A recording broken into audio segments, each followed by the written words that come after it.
Oh, shit! Girls, off your fucking feet. Give it up for your host, Chad. Ladies and gentlemen, boys and girls, welcome back into this special September 11th show. Wow, we're back. We're in the bunker. And we're doing it, most importantly. We're back. We're in the bunker. We're doing it. We're having it. Going down. Going down, everybody. Yes, sirree. Welcome back in, ladies and gentlemen. How's everyone doing today on this fine Monday? Kicking off the week strong with some Win by Two in the Pain podcast. Glad everyone could join us today. Lots to go over today, as per usual on this show. Hopefully we get to, 20% of it. I feel like I always set myself up for failure. I'm always like, there's so much to get to, and we talk about two things. So maybe I have to re-strategize the way I operate this program. But nonetheless, we have a fine show to get into today. I saw that little fat bastard Patrick Belton. He's going to be streaming at 7 p.m., so he just couldn't resist, and he couldn't push his stream back to 10. He had to stream right over time. That's fine, though. We'll go head-to-head with Belton. I'm not scared of a fucking vegetable. He can get fucked. That's no problem to me. MLC still on. They're still going strong with Primetime 99, which is hilarious, by the way, because it has been confirmed that the one they call the Cuck Shark, well, in fact, actually just went to Dallas, Texas Blaze Studios and actually did get trolled by Alex Stein. It's confirmed 100%. Carl was behind the trolling. Hey, look, all this shit I talk about Carl, man, it's like, if he were just to do some more extra steel toe stuff, I feel like it would be, I don't know. But nonetheless, we'll get into that. Chad was on today with Mondays with Tony Mazur. Again, having completely, just horrible, terrible tech difficulties. We're going to be diving into that and much more. Honk the Homeless Clown and Dr. Chow, as you guys can see, they're full out war right now. Full out war. I love to see it, man. I love to see it. Honk the Clown, I should say. I always say the Homeless Clown, but he's now Honk the Clown. He's got a home, so he's doing good. But he was, he put together a test stream on Saturday, which I thought went really well for a test stream. You got to take it for what it's worth. Some things, keynotes to work on, but overall was a solid stream. Dr. Chow, for some reason, doesn't think so. This Dr. Chow Honk the Clown hate. We'll have to keep our eyes on. Maybe we can get them to both of them to call in on the show sometime tonight. The offer has been extended. Lots to go over, though. We're actually going to be going over the Little Mir Dr. Chow interview. We have a couple clips to be playing from that. The steel toe interview with Addicted to Profits. Now, most of you hate Addicted to Profits, and that's fine. But he was actually probably the highlight of that interview. So I'm pretty excited to be diving into that in a little bit of time here. I'm going to be trying to wrap everything up. Hopefully I get everything done by like 9:30. I would love to watch the Buffalo Bills New York Jets game, this ceremonious 9/11 ceremony that we're doing in New York. But hopefully we could wrap up by like the end of the first quarter. Hopefully this is not a 9-hour excursion here. It is the 9/11 show. So welcome in. 22 years ago today, we witnessed some shit. And 22 years later, we still do not have a definitive answer of really what happened. Now, if you're led to believe the quote-unquote mainstream narrative that, there was planes that flew into the building, maybe it happened. I don't know. I wasn't there. I didn't have a camera that day, unfortunately. I don't know. I don't know what the fuck happened, but we're going to be remembering, 9/11. This is, a lot of people say it's Steve Renazizi Day, old comedian who had this 20-year-long bit about how he was actually in 9/11, and it came out later that he actually wasn't. So Steve Renazizi Day, obviously Pete Davidson, You know, his dad wasn't so fortunate. His dad lost his life in 9/11, so that's pretty awesome shit right there. Pete Davidson losing a loved one tonight. Now, how much do we really believe in that? Pete Davidson, his dad, Papa Davidson, dying at the hands of some hijackers. Seems like some fishy shit, and then all of a sudden this guy rises to stardom. I don't know, man. I do not know. But nonetheless, we are here and we're back. We're doing it. Like I said, we have a bunch to get to today. A special guest at the top of the show. We're going to be showing, this show really doesn't do too many wholesome things. So we'll try to do a little something different. Not to say that this is completely wholesome, because it's not. I want you guys to know that it's not wholesome.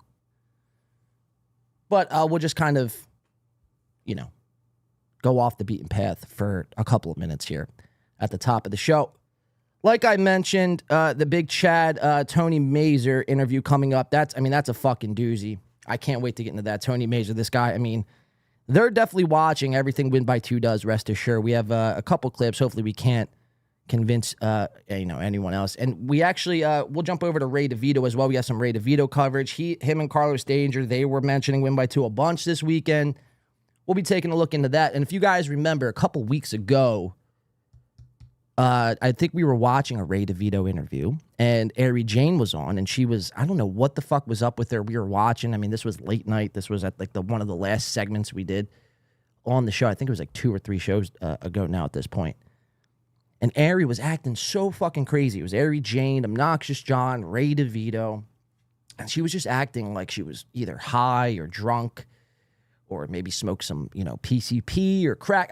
I don't know what her deal was that night, but she wasn't normal Ari Jane that we're so accustomed to seeing over these last however many weeks it's been that she's been graced into our lives, Ari Jane. So we had speculated on that show that she had, she was probably watching Win by Two show. Because when we were stream sniping her, and I used the Ultra Max Zoom tool, which is presented by Kia Motors. This is not a sponsor. I used that Ultra Max Zoom tool to zoom in close to her fucking gap tooth as I could without getting completely pulled in through the other side of the internet, which, you never want to experience implosion when you fly too close to Ari Jane's teeth. And as I'm zooming, she's like cracking up. She's like a giddy little schoolgirl, she's never. I'm like, what the fuck is going on? Like, is she watching the show? Well, it turns out we're gonna be watching a new Ray DeVito show. I say new. It's much of the same shit. Ray's very displeased with me right now. I did a little bit of work for Ray. Don't mind my nappy ass fucking hair. But I did a little bit of work for Ray. I cut his special up into 10 little bite-sized clips, about 3 minutes to 4 minutes apiece. He compensated me for the work that was done, and all was good in the world. So I go on the show. I'm on the show here on Thursday. And, I'm just chopping it up. We're making fun of Adam Nutter, and we're pointing out Ray's time loops and, everything that, Ray kind of does that's humorous to us, right? Well, Ray goes on to his show a day later, 2 days later. He's like, oh, man, I tune in to Win by Two. I live in their thumbnails. Their thumbnails, man. This is his new time loop that he is stuck in.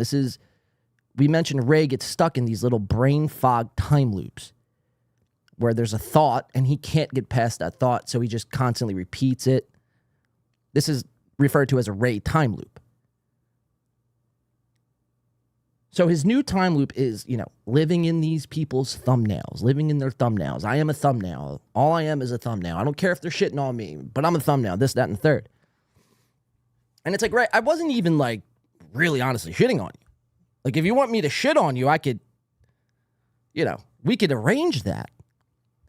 If you watch the show on Thursday and you honestly say that, oh, dude, you were fucking going at Ray, that was pretty brutal. It's like, no, we just highlight funny shit and make fun of it. So Ray took offense to that. Him and Carlos Danger, they had a lot to say about Win by Two. Shout out to Carlos Danger. I don't know why we're shouting Carlos Danger out, but we'll shout Carlos Danger out. Fuck it. Insufferable Bastards podcast. Pretty decent show. Was watching it over the weekend. And we have some coverage of that coming up tonight.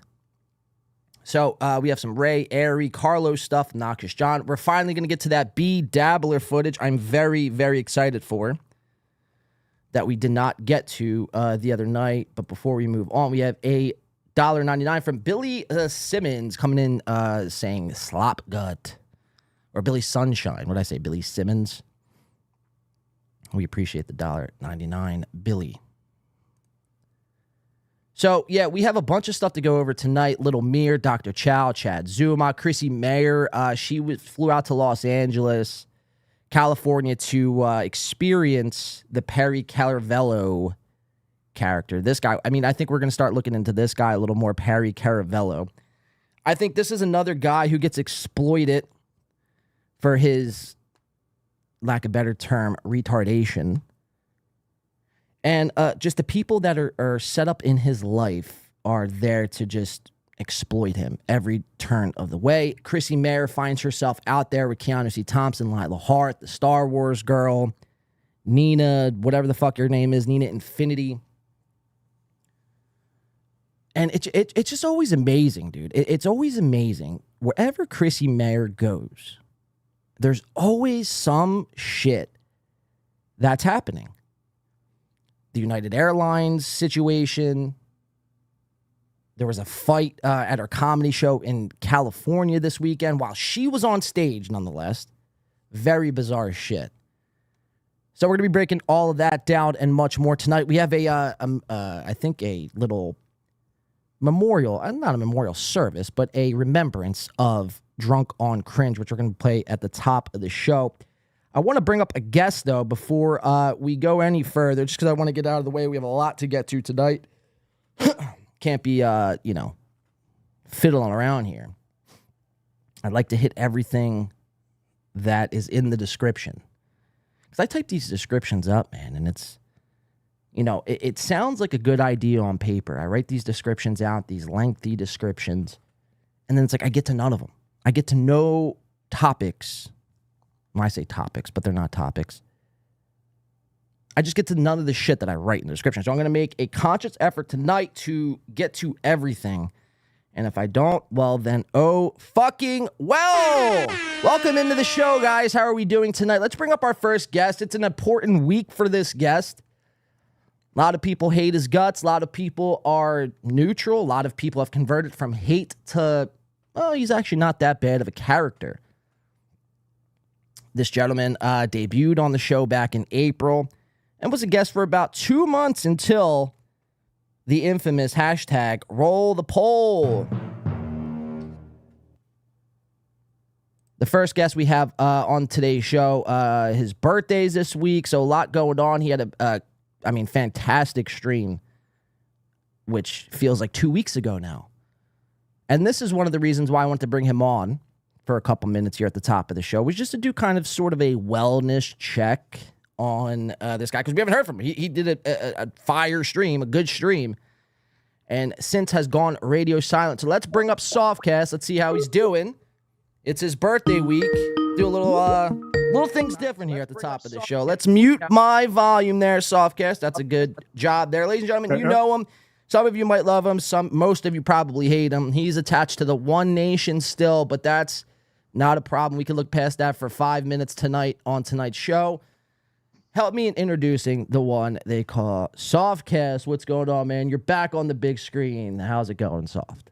It's going great. It's going great, man. I had a big week. That's probably why I didn't do a show. And as you know, I was thinking about doing one tonight, but you were going to do it. So I will be doing one tomorrow. But it was a big week with the Lions game on Thursday, so no way I'm going to do a show on Thursday. Then it's Friday night, and then Saturday, as you know, I went out with some friends and went to the Tigers game and had a good time. And then Sunday. Okay, we don't need your whole fucking entire. You had a good weekend. You had a good week. I had a good week, yes. So no show, but I will be doing one tomorrow. Tomorrow, okay. We have a time or just, any time? It depends. Let's say 7 o'clock. 7 o'clock. All right, we'll mark it down. Mark it down on your calendars to what not to watch at 7 o'clock. Softcast. Soft, welcome. Yeah, what you got? I was gonna say One Nation is gonna take it out on Nah, me, but they won't though. They try. It's you have to like tip your hat to the effort. One Nation, I mean, they pull themselves up by their bootstraps. Time and time again, we watch failed stream after failed stream after failed stream. But, you know, I know you get worked up over those failed streams. I happen to think that's probably some of your best work to date. I know that sounds insane, but it's just, you know, they're hilarious, bro. Like, I'm thinking about one right now, just how they fucking completely, everything goes dark. It's amazing. You got to go watch one of Softcast's fails. I imagine it's much funnier to the people watching, and I'm sure I would have a ball if it happened. When you've had tech problems, I've giggled, you know what I mean? Sure. So I get it. It's probably funny. Yeah. And I leave all that shit up because I believe in, you know, being transparent about it all. You know, I leave my fuck ups there too. Well, yeah, we definitely appreciate that. But like I was mentioning, dude, your last stream was a total knockout. Knocked it out of the park. No lag, no glitching. And I was, like I said, dude, right before I brought you on, I was starting to get nervous because, you know, you did this, you know, this great stream, this great show. Nothing lagged. All the clips played smoothly. Your background was, I mean, it looks better than what it did before we came on. So I was going to throw a background dig at you, but you fucking tidied it up. I see what you did there. Dude, after we talked about the lighting, I did a whole bunch of shit before I came on. But but it just seems, you know, we haven't had a now, you know, a Soft Weekly show and now over a week. So, I mean, that's good that you'll be getting back on the horse on Tuesday. And I don't know if you can kind of take a sigh of relief, but, you know, I was just mentioning Honk the Clown at the top of the show. And he was a big, I mean, Honk the Clown, dude, he wanted your head on a fucking swivel. You know, his profile picture was you during like one of those fuck ups. But now we watched him on Saturday, which again, you know, Honk the Clown did a really, I think, sound job for a test stream. And I think he'll continue to do better. You know, Dr. Chow probably disagrees with that sentence, but that's whatever. But my point is, Honk the Clown has made this like little flip. And he was anti-soft, but now you watched on Saturday, he is now came out at, I don't know about pro-soft, but it's soft neutral, we'll call it. What's your thoughts on everything going on there? Well, I told you in private that I wasn't even going to watch it just because, you know, I don't need to necessarily watch a show shitting on me. It's all cool or whatever. And then you and Bex had both told me that he didn't really shit on me. So then I figured, hey, I'll give it a watch because he is funny in the comments or whatever. And I sent him a message going, I don't know why you decided not to go at me, but I thanked him because I already got enough people that go at me. I don't need another one. You know what I'm saying? Well, that's, you know, that's fair enough, dude. Yeah, so I just thought it was interesting, you know, the turn from complete hatred to semi-neutral, maybe completely in the Softcast camp now. I don't know why he had to change of heart. It was weird to me. I was expecting him to give me the business. You know what I mean? So I'm not sure, but I like that he didn't. Well, it's one less clown on your fucking back now, huh? Right. I already got to deal with everyone in Clown Town. I haven't forgot about Tom Chillstrom and all those guys. I got enough clowns mad at me. Dude, that's a great point, dude. Tom Chillstrom, man, he's an interesting character because he started off as just, you know, for lack of a better term, as a clown. He was a clown. And somehow along the way, perseverance, I guess. But I don't know, man. Tom's blown up now to, you know, he might be bigger than both of us combined. I mean, it's insane what Tom's doing over there and fucking whatever he's doing, clown world. He's a rampaging ginger on a mission, dude. You got to look out for guys like that. It is definitely insane. Soft. Well, look, I'm glad you're joining us. I just wanted to bring you on because I wanted to touch base, make sure you're alive and well. A little wellness check here at the top of the show. I was getting kind of worried about you. You know, I don't know what happened. The thought of Honk coming after you maybe, you know, scared you off into the woods somewhere. I don't know. But no, you had a good week, though. Like I said, congrats for the Detroit Lions. I mean, beating the defending champs, Kansas City Chiefs. Yes. Which is a great, great day as well. My birds obviously pulled it out as well. But I wanted to bring you on. I wanted to do a little something special. So it's your birthday this weekend, or this week, I should say, on Wednesday. Tomorrow, I'll be live streaming on my birthday. Oh, I thought you said Wednesday. Yeah, I had the days confused. Wow, so Soft doesn't know his own birthday. You old fuck. You're getting like senile already on me, dude. No, I know when my birthday is. I had the dates wrong. Yeah, it's what my great-grandmother says when, but she has Alzheimer's, so, you know, I could see where the mix-up came from. But I wanted to bring you on and just kind of do something wholesome here. I don't normally do it, and this is not a custom for me to do, but you were on this show. You were a trooper through you call it unceremonious firing. I call it, above board ceremonious firing, if that makes sense. I don't even know. But, all through that, man, and I just want to do a little birthday celebration for you. So without further ado, let me cue the music. You can't see my screen, so you might have to watch it from your stream. Yeah, I'm watching. All right. It's a little delay, so no need to fear. Guys, in the chat, if you want to throw tomatoes, be my guest. But this, so Soft, how old are you turning, by the way? 53, so wow. I'm like an old guy here. I can't believe you just admitted that. Your true age. You should have said 20. Yeah, who's going to buy that shit? 53. Holy shit, dude. That's some scary shit, man. You're 1 year closer to death. 1 year closer to the grave. Fuck, dude. All right, let me stop because I get, yeah. Let me just do this shit. That's a 5-minute tune there. I don't want to do that. I don't know what, I should have this better prepared. But Soft, nonetheless, happy birthday, man. Wednesday, 53 years old, you old bastard. Let's, I don't know, we'll do this one here. Hopefully this works. If it doesn't, we'll blame you. It's always my fault. All right, this is a gay birthday music. All right, hold on. I'm just trying to find birthday music that's not going to be copyrighted. I should have probably did this before the show, but this is a bad setup on my end.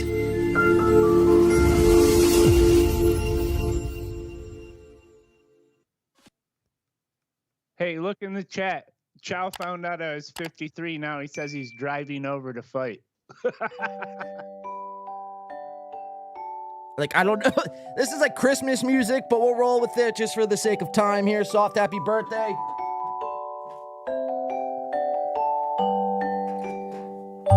Now, these are the only 2 candles that I had, and I actually thought this might have been your age. So, the candles are 68. 68. 68. So, now, again, this isn't birthday music here, but just roll with it. Act like it's happy birthday to you. I didn't really plan this. So, happy birthday, Soft. Thanks for the many memories we shared here on Win by 2 and In the Paint. Thanks for, oh, no, the music stopped. Fuck. Well, that's kind of where we're going to stop. Going. Thank God that's where the music stopped. That's where I'm going to stop. So, Soft, yeah, look, happy birthday. 2 movements, still the best. And, yeah, man, look, just wanted to say that, so glad you could stop by. All right, can I plug some shit? Sure, go ahead. Okay, I've been talking with a certain other YouTuber about having merch soon, so that's something that's coming down the pipe. As people know, I've made T-shirts for a long time, and my T-shirts are way better than Melton's or any of these guys, dude. Check them out; they're good. So we're gonna figure out some designs, quick-offs, maybe doing stuff like that. I have a Patreon. I don't push it. I never tell people to subscribe on my Patreon or whatever. But I want to mention my Patreon because I did create a $10,000 tier for David Chandler. So wow, if it gets to 10 grand, maybe I'll put on a bikini and go in the pool. But I don't know yet. But there is a 10 grand tier for Chandler, and I do have a Patreon, but I don't expect anyone to join. If any of your audience would be kind enough to watch me tomorrow night, 7:00, that would be awesome. Yeah, well, tune in 7:00 Softcast at your birthday. Sorry, that wasn't more explosions and whatnot, but yeah, man, happy birthday. Check out Softcast streaming tomorrow, 7:00.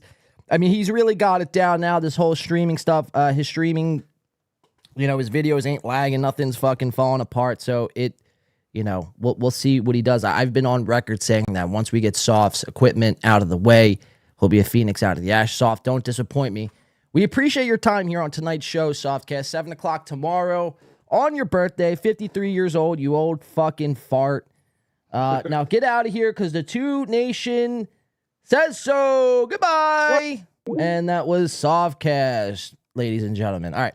I just wanted to say happy birthday to him, check in. I haven't heard, well, I mean, as far as a show goes, I didn't know when he was going to be doing a show. We texted a little bit earlier, but, you know. All right, let's get into the show, shall we? I just wanted to kind of do that. Let's see here. All right. Let's get into some show time here. Welcome in, guys. Glad everyone's joining us today. We have a great one in store for you guys. We're going to try to breeze through everything tonight quickly. I want to start off with a little Joey C. We were watching Joey C, I think, Thursday when we did our last show. And Joey C, I mean, this guy, he's been getting it from all angles. We're not going to hold up whatsoever by any means of the imagination. We're going to be going at Joey C, taking a fine look at him, especially with his new journey. Joey C has embarked on this new journey called Joey in the Hood. And him and his wife sat down one day. They were smoking the fucking Ready Rock. And, you know, as they were loading up their next hit, they got a bright idea that it would be a great content for Joey to walk around in the hood to go interview drug dealers, gangbangers, and pimps. This is a true story. This is not even hyperbole. This is not, I mean, this is actually what's happening. So Joey has been walking around in the hood, you know, bouncing around from methadone clinic to methadone clinic. And all simultaneously, everyone's been shitting on him. Kevin Brennan, Patrick Melton, as you know, myself, I think Stuttering John. Everyone's been kind of giving Joey the business. And Joey isn't a guy who can hide his emotions. Joey can't suppress his feelings. Joey just has to let his feelings explode, for lack of a better term. He wears his emotions on his sleeves, and we love this type of guy who, at the sheer thought of anybody talking shit, he's going to lose his fucking skull. And he's going to, and not only lose his skull, but like actually wants to kill that person. Joey C, you know, my message to you, man, is you're a big bitch. You're not going to do nothing. We could set something up, but I assure you that that'll be the worst decision of your life. The worst decision of your life. We have Joey C here, though, on, so mind you, this guy streams more than Bob Levy. I don't even know how that's possible. Bob Levy does about 14 shows a week. 14 shows a week. But Joey C somehow tops that, coming in at like 3 shows a day. So do the math. Joey C is clearly in the 20s. His wife is getting involved, and she's a dumb fucking ditz. They don't know anything. They don't know the first thing about live streaming. Now, Dr. Chow, he's going to disagree with me if he still hears me. Dude, Joey C's the fucking man, bro. Or what's he say? Joey C's rad. He's dank. I saw a couple people over the weekend said, Dr. Chow, we're going to need you to prove what's in those boxes are actually Rolexes and not just empty boxes. So I feel like that would be a good challenge next time we have Chow on. But just kind of speaking out loud. But Dr. Chow is a huge Joey C proponent and supporter, advocate. And that's where I draw the line. I mean, Joey C is a buffoon. He is someone to be laughed at and mocked for the rest of time. He's not somebody to be taken seriously. And he's just, you know, a complete moron. He's a complete moron who blows up at the first sign of shit talk. So that's how you know the guy is a real loose fucking screw. And we're going to keep poking at it. This was Joey C, though. He had I don't know if I'd call it inspirational message or a warning or threatening. I don't even know what you would call it. But he comes into his show the other day. The title of this live stream is called Breaking Press Release from the Desk of Joey C. He's going to come on here and he's going to issue a warning that anyone who wants to talk shit, well, brace yourselves, because Joey C has just been unleashed. Let's check it out. Joey C in the hood, special announcement style. Let's check it out. Joey C.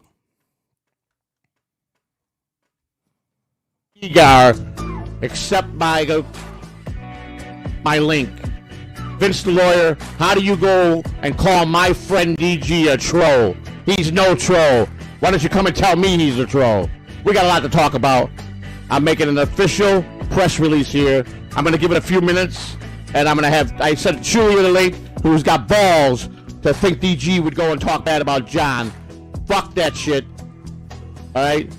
And everybody's going to know DG is the most stand-up guy in the world. I back him 110%. Come to see me. I'll be on in about 5 minutes. Enjoy music by Hackwright. Vince the lawyer. All right, so Joey C's just prepping us up here. He's greasing those gears. He's lubing those fucking pipes, getting us ready here. So he's the man behind the mic here, Joey C, right before he comes on video, right before he's about to unleash havoc with this breaking press release that everyone must hear. State of the Union, if you will. Don't be a chicken shit. Take my link and come and explain to me how you can make that statement. And it's like, again, his audio is terrible. It sounds like he's, using like one of those, like an Anthony Cumia style headset, but just way worse. Like he found this headset in the trash, which wouldn't surprise me if Joey C went dumpster diving for headsets. Like that would actually be on brand for Joey C. Like as he's walking, doing Joey in the Hood, IRL streams. He's also dumpster diving for broken Xbox headsets for his studio. So, I mean, just terrible audio. The video is even worse. I mean, I don't even know how this is a thing. I don't know how YouTube hasn't shut this thing down yet. I mean, Team YouTube, you've shut down people for much less. Can you start looking into Joey C? Please? This guy, I mean, he's out of control. He could be the next 9/11 guy. We wouldn't want that because we had the chance to stop him, and we did nothing. Let's keep watching. That DG is a troll. He is no troll, Vince. You're a coward. Talking about Vince the lawyer.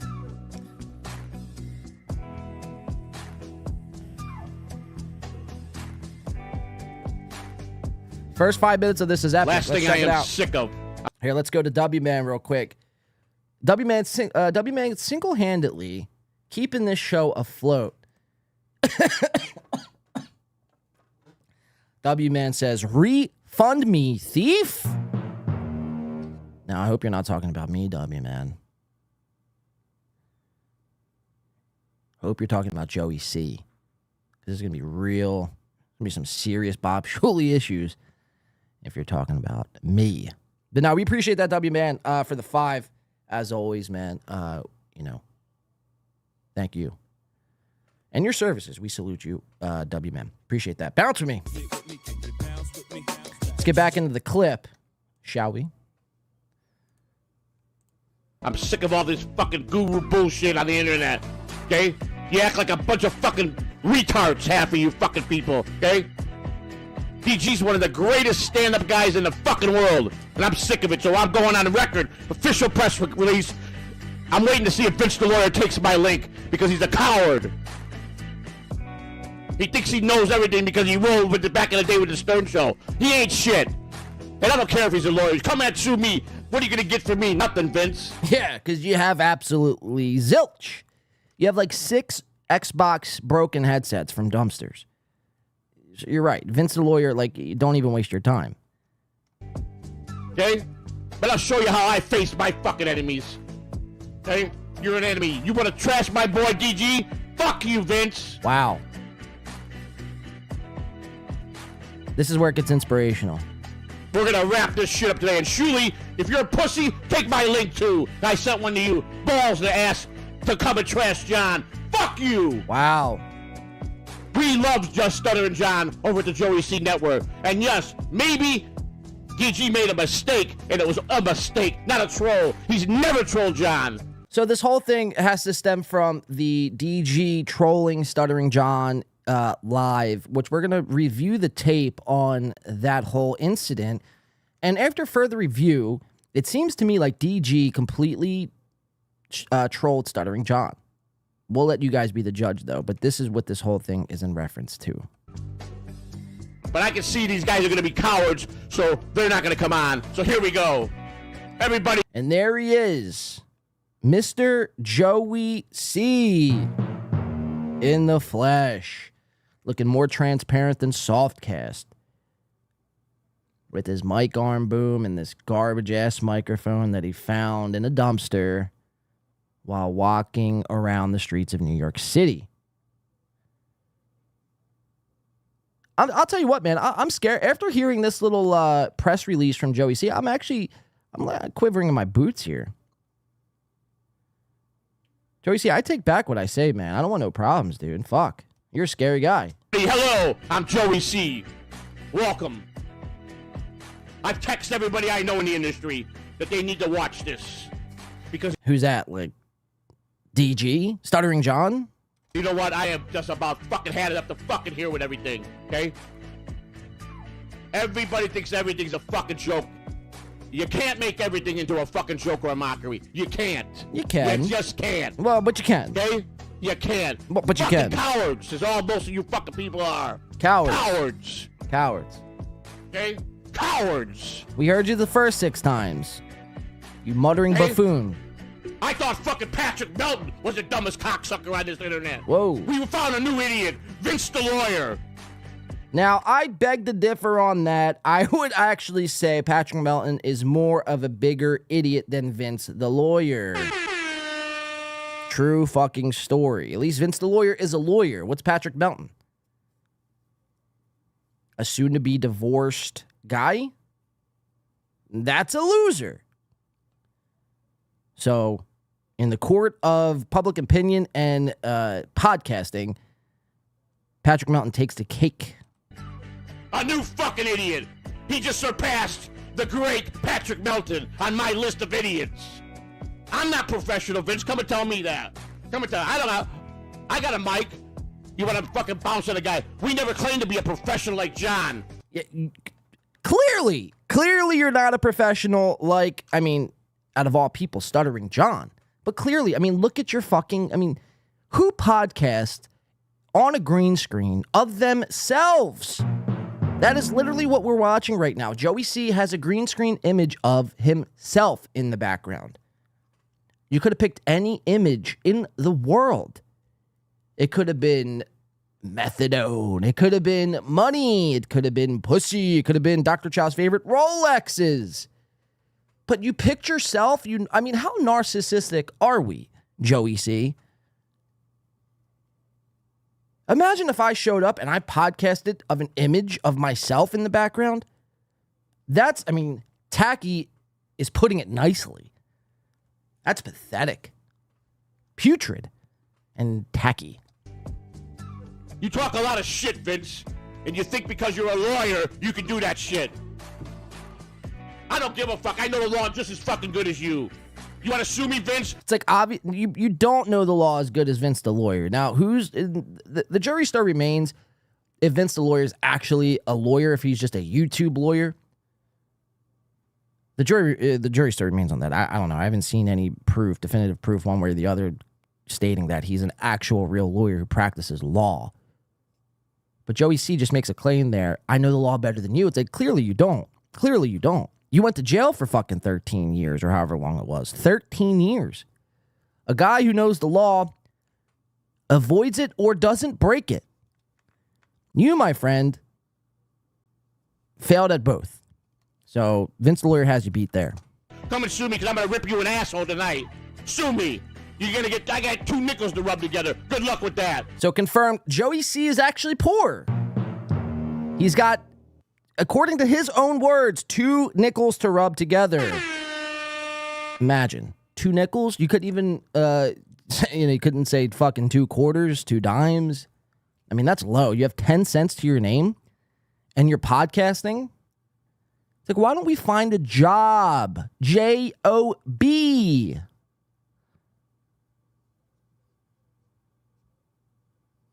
Well, I mean, we'll start with baby steps. Let's start with the job.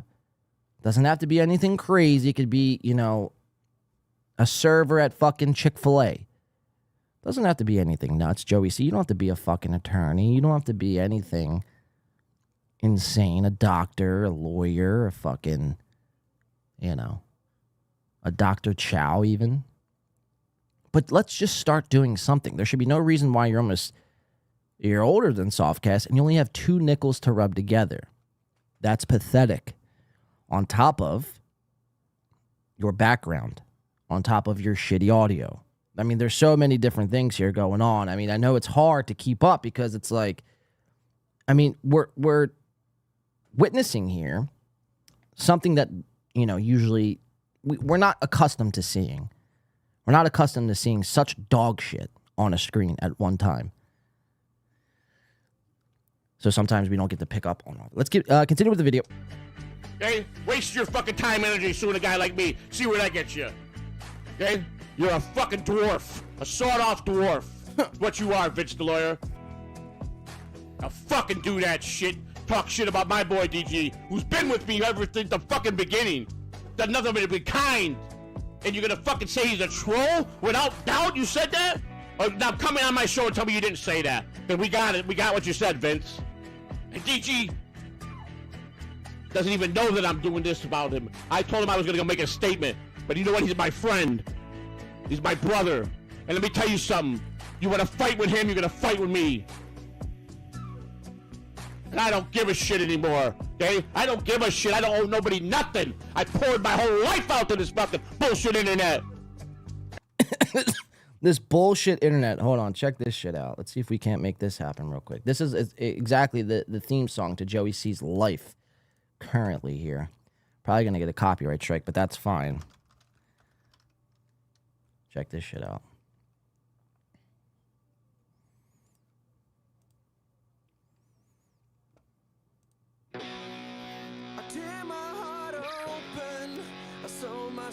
Shut.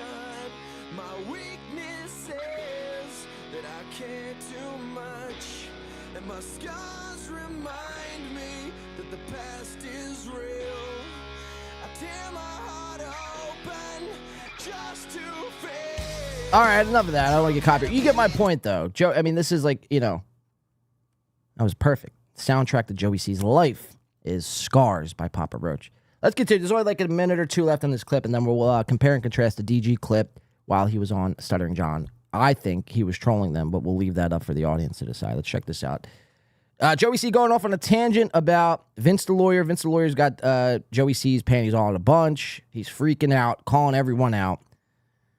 Vince the lawyer has made Joey C's list of most dumbest guy in the world. So let's check it out. Let's see what he's spewing. This is remember, this is a breaking press release. This was so important, he had to title his live stream Breaking Press Release. Let's check it out. And all I got was a bunch of fucking idiots.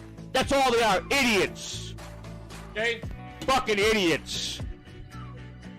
You know, they talk about Kevin Brennan, this and that, but at least he's an even keel kind of a fucking guy, man. It's like Kevin Brennan is not an even keel kind of guy. I mean, fucking hack. he's the most unhinged lunatic on the internet. He tells it like it is, the harsh truth, and people don't like that. They tell you, be a real guy, Joey C. Just be real. I did the most realist interview last night on the Casey Armstrong show. I poured my heart out. I couldn't have been more genuine. And I got to go back and read comments that I'm the fakest guy out here. Yeah. Fuck you. Wow. Come to my face and call me fake. Wow. You ain't got the... Here, check this out. Wait, which face am I looking at? Which face do you want me to... You're fake. You're fake. You're fake. You're doing this for the money. It's clear. Was that good? Balls! I'm tired of all this bullshit, okay? But I'm gonna show you what Joey C's built of. I started today, Oh, Joey shit. C on the street, Joey C in the hood. Yeah. I'm gonna be going in the hood, deep into the hood. Dude. I'm gonna go to the drug spots. I'm gonna go to the prostitution row. Wow. 2, 3, 4 in the morning. I'm gonna show you how I roll on the fucking streets. So, 2, 3 o'clock in the morning, this guy's gonna get out of his safe home and he's gonna roll up to the drug spots. He's gonna roll up to the prostitution spots. And he's gonna show you what? Afraid of shit. And He's not afraid of shit. Wow. Joey, that doesn't... Look, you could stroll on the prostitution site and you could go up to the drug dealers and gangbangers and all of that. That's not going to make us think that you're any less full of shit or you're scared or anything like that. If anything, I mean, you're literally putting your life in danger. Now, by all means, go ahead and do it, because if you get shot on a live stream, I will be cheering from the fucking rooftops that we actually get to cover something so epic on a show. Not every day does somebody get shot IRL. So, by all means, dude, by all fucking means, do it. I dare you, you scaredy piece of shit.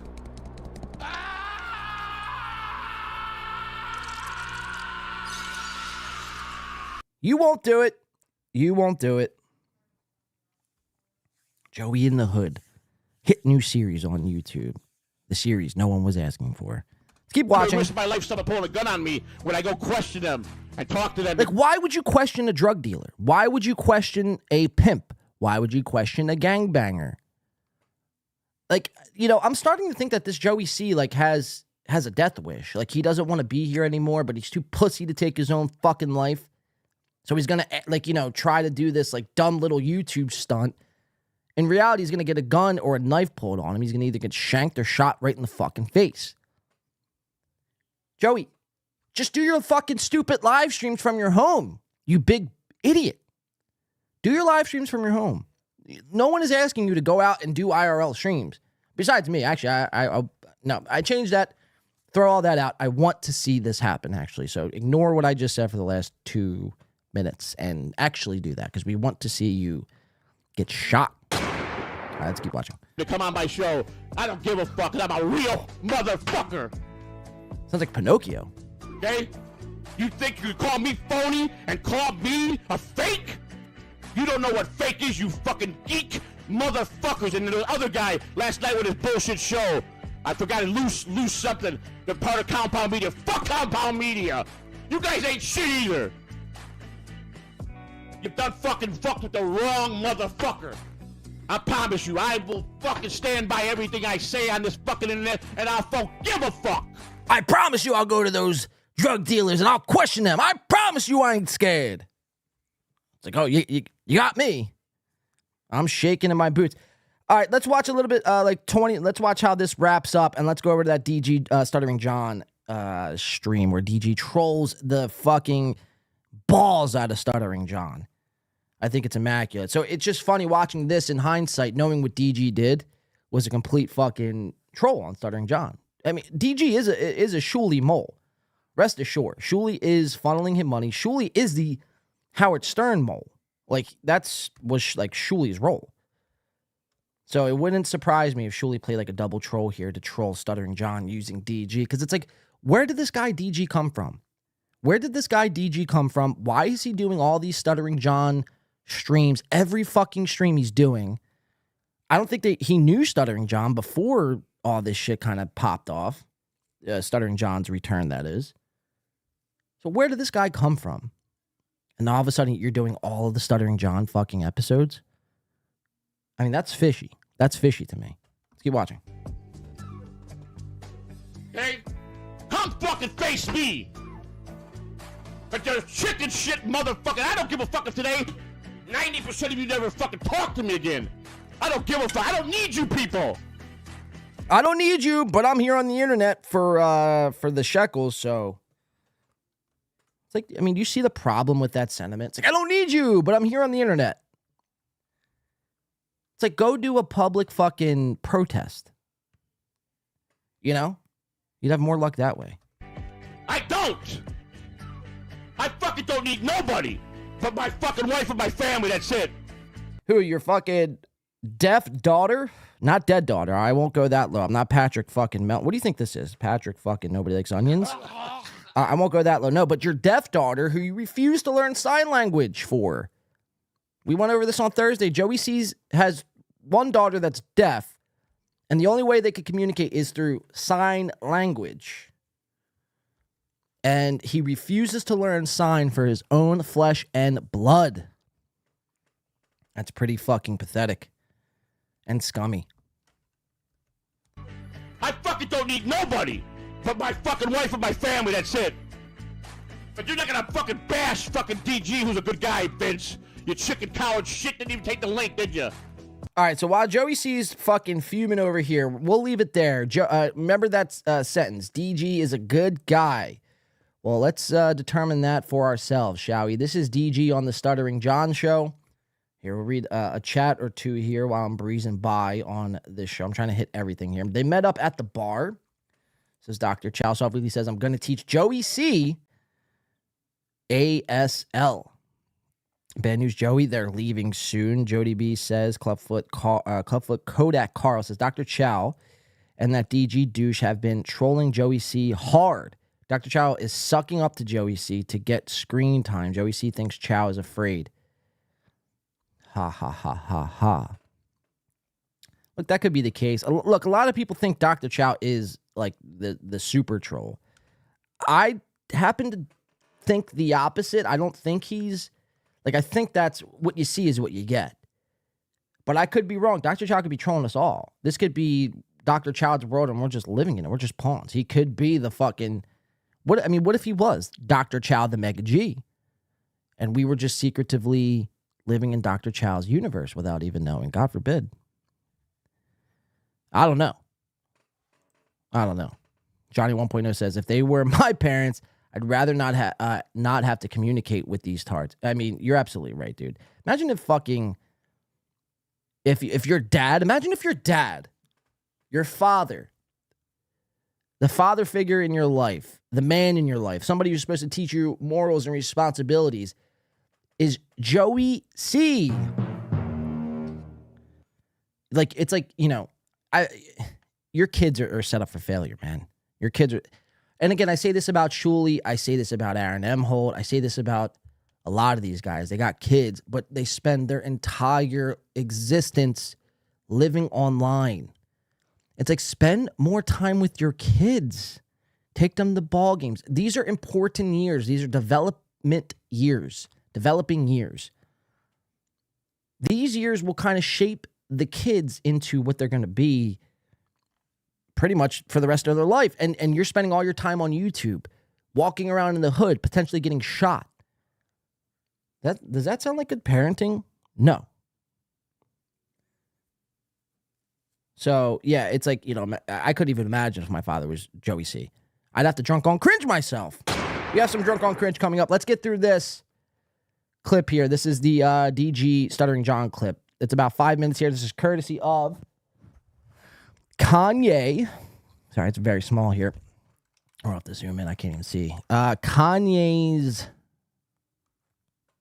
anal beat 69 on Reddit provided us this clip. So let's check this out. Babe, could you stop going on and off camera? Yes. Jesus, it's fucking distracting enough today. You're late, and then ask it to take $2. Jeez, Dave, I'm getting stoned just looking at you. So, I mean, we could tell, we've speculated before that this guy was a methadone sort of guy. He's taking a methadone, probably the liquid form, 30 mgs per spoon.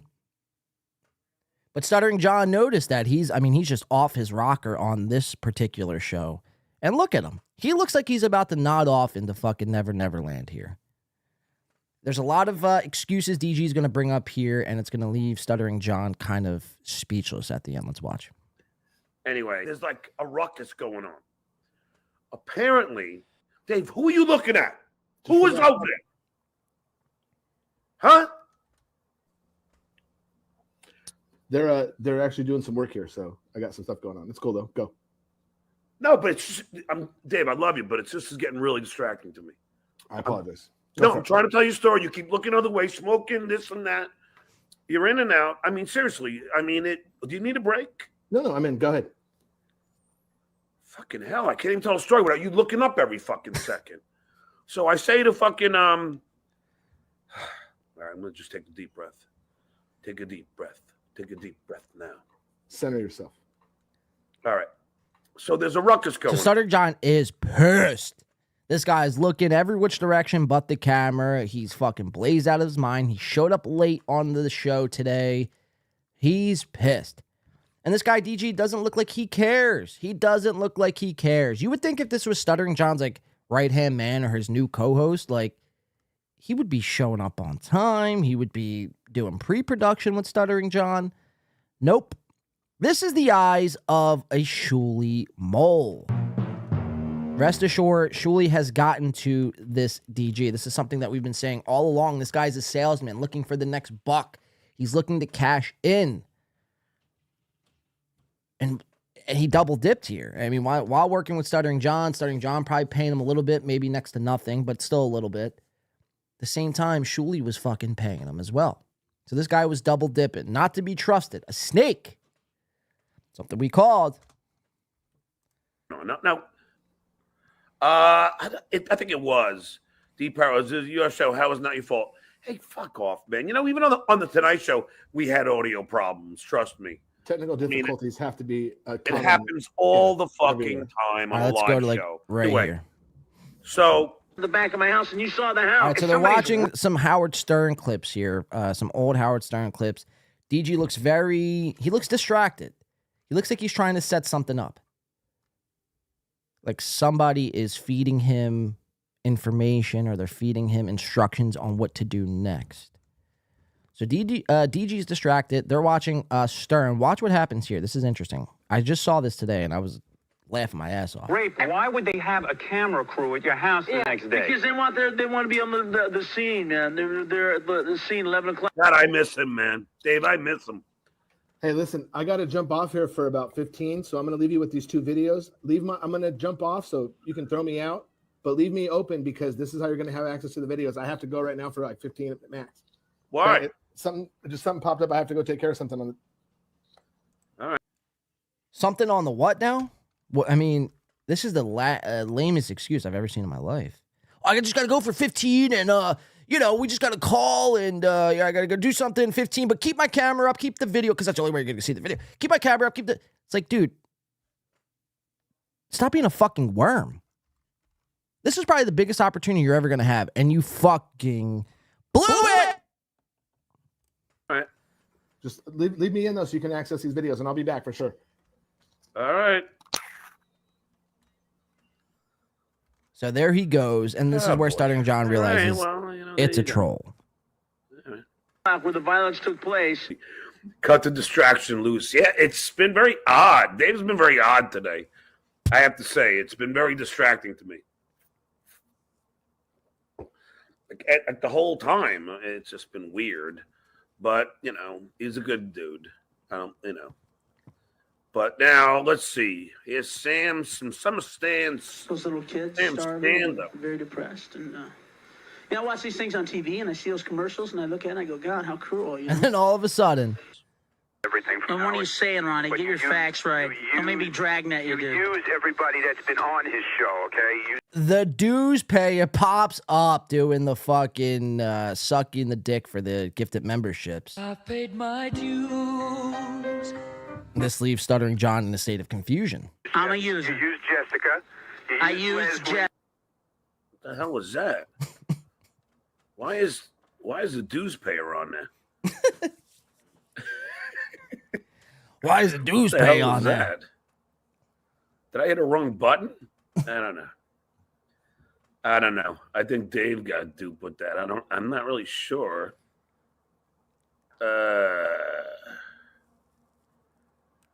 Yeah, maybe DJ was trolling me. Maybe that was the whole thing. Yeah, it's a troll. But yeah, look, Roachy. Yeah, I guess Dave was trolling me with that, huh? But I can play the dudes play. Who cares? So there it is. Stuttering John being trolled by DG, something that somebody we called a troll a long time ago, or somebody we called, an avid drug user and just somebody not to be trusted, this guy DG. And there he is in the flesh trolling Stuttering John, or at least that's what I believe. I'm curious to see if anyone disagrees or agrees. Epic, says Dr. Chow. Well, see, that's a little biased from Dr. Chow because Dr. Chow is, in fact, a Joey C. DG fan, which I don't even know how you could be. Chris says Stuttering John is so freaking dumb. Yes, he is. But it's still fucked up. He trusted DG and he got burned. Soft says, I have a friend who had 2 deaf parents and she hears just fine. Oh, wait, I have a friend who had 2 deaf parents, but she hears just fine. Cracks me up every time. Yeah, it's just this guy DG is no good, man, and I'm glad he's kind of parted ways from Stuttering John overall. I mean, Stuttering John, say what you will about Stuttering John, but it's like he's better than Shuley, and he's not completely horrible. He's just dumb, like Chris said. So that was the drama over the week. That was what Joey C was yelling about and throwing his hands up about and wanting to fight everybody in this universe about, calling everyone else dumb. that was the big ruckus this weekend. DG, we have our eyes on DG moving forward, and Joey C. We'll see what he has to say. We have a Drunk on Cringe update I want to get to. So last we left Drunk on Cringe. This was Thursday. Drunk on Cringe, well, he met his maker. And I think this was well done. This is put together by Misery Loves Clips. So almost like a remembrance of DOC, which I feel like, not a lot of people are talking about, man. Say what you will about Drunk on Cringe, but, he offered a different perspective, a different light, a different take from the rest of everybody. He was a German, and in a lot of ways, he was us. He was us. Just trying to stick it to Shuli, man. Isn't that what we're all trying to do? Is just trying to get one out of Shuli? The Shuli. And I feel like Drunk on Cringe accomplished that. So, I'd have to say hats off to DOC. He's a real treasure who was gone too soon, taken from us too soon. Misery Loves Clips put this together. I thought this was fucking awesome. Let's watch this. We're not going to pause. We're just going to let this play right through because this is amazing. Drunk on Cringe. This is when Shuli and Drunk on Cringe were at it. And Drunk on Cringe was like, yeah, I'll strike your channel into oblivion. Check it out. Doesn't it now leave you open to the same thing? You're going to have all these fans of the various Onions and the Shuli Network striking your channel, looking at your channel, look at the content that you've done. No, they can strike my channel all they want because I don't give a fuck about it. That's what I told Shuli. I'm going to strike him into oblivion so he can live off his wife's life where she said some fucking fake stones. So your goal is to harass. Drunk. Can I ask you one question? Yeah. Why are you so upset now? I'm upset that you sent strikes to our channel because you can't handle people busting your balls. I think it's a pussy move. Sorry, I just want to hear it. You're upset because your income is in danger, so your money is in danger. It's not in danger. You did. I mean, if you in fact did strike his channel, you did cost some money because everything was Drunk okay. way too soon. Channel. Everything was Allegedly. okay until money got involved, right? He's not Here's wrong. what I know. Here's what I know for sure. Here's what I know for sure, Drunk. Listen to me, Shuli. 1 second. Everything was okay for you. You could shit on me. You could make videos about me. Everything. But once you lost your income, now all of a sudden you want to talk to me publicly.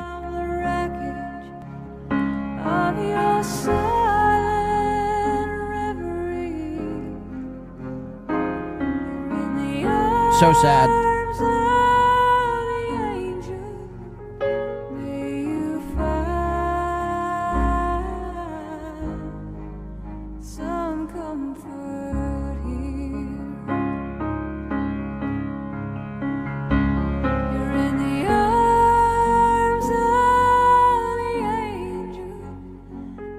So sad. Drunk on Cringe. Yeah, Drunk on Death. You're right, Chris. He's dead, huh? Happy Day says, yeah, gone too soon, man. I'm gonna strike him into oblivion. I mean, great work by Misery Loves Clips, but yeah, you seen it there. Rest in power, you were a real one. # justice for DOC, man. Yeah, Happy Days. The bullying got to him. He was upset. He ran away, and ultimately, it was a bad sight. I don't really want to rehash it. We kind of got into it on Thursday, but yeah, man. I mean, it's a real tearjerker. It's unfortunate that had to happen. That he had to go down that dark path over, Ray DeVito pulling his merch store. Drunk on Cringe was making Ray DeVito's merch. Ray ultimately pulled the merch store away from Drunk on Cringe. So. And then, you couple that with Patrick Melton going after him, and, it was just a recipe for disaster, man. And, the poor young fella couldn't handle it, and, yeah, he's not with us anymore. So, rest in power, Drunk on Cringe. I feel like that's, something to rally behind, man. And, what a guy. Fuck that! Yeah, so, I don't know. Look, thoughts and prayers to the Cringe family. Let's keep it moving, though, shall we? Leo Gunn, I see coming in. He says, RIP DOC. Good night, sweet prince. Yeah, don't put that in a Ray DeVito chat, though. Don't put that in a Ray DeVito chat. And you know why, too. You know why. But we appreciate that, Leo Gunn. Thank you for that. Yeah, and thoughts and prayers. Hold up on the tomatoes for now, Jamingo. Is Jamingo in this chat? Look at that. Let's throw some tomatoes on him. And Jamingo's back in the chat. Fuck. We'll wait. Ray's a special boy. Yeah, he is. Ray is a special boy, man. And that's what I was saying on Thursday, dude. If we're not too careful with the way we approach Ray, and we're going to get to Ray right after this. I have this Chad Mazer stuff to get into. Sue Party's saying what everyone's really thinking. Let's be honest, nobody's going to miss Drunk on Cringe. And, you know, that might be the case, too. That might be the case. But I'd like to, you know, kind of spread awareness on the Cringe name, the Drunk on Cringe name. Because, you know, like you did say, Sue Party, like no one's really going to give a fuck up at the end of the day. So I feel like that's, you know, I'd like to step in there and just at least highlight it, man. You know, gone too soon. Anybody who takes their own life drunk on Cringe way, sad day. John Jamingo, 20 minutes to a real show. Oh, what's John Jamingo doing? Fucking his stupid fucking bunker show. He says 20 minutes to a real show. Yeah, okay. I won't hold my fucking won't hold my breath on that one. All right, let's go to this Chad Tony Mazer show, though. Let's say we shift gears. Go to Lil Mir stuff before football. So now Dr. Chow. So I got a bunch of fucking shows plugging their own shows in this fucking chat. We need a Boomer Bob emoji to throw at Jamingo. That'd be funny. We might be able to work on that. Never trust StreamYards. We don't do, or StreamYarders. Right, that's John Jamingo. Calls himself a quote-unquote professional podcaster, yet, you know, there he is using StreamYard. You know.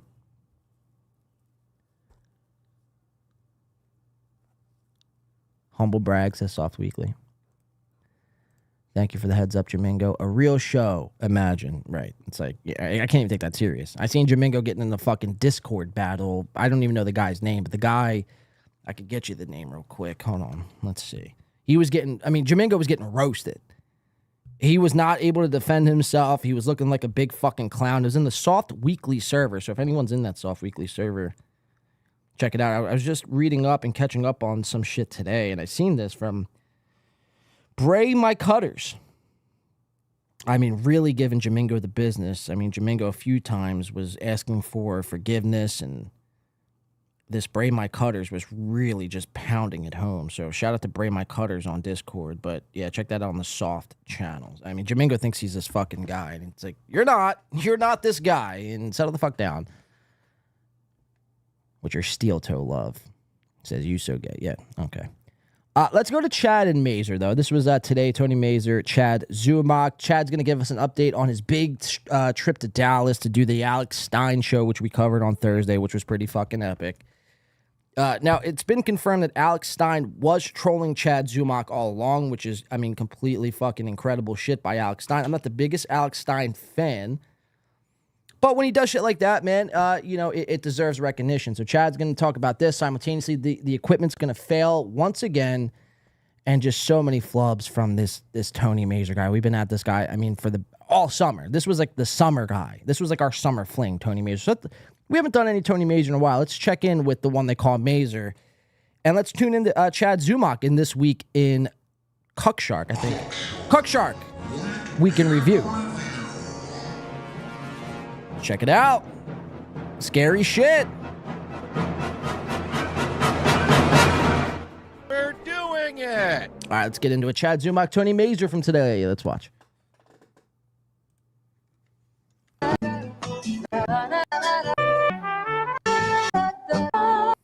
Gentlemen. All right, ladies and gentlemen, it is that time. It is Monday, September 11th.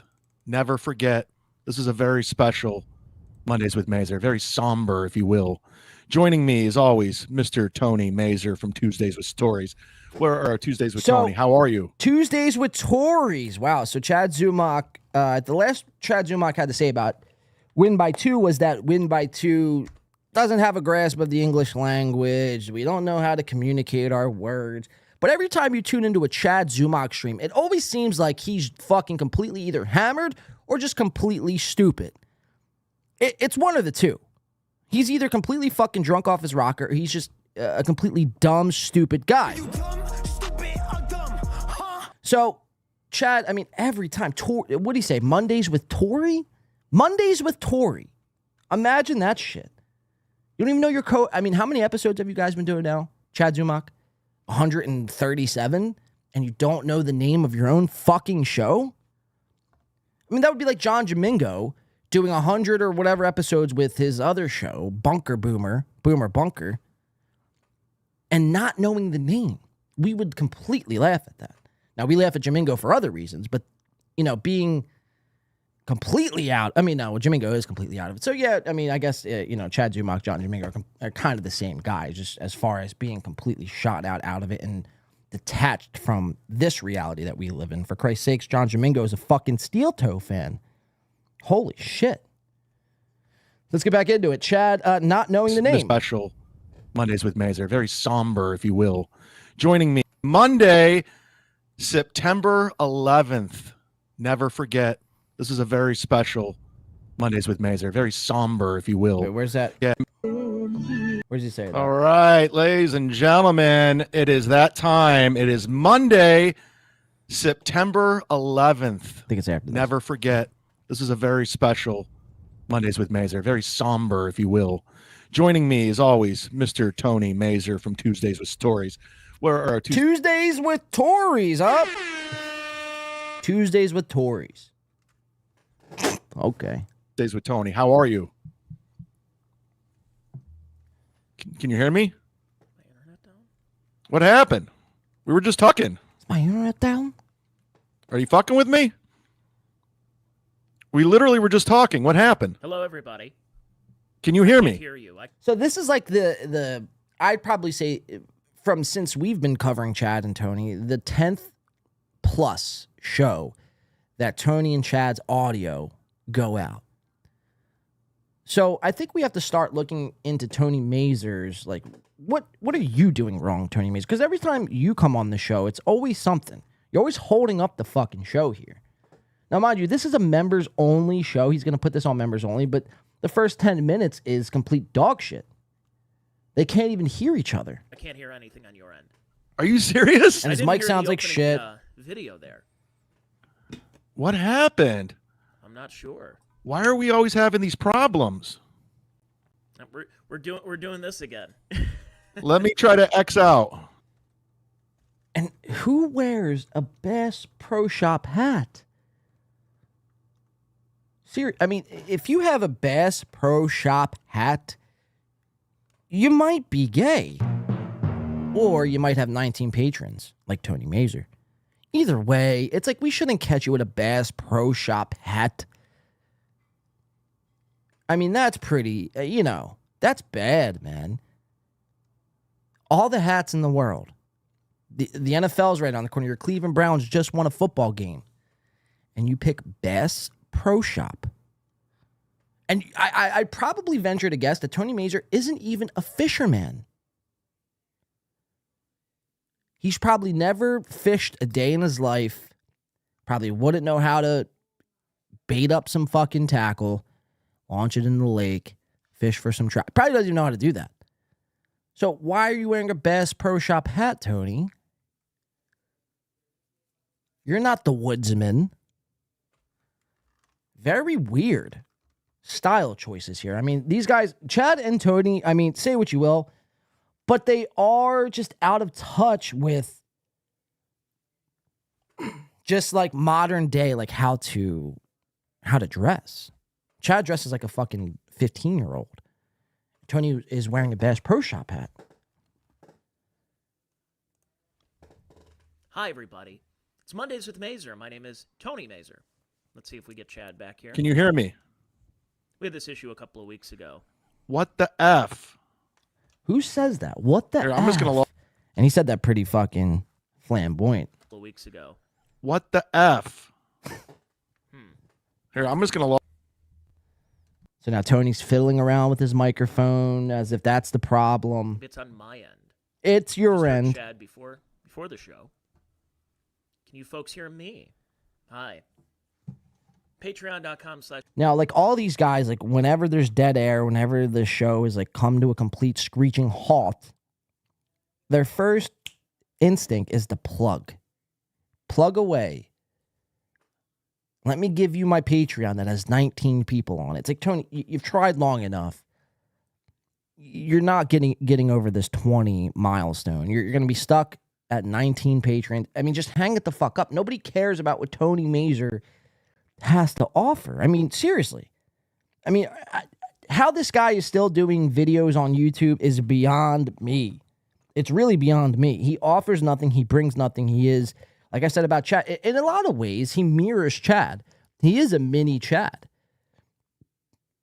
They both bring absolutely nothing to the conversation, but they extract from the conversation, extract from the viewership, and extract the super chats, and they take and take and take without giving anything in return. Now, maybe Tony on a lesser extent, but Chad, I mean, all he does is fucking take. There's Tony with his Goodyear blimp in his new home with his non-working equipment and his Bass Pro Shop hat, ready to take on the world. Let's listen what he has to say. Tony Mazur, you get my podcast. Or don't. Doesn't matter to me.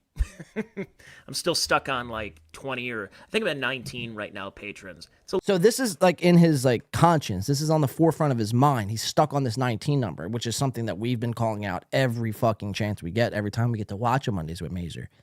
We look at his Patreon numbers. And we'll look at it again today. Now, remember, Tony Mazur has an ongoing new studio watch with Win by 2. By December 1st, if Tony Mazur does not have a new studio, December 1st will be here before you know it. Tony Mazur is going to have to give away a month free to his Patreon members. I don't think you want to do that, man. I don't think you want to do that. Let's see. Patreon.com/Anthony Mazur. I mean, we do this every time we cover Tony, but I mean, this is the Tony Mazur update here. Check it out. Patreon.com. Oh, I said /Tony.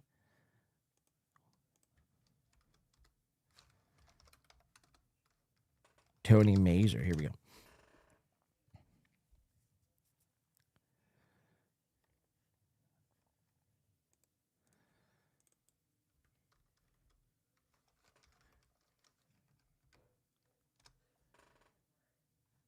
Yeah, Tony Mazur currently at this moment in time is stuck at 19 members at $115 a month. So, again, not looking good for that big overall 20 mark that you want to hit at so desperately. Let's keep watching these guys, though. The labor of love. I understand. Can you hear me now? Okay. So Bill from Jersey says that he can hear both of us. I've got the circle for Chad. There we go. Chad's in here. We can hear both of you, I by the cannot way. hear you.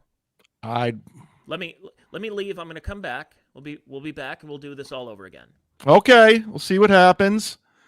Wow, off to a bad start. What the F, man? What is going on? Huh? Now, it's the first time we're seeing Chad, but check out Chad's new jacket here. This fucking bomber. Public Enemy bomber, which he's going to flaunt here in a second. I mean, I happen to think that this bomber that he's wearing, I mean, Chad, you're 48 years too late on wearing bomber jackets. I don't think they're in style anymore, nor do I think you pull them off. Why is this always happening on Mondays with Mazur? Why are we having these technical issues? Huh? Because you suck? I want answers. God damn it, Matt, you know better. And he does this thing. He has this soundbite. God damn it, Matt, from Steel Toe. And he tries to, like, for whatever reason, it's a weird tick in Chad's brain But every time this sound drop plays, Chad feels like he has to mouth the actual sound drop, which is I don't mouth any of my sound drops. I mean, I don't know why you would, but for some reason, Chad feels the need he has to. No one asked him to. No one told him to. No one said that would be a good idea to mouth your sound drops, especially the Steel Toe Aaron one. And he does it every time on this specific sound drop, and he misses every time. His mouth is never in sync with the actual drop. He just looks like a person with downs. I mean, what are you doing, Zumac? Sir, watch him try to pull this off. Why again. are we having these technical issues? Huh? So right now he is searching for the drop. He's looking for the drop, and he's trying to do a setup. It's long pauses. I want answers. God damn it, Matt, you know better. And it's just completely off. Anyways, how are we doing, everybody? Hopefully everybody's doing hear each other. Chad's mic sounds like shit. It's my old mic. Interesting. I don't know what's going on, guys. We're off to a bad start. I flew in last night from Dallas, Texas. I spent 3 lovely days in hot-ass, humid Texas. Holy balls. Did I think Florida was hot during the summer? Texas is and mind you, level. As Chad is explaining, it's funny though, Dr. Chow says, but it's not. I mean, I guess it is. Chad has these weird tics, like his brain, like much like Ray DeVito's. I think that's why he hates Ray DeVito so much, is because they're the same person. Chad and Ray are the same person. Whether Chad wants to admit that or not, they are the same person. They're just dumb, out of it guys who try to do stand-up comedy, and they're not stand-up comics anymore. There's no demand for Ray DeVito. There's no demand for Chad Zumac, yet they still try to pursue this, whatever this comedy dream is. It's like, guys, the buck has passed. You're not going to be a Dane Cook or any of these guys, a Burt Kreischer. So I don't know why you keep trying to do this. But notice Chad here, he's going to have this weird brain tic where his brain almost just freezes in real time. I mean, it's wild shit. Spent 3 lovely days in hot-ass, humid Texas. Holy balls. Did you think... And look at his eyes here. I mean, so his brain is actually like skipping a beat here. And it seizes up. His eyes get all big. His mouth starts salivating. And he blanks out for a half a second. That's what's happening here when he's trying to recall memories. It's like, Chat, cut the drinking out. Let's start eating healthy. It's 2023. I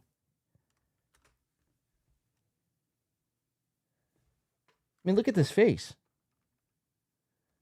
His pupils are extra big. Who knows? Could be dipping on the fucking Vyvanse. The Adderall could be kicking in. I don't know. This is not a healthy lifestyle for Chad Zumac. Did I think Florida was hot during the summer? Texas is Tony Mazur is garbage, hot, man. It is fucking. Hold on, Two Party says Tony Mazur is garbage, man. He introduced himself to Stuttering John with emotional BLM rants, stereotypical lib loser. Tony Mazur is, well, he sees Tony Mazur is almost a grifter in and of itself. He's just like fake conservative. Like he'll spew conservative values. Watch a Tony Mazur stream. He'll spew conservative values.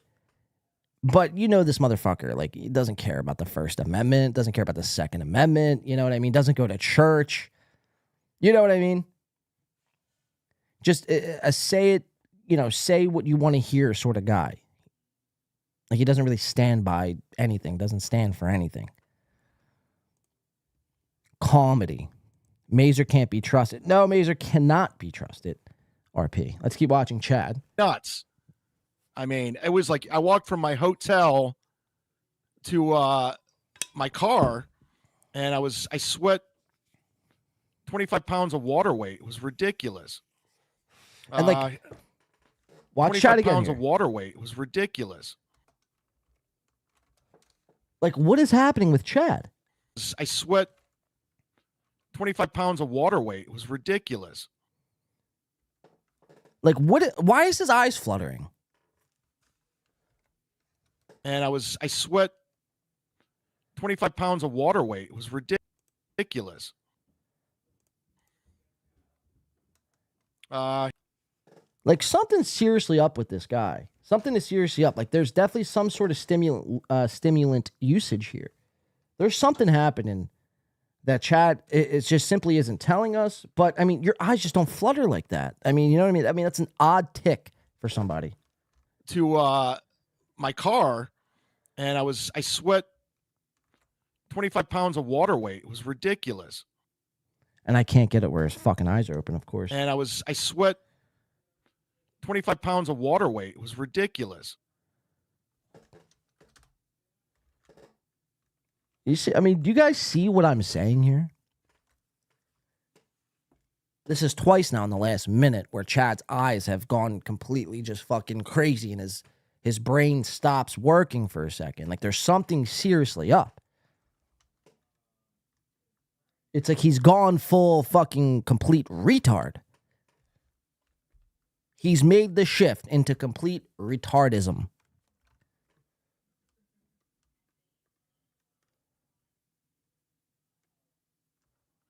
Or he's possessed. One of the two. He's either full retard or he's completely possessed by a demon or a Jew. If I could be a Jew right now, Sorry. I would be a Jew. Sorry for Tom Showstrom bumping in the way.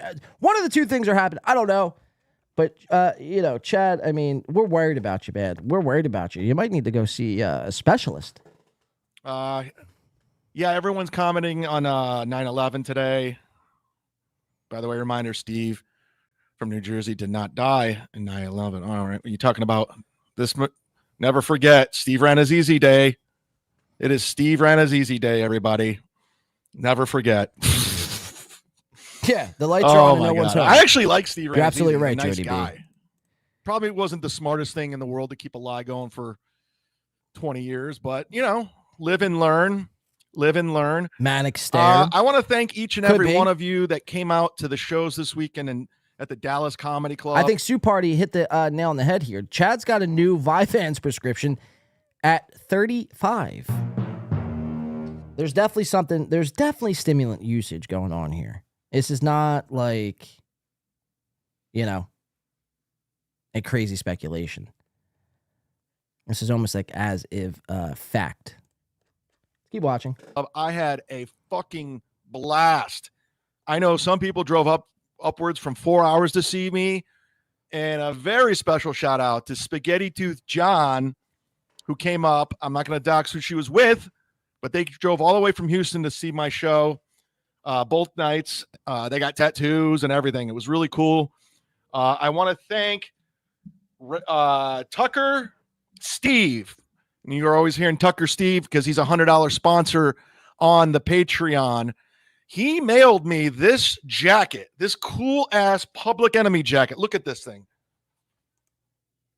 And it's like, you know, a Public Enemy jacket. Sue Party says, John, will you teach me the way of the trademarked Melton Zoom? Is it in OBS or do you have a special browser? No, it's just it's on Windows computer, and it's not a Melton Zoom. It's a magnifier on Windows computer. Check it out. Little Control Alt action with the zoom in with Chad's Public Enemy sweatshirt here that he's flaunting, which I think looks completely tacky, but he's super proud of this. Fits him nicely. Fits him nice and snug. It's got these zippers here on the side. It's got some weird fucking zippers on the arm that he's going to show us here in a bomber second. Jacket. It looks. I mean, would you ever be caught dead wearing this sort of jacket here?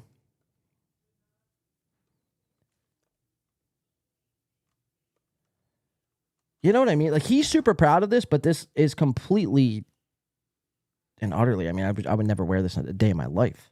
Dope as fuck, but he mailed it to me. And again, this is like when high school I can't people thank him wear. enough for doing that. I mean, the comedy club was great. Everyone was great. Everyone had a great time. I want to thank the owners of the comedy club, Dallas Comedy Club, Rosie and Ian. Just like little things, thoughtful things like this. They gave me a card at the end of the week with personal signature. You know, in the between shows. Oh, here, we got to read this card too, by the way. So he's stating here that this comedy club owner from Dallas, Texas, put him up, paid off his car rental. Chad rented a car. He's balling now with all the super chat money that's coming in. He's a big baller. He's a big spender. Between Alex Stein and his Dallas Comedy Club, Chad didn't have to come out of pocket this whole trip. And I've never seen something like this where a club, I've played clubs before, and no club was ever like, yo, Here's a card. Thank you for gracing us with your presence. So, according to Chad, this is a card from the Dallas Comedy Club owners. Mind you, it looks like the handwriting's in chicken shit. This looks like it kind of looks like Chad wrote this himself. But it says, let's read the message inside. Because he flashes this on the screen, quickly. So let's read it. It says, Chad, thank you so much for making your first trip back here in 12 years to play our club. Like in 12 years. Like, this is definitely something Chad wrote. Like, no comedy club owner ever, no club owner in the history of club owning would ever write such a message like this. Chad, thank you so much for making your first trip back. And it almost looks like, you spelled back with an H, like Bach, like Maybach. Your first trip back here in 12 years to play our club. I really appreciate you saying or going up against. Now, it's something football. I don't know what it is.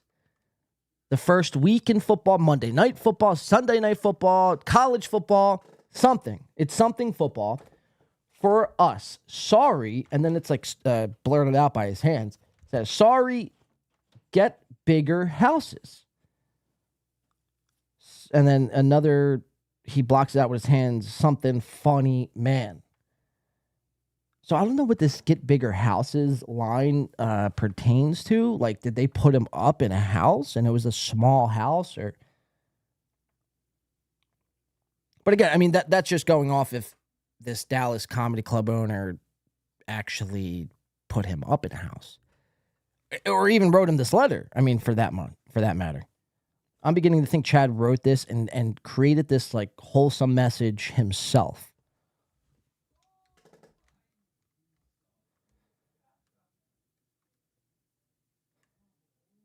Do you see what I'm saying?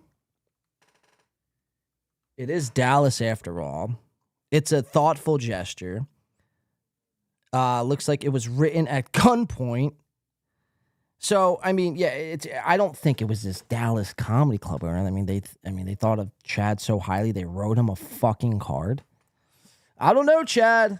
Seems like another one of Chad's lies. Of the week with personal signature. And a in between shows, they sent for barbecue for the comics. A personal signature, he says. And when I went to cash out at the end of the night, he goes, well, how much was your Uber from the airport to here? And I go, I rented a car. And he goes, oh, okay. Well, cheers, guys. Shout out. They just picked up the whole rental. They didn't have to do that. I've never had a club do that ever. Let's get Tony. So this comedy club in Dallas, which Chad has no connection to, paid off his fucking rental car, which is probably like $300. And they wrote him a card, a thank you card for performing at his club. It's Chad Zumac, for Christ's sake. It's not like, Dave Chappelle came through the club, or, Bert Kreischer, Tom Segura. It's Chad Zumac that came to the club, and they wrote him a thank you card. So either one or two things are happening here. Either one, this is a complete and total lie made up by the one they call the cuck shark, Chad Zumac, or two, this was the club's first weekend open. And Chad it just happens to be the first comic to perform at this club. But, to say that, you roll through here on a random weekend in September and you crush so much so where they're taking care of rentals, and I think there was probably only like 12 people at the show. So something's up here. Something's up. It makes sense if he was there for free. He probably didn't get paid to perform. No, that's what I'm saying. He probably did not get paid to perform. That card and text is a fraud, and I could prove it. All right, we like that. Honk the clown. How can you prove it, though? Wheelchair Boy says an autograph. Dummy does Dallas. Jody B says. Let's keep watching, though. We'll watch another couple minutes of this for this week in Cuck Shark. Back on the line. Tony, can you hear me? Yeah, I can hear you now. It's I'm having StreamYard issues on my laptop, so I went over to my phone. Do I sound okay? Yeah, you sound good. Sound fine. I'm passable. Oh, shit. Better than Ken Mosca when his one of his earbuds is fizzling out on our football podcast. Which, by the way, every Wednesday our football podcast going out now. No one 5 cares. o'clock, everybody. Make note of it. I know some of you are like, Nobody cares about your football podcast, man. So these guys are, I mean, they're really going to go ahead and move forward with a weekly Wednesday football with Ken Mosca, Tony Mazur, and Chad Zumac, as if this is the greatest idea since sliced bread. Nobody actually gives a fuck. Nobody cares about your picks. Your picks are all wrong. They're all wrong. Save yourself. Save yourself. And don't do this football podcast, man, because nobody really at the end of the day gives a shit. like, I don't want to talk football. Talk about reading a room, you know? Hackverse and Stuttering John. I'm like, no, we're getting away from that. Trust me. It's a football podcast. Yeah, so, we're talking so football. I heard you talking about Dallas, and you got Key West coming up this weekend. Yes. Can we address the Alex Stein clip? Which one? There's a couple of them. Well, the one that... yeah, there's a couple of them. Yeah, the one that Alex Stein tied a credit card on a fishing pole and trolled you on his own show. Now, this is where Chad is having a hard time getting a grasp and coming to just a realization that he got trolled in real life and that Alex Stein and him weren't actually just powwowing that this past weekend. They weren't actually hanging like buds. They weren't actually just chilling, you know, all night on the town, me, Stein, and Zumac, you know. No. Alex Stein was trolling you. You big fucking shit. It went viral that I saw. Watch him cope his way out of this. Fishing pole with the credit cards. Yeah. I mean, he was busting my balls. Like, everyone's like, oh, dude, he fucking punked you. He owned you. I go, did he? Or was I just having fun with it? Like, it was stupid. It's what Alex does. And thanks to Alex Stein for having me on and putting me up in a hotel and took me out to dinner afterwards. So look, I mean, so notice how now I'm going to use a Drunk on Cringe line. He humble brags his way through this. Yeah, Alex put me up. There's no way he could troll me. I mean, even if he did troll me, I mean, he did put me up. He paid for dinner. He took care of all my expenses. Yeah, everything, all that sentence could be true. Simultaneously, he could have trolled the living dog shit out of you. And the only reason, and that's not, rest assured, that's not Alex Stein's own person. Like, he's not coming out of pocket to pay for Chad Zumac and put Chad Zumac up in a hotel. I mean, that's insane. So this is the Blaze TV's money that's putting you up in a hotel, buying you food. And Alex was there in troll fashion and in Alex Stein form and trolled the living dog shit out of you. And you don't want to admit it to yourself, so you're left like in this weird little spot where you're just trying to find like any highlight of that weekend to kind of throw in our faces, throw us off the scent of a troll. But we know, we got you. You got trolled. And now your brain is like malfunctioning again. This is the third time. And within like 7 minutes of a show, your brain is just going haywire. There's like smoke coming out of your ears. It's like, Chad, you're dumb. You're a retarded guy. Or you're on drugs. One of the two. I wouldn't want to be in the middle of that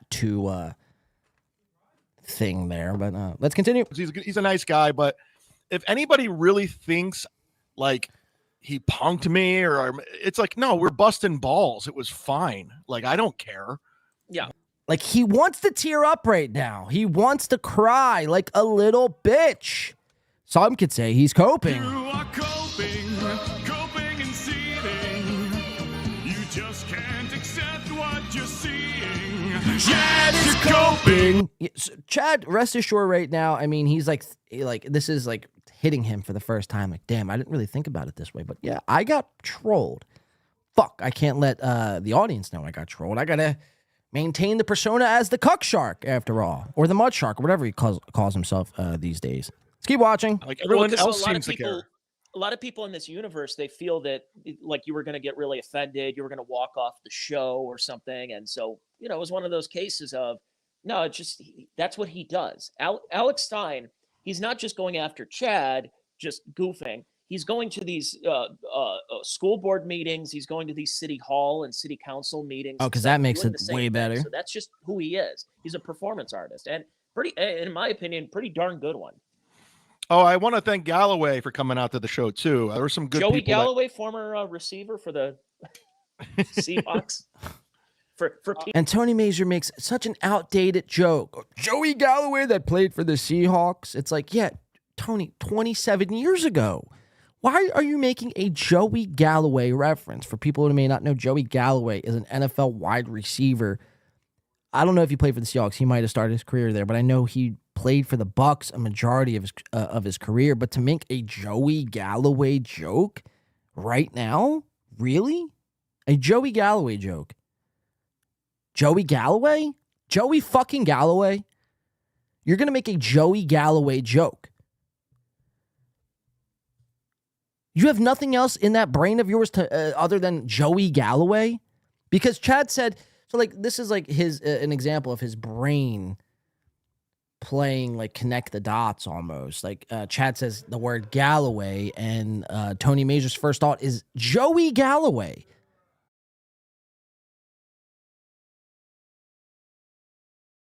Dud Shark, Jody B says. It's worse than Dud Shark. Joey C. Galloway. Soft nose. I mean, if you're older, you know, you get the reference, Joey Galloway. But if you're like 25 and younger, you're like, who the fuck? Joey Galloway? Love win by 2 from Minnesota. Thank you, Lou Sass. Appreciate that, Lou Sass. W-Man says, Bob Shuley. There he comes in with his proverbial Bob Shuley. W-Man is like, that's like a W-Man's hex. So W-Man just performed his like sigil magic on this show. He says the word Bob Shuley, and he knows it throws me into a fucking skirmish and tantrum that I can never completely recover from. And all show, that's all I'll be thinking about is Bob Robert Shuley or Bob Michael Shuley. Which one should we go? Should we go Bob Michael Shuley in honor of Mike Morris, or should we just keep it Bob Robert? Imagine having the name Bob Robert Shuley, because your name could be either Bob Robert or Robert Bob Shuley. So I think that could be pretty dank. Wow, did I just say the word dank? Wow, that's a Dr. Chow line. Dank, bro. Dr. Chow, call in. Let's see those fucking Rolexes. You're going to have to open the boxes. We need to see it. We need to see it tonight. Thank you, Lusass. Says, love win by 2. We appreciate that, Lusass. We appreciate that. Thank you for your viewership. It's much appreciated. All right, let's continue into these guys. Only a couple more minutes left in this week in Cuck Shark. Tony Mazur and Chad Zumac, they got to be stopped. This is a duo that needs to come to an end in 2024. It will be my life's mission. Peter Bisconti Seahawks. Okay, someone says Alex admitted that Carl told Watch things Chad. to do to troll you, like the CC on a string in the police reports. Okay. So who gives a fuck? Like you guys are like, did some research. Okay. Yeah, and we talked about it. It's fine. It's like no big deal. Yeah. Like you're about to cry. Like you're literally about to draw some tears. Fun with it. Who cares? Anyways, but thank you to everybody that came out this weekend. I want to thank Stan. What's that? Stansberry. And I want to thank Tony Mazur making another boneheaded joke. He says Stansberry. It's like, all right, Tony, what are we doing here? Joey Galloway and Stansberry jokes? Ugh. Boring. David, who just signed up to the Patreon, who was at the show on Friday evening. So thank you very much. Sincerely. But we're back at it. We're doing it. Got a whole new week coming up. Some people were asking, where's Kumia's Cucks? How come you didn't do it on Saturday? I was just busy. I had so much going on before the shows. I will be doing Kumia's Cucks tomorrow at 2:30 on my YouTube. So Z, brings up a good point, and this is something that we said earlier. And Z says, what's with his pupils dilating? That's something we pointed out. We speculated Vyvanse Adderall usage. Something's going on with Chad. This isn't sober Chad. We watched 3 times here, Chad's eyes, and that's just what we caught. That's not even everything. I only watched like the first 10 minutes of this. How could I watch a full 58 minutes? I'd want to DOC myself. But Chad's pupils, are just so fucking, they're massive, as if he just either dropped stimulants, fucking ecstasy, MDMA, the drugs that make you trip and hallucinate. You could see Chad. I mean, or Flocka. They got Flocka down there. It's pretty cheap. It's like $6 a fucking pound. Chad just could be addicted to Flocka. Imagine being addicted to Flocka. Chad would be a dumbass. Chad would be the dumbass to get addicted to Flocka. Addicted to Profits should change his name from Addicted to Profits to Addicted to Flocka. A2P, I know you're watching. Let's change that name to Addicted to Flocka. Or what's the other one they got down there? Crocodile or some shit where it like eats your skin from the inside out. Sudafed. Chad's just on a bunch of fucking Sudafed. B Smiley coming in and says, well, MDMA is great. Chad isn't cool enough to eat some Molly. Yeah, Chad, maybe in his heyday, but Chad strikes. Well, you're right, actually, B Smiley, because Chad doesn't even smoke weed. Chad's the type of person who'd be like afraid to face his own ego during like a fucking MDMA or fucking mushrooms or acid trip. I mean, the guy, anybody who doesn't like smoke weed, it's just like recreational. Like Chad doesn't smoke at all. He doesn't smoke one bit. Like weed gives him the heebie-jeebies. And it's like that sort of guy, it's like who you got to watch out for because they can't face themselves. Like weed, when you smoke weed, it like pulls the mirror up in front of you, for lack of a better term. And it like, you know, you start thinking about some shit. Chad, I mean, you know, if Chad were faced to think about some shit about in his own life, he'd probably actually drunk on Cringe himself. Like he actually would probably get to that point. This is just masked in years of coping and years of alcohol abuse. Just suppress. Eventually that's going to blow. Look what happened to Drunk on Cringe. God rest his fucking soul. Every now and again, a little weed ain't bad. Chad shouldn't be smoking weed, in my opinion. Maybe not like every day, but like, you know, recreational. It's like, it's good just to reflect, you know? It's good to reflect. I'm not saying to become a fucking stoner, but once a week, twice a week, reflect. Otherwise, your ego gets fucking out of hand. Chad said he's never smoked anything in his life. Not a cigar, a bowl of tobacco. Now, I find that hard to believe. I do find that hard to believe. Chad does look like, well, I mean, maybe not, though, man, because he played, what he played, ball D2 or D1 for Kent State, whatever Kent State is. So maybe he never smoked. Maybe he never smoked. Except the poll, says Jody B. But maybe you might be right. He might have not never smoked. He might have smoked like one time and like got paranoid, so he never did it again. So he has no balls, you party says. Right. Ray is cooler than Chad. What the fuck? Right. How is it that Ray DeVito is like smoking fucking ounces a day, blowing trees, drinking Bud Light, living his best Ray DeVito life, completely open and just, you know, ready for the next endeavor, and Chad's like this like closed off little fucking hermit who does Mondays with fucking Mazer, and he thinks that's the, you know, that's the meal ticket out of this fucking shitty situation. It's like, it's not. Mondays with Mazer is a dying program. It's, if not already dead. We're just watching, like, you know, like if someone dies, like they have a last, you know, couple twitches left in them. That's like what Mondays with Mazers is. We're watching this on this last, like, I'd be shocked if we were here this time next year, Mondays with Mazer was still a thing. Imagine if Tony Mazer smoked weed. He'd be jumping out like fucking Courage the Cowardly Dog. This would be Mazer.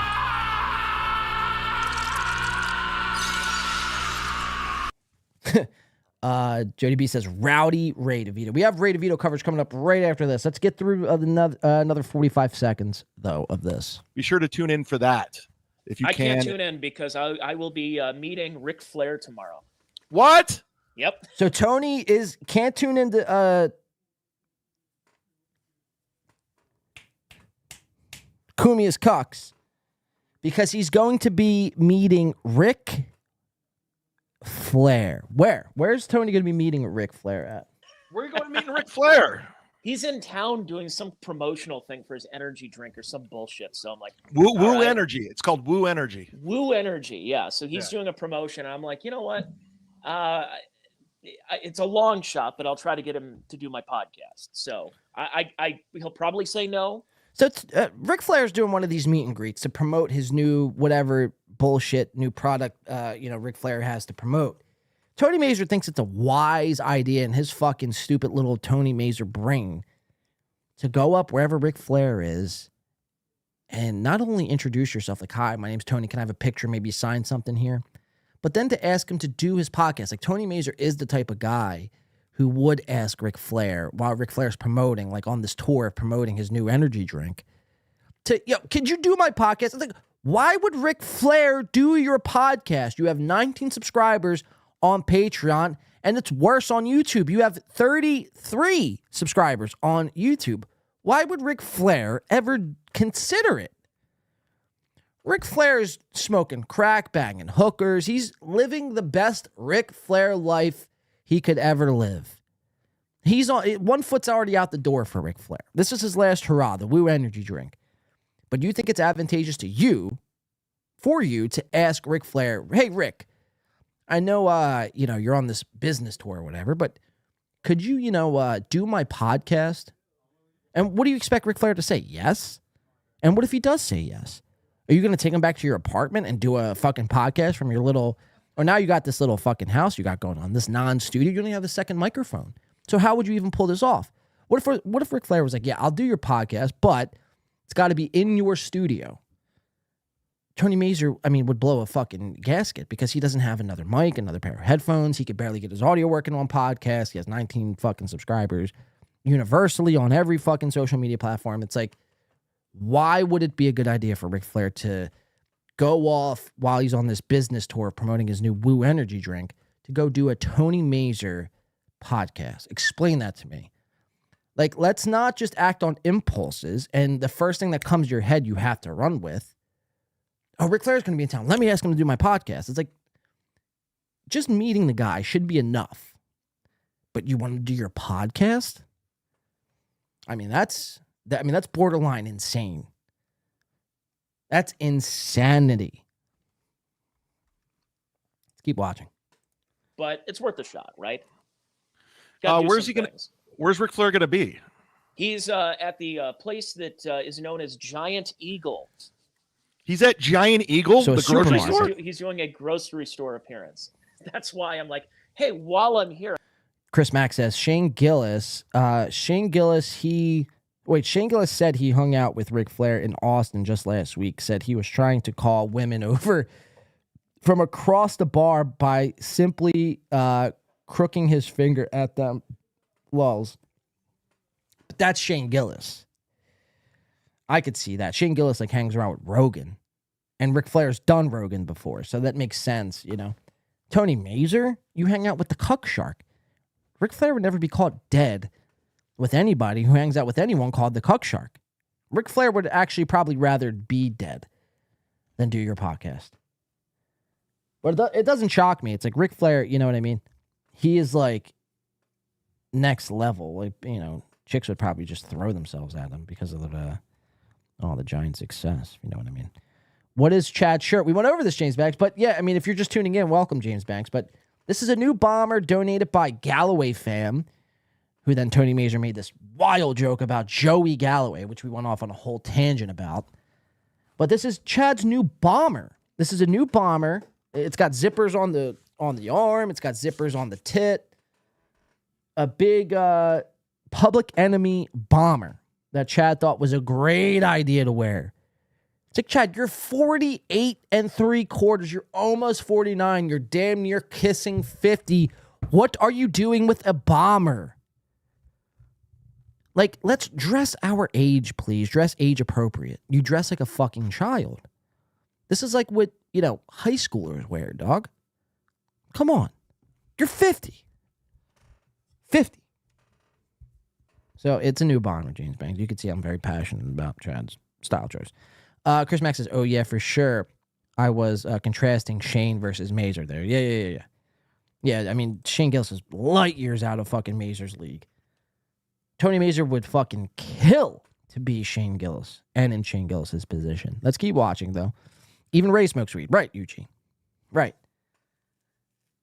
So effectively, Ray is cooler than these two. I'm not saying you have to be cool, or if the only reason why you'd be cool is because you smoke a little fucking ganj. But to like be anti-weed, that's where I question. I'm not saying you have to be pro fucking pothead, but to be anti-weed and never have touched it, well, now I have some questions. Now my detective hat comes on. Well, why? It's weed. It's not like I'm not asking you to smoke some DMT and travel across the multiverse. I'm asking you to take a little hit of ganj and get a little mind change and have a little self-realization. Maybe come to some epiphanies in your life and have some new ideas. Like that's what, like every time like you think you're on the right course, and maybe this is a bad thing, I don't know, but I in my life, I apply it differently. Weed comes around and smacks you right to where you're supposed to be going. You know what I mean? But Chad, I mean, he's like petrified of it. It's like, that's kind of gay, dog. Like, if you're scared of marijuana, you might be Gino Bisconti. Let's keep watching these guys, though. Let's see how they get out of it. I may as well pick up some cat food, some laundry detergent, anything else I need. And cheers. Oh, by the way, ladies Ric and gents. Flair's over there in the beverage section. Yeah, you gotta. If Ric Flair's at the grocery store, you gotta go see him. Chip Calloway, $4.99. Thanks for the great weekend, Chad. Great shows. Best weekend of my life. Yeah, I didn't know if I was supposed to give out your name, Chip. I apologize. I don't. What's that? But he's a cool dude. He came down to the shows. He got his first tattoo this weekend. That's a fact. So Was it of you? Was it a No. Zumac related tattoo? No, I would have had him removed if that was the case. But no, they were With a great razor people. blade.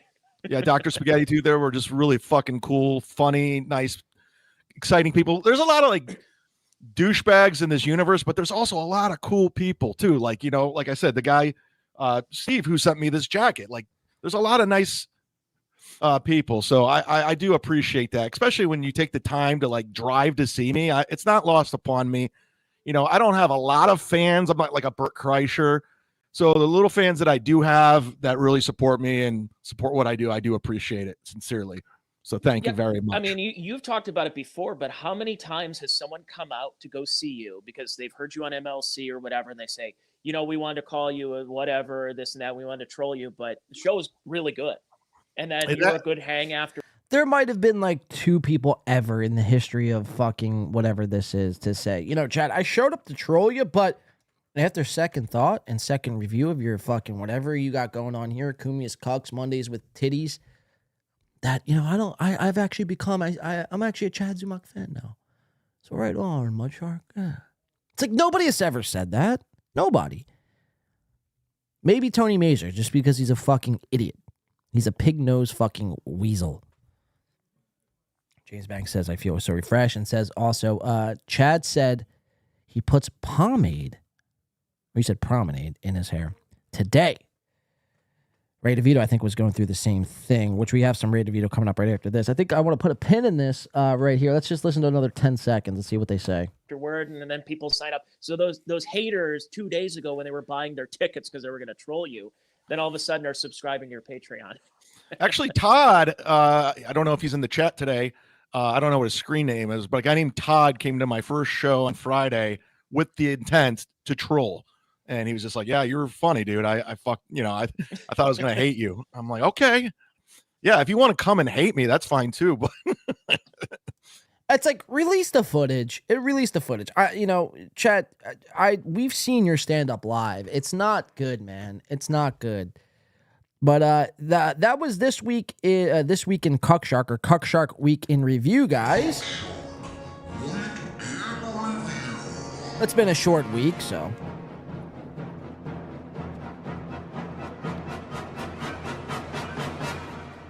we're doing it.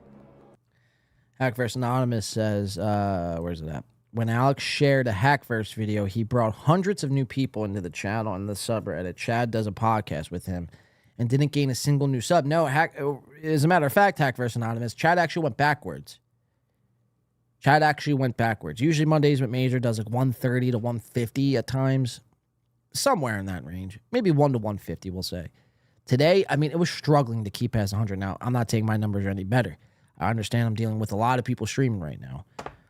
But to be like Chad Zumac, to hang your head on this like professional comedian like this. We're supposed to be taking Chad Zumac, super duper seriously because of his stand-up capabilities and all the people he name drops, like Nick Swartzen and Jim Florentine and Bert Kreischer, Sam Tripoli. Like, we're supposed to respect him. It's like, we don't respect you at all. We actually think you're a laughing stock. You're like effectively a lolcow. And, I understand it. Everyone's journey is a little different, so you're not going to completely realize it, but you'll realize it. Like Ray DeVito, I think Ray DeVito's right on that cusp from realizing, like, yeah, he is the butt of the joke. That's fine. I mean, you could be a great person and still be the butt of a joke, but that is that. And I think we have a call here. I think this is from Honk, but we'll see. I think they hung up. Hello? Yeah, they hung up.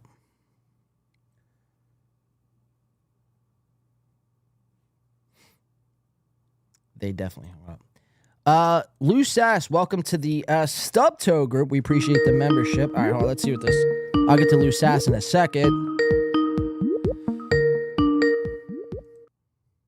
Yeah, hello. Hello, go for win by 2. You're live on the air. Hello, good evening. Good evening. Honk the clown. Honk here. the motherfucking clown. Thought you were going to be calling in. What's going on, Honk? Blade, my brother, how are you this evening? Show looks like it's going well. I'm not doing too bad, man. Just, relaxing, kind of getting into this weekend's mishaps and misfortunes from this week. Not doing too bad, Well, Honk. Well, your Eagles looked a little rough this week, and I'm not going to lie to you. I don't want to be cause for alarm, but yeah, they didn't look real solid. So, and me being a Niner fan, of course, I'm not trying to gloat, but yes, it was impressive to say the least. Hey, man, look, a win is definitely a win. I'll take it. I mean, your Niners looked, if you're a Niners fan, your Niners looked obviously incredible, but they were playing the Steelers, which, I have my doubts with the Steelers. I mean, I don't think Kenny Pickett's the real deal, but, I mean, that's a whole another discussion for another day. Eagles, I mean, look, Tom Brady came back into New England, Bill Belichick, obviously. They still got the job done, I'm feeling confident. Yeah. Good. Well, you want to talk about this fucking Dr. Chow feller for a little bit, or are you pressed for time? I got all the time in the world for Honk the Clown, man. Well, I mean, we watched your show. I mean, I'm very excited. I know you got this Dr. Chow. You're on a rampage for Dr. Chow. I hope he's in this chat, but what do you got on your mind? Well, if not, if we don't see him up in the visible, we know the little turd is lurking somewhere behind some curtains and shit. That's how he rolls. Yeah, he'll definitely I mean, here, I am sorry to step on you there. A little bit of our time difference, I think, and the calling, and so I end up kind of getting over you there. But no worries. Yeah, this Chow lurks. Yeah, good. Honk. Where's yours? Anyhow, he doesn't really offer up a rebuttal to some of the questions I think that we all have. And once again, I'll put it right out here on the record for everybody and the great people in the audience this evening and, watching all around the world, especially our Canadian friends. Good evening. This fucking feller here he is. He's, almost a 50-year-old man, and he currently keeps the company of way younger dudes, and we all know he's got some arrested development going on, and it's probably from the many, many years of abuse he suffered at the hands of his overbearing military father. The international man of intrigue, Chow, before he came back stateside, he's been fucking all over this globe. Dad was an old admiral in the Navy, and, military kids that do all that and those what we call GI brats, they're some of the most despicable, arrogant little turds on the planet. Chow was following the suit and the tradition just fine. And so, yeah, we need to ask them, outside of that, what in the hell is going on? It's hard to trust a 50-year-old man who was sporting the 1970s Peter Frampton Comes Alive hairdo, wears the 1980s fucking Don Johnson Miami Vice sports blazer, drops fucking 1990s weed slang like dank. How the fucking cool is that? And, you know, there's a lot to dislike about this guy. So, yeah, we're going to do a documentary.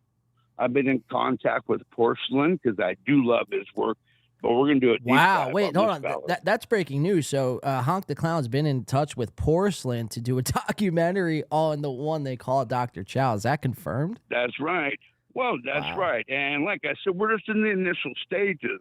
But, you know, we could maybe perhaps not go through with this if he would answer the questions. Why is this?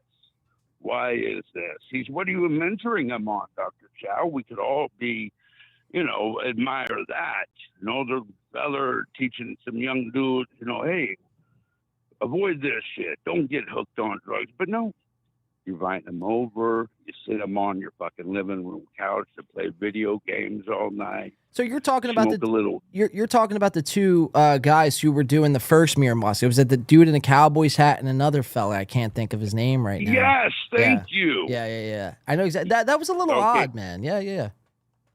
Thank you. So yes, my questions are legitimate, and I think the rest of the people in the audience are also curious because we think, what the hell is an almost 50-year-old man like Dr. Chow, international man of intrigue, fucking gazillionaire, makes so much money from a lot from his father's military retirement, being an admiral and all, makes a bunch of money during the Robin Hood and GameStop fucking scandal, millions. Dogecoin. And right. Yeah, that whole cryptocurrency shit. And here he is. He's got all of this, and the dude ain't kicking it with some no fucking solid Model 10 models with some AJ. No, he got 20-year-old boys hanging out. They can't even probably buy their own booze or so. Oh, shit. I mean, they're probably on the line, but with Dr. Chow, who knows? And, you know, like I was saying, everybody, too, please, quick little plug if you don't mind. Go ahead. Honk the Clown over on YouTube there, Honk the Clown. Come sub, stay in. We're going to do another test stream, and then we're going to go with the big show next Saturday, I think. Wow, that's and big. hopefully That's my big. equipment's a little more up to par for everybody, because I'll be damned if I'm going to have somebody like Dr. Chow and that low-quality shit that he puts out, him and that fucking Mirror feller, that low-quality production they put out, having him questioning me about the integrity of my stuff, of my equipment. I have a $35 microphone, and it sounds better than his goddamn $1,000 worth of shit. Thank you. No, I'd have to agree with you there, Honk, man. A lot of great points. Honk the Homeless Clown. Like I said, dude, the first test stream was amazing, in my opinion, my humble opinion. You said another test stream coming in the big show next Saturday. Look, we're looking forward to that. The Dr. Chow, Little Mirror, possibly documentary. I put it up in the chat for Dr. Chow if you wanted to call in, but I don't know if it's gonna happen. But all valid points, Honk. All valid points, and it's not. I'd be lying to you if I said, I wasn't thinking some of those same things myself, man, to be honest. Good. I'm going to go ahead and let you get back to the show. But you know what? I do want to say one last thing. Everybody out there in the chat area, we got a great chat. This chat is probably one of the best in this little bullshit, nasty universe, without a doubt. Oh, yeah. But you know what it's lacking? What's that? It's lacking, in my opinion? You goddamn people with some deep pockets and short arms, you need to start fucking helping out our boy John here. And I'm not saying that as a begging ripper thing, but he puts in good time and effort. And occasionally he might drink too much and miss a show. Everybody has their fucking moments. So it's like Stevie Lou doing methamphetamine. But you guys don't give enough money. So let's, I'm not putting out there an M-hole fucking hat. But each and every one of you all know that our guy does put in the effort. He does a pretty good fucking game for being solo. And that's all I got to say. You guys have a great evening. I'll see you all this week later. All right, Honk the Clown on the call, man. We appreciate that. Go check him out. One of our mods put in the chat Honk's Honk's YouTube link. We appreciate that. Look, I know, yeah, look, you know, it is what it is. People will come around. This, for one thing's for certain, thank you, Soup Party. Honk says give John money, so Soup Party gives John the money. But look, in all seriousness, guys, we appreciate that. Thank you, Soup Party, $5. Check out Soup Party as well on YouTube, Tuesday nights. It's not about the money, man. I'd be doing a show without the money. It's not about the super chats are nice and definitely appreciate I appreciate them. But it's not, you know, everything's not about money all the time. I'd be doing this, you know, I've done this for way less. It's something I love doing. So you guys know how it is. You know, I've never been one of like, you need to give me fucking money now. But we appreciate that, Honk. Check out Honk. He brings up a lot of good points about Dr. Chow. Dr. Chow. Honk is right, Jeff Closer says. Another frequent flyer, as they say. We appreciate that, Jeff Closer. Always coming in, keeping the lights on around here, supporting the show. We appreciate that. Thank you, Jeff. Honk is right. But Honk is right in a lot of ways. I mean, he poses a lot of good questions. And, you know, look, I think he's going to knock it out of the park. And that's not just because he was just on this fucking show. I mean, I tuned in with an open mind. Look at Soft. Membership for 5 months. Soft coming in now. Honk has Chow's number. It'll be interesting moving forward. Thank you, Soft, for membership for 5 months. We appreciate that, to the Stubtoe group. It'll be interesting moving forward, man, to see Honk. I tuned in Saturday not knowing what to expect from Honk the Clown. I've heard he did, radio back in the day, but you never know what to expect, you know, with a lot of people. A lot of people now are doing shows. Look at Joey C, little Mir in a lot of ways. And a lot of other these people, fucking Ari Jane and fucking BYB, Stevie Lou, like he mentioned. A lot of people, like, they want to do podcasting, but they put absolutely zero effort into their shit. They think it's okay to show up time and time again with 4, 5, 6 boxes on the screen, talking about nothing, bringing nothing. I mean, look at Tony Mazur. This guy was a seasoned vet on the radio, and his shit is complete horseshit. It's nonsense. It's nonsense. We could have fun and laugh and joke all the live long day, but when you really break it down, and these guys are supposed to be old radio guys and comics and real sharp, quick-witted, like they'll kill you with their words sort of guys, and then this is what they bring. It's laughable, man. It's laughable. But, you know, we appreciate it. You know, everyone who's watching the show, you don't have to super chat or anything like that, but we do appreciate it. Because without you guys, there wouldn't be all of this. So, your viewership is definitely appreciative. Thank you, Honk. Thank you, everyone. Soft, Jeff Closer, and Soup Party coming in. Enough sentimental shit. Let's keep the show rolling, shall we? All right. Kip Smith says work beef. Kip Smith is calling a work alert. Guess he's calling it on Kip and Chow. I don't know. Since I've talked to Honk, let's cut that. Since I've talked to Honk, though, he's always been kind of true to his fucking take on Dr. Chow. He's like, this guy he's got to go down. So it'll be interesting to keep our eyes on. I had Dr. Chow. He knew the number. He could have called in to kind of confront it.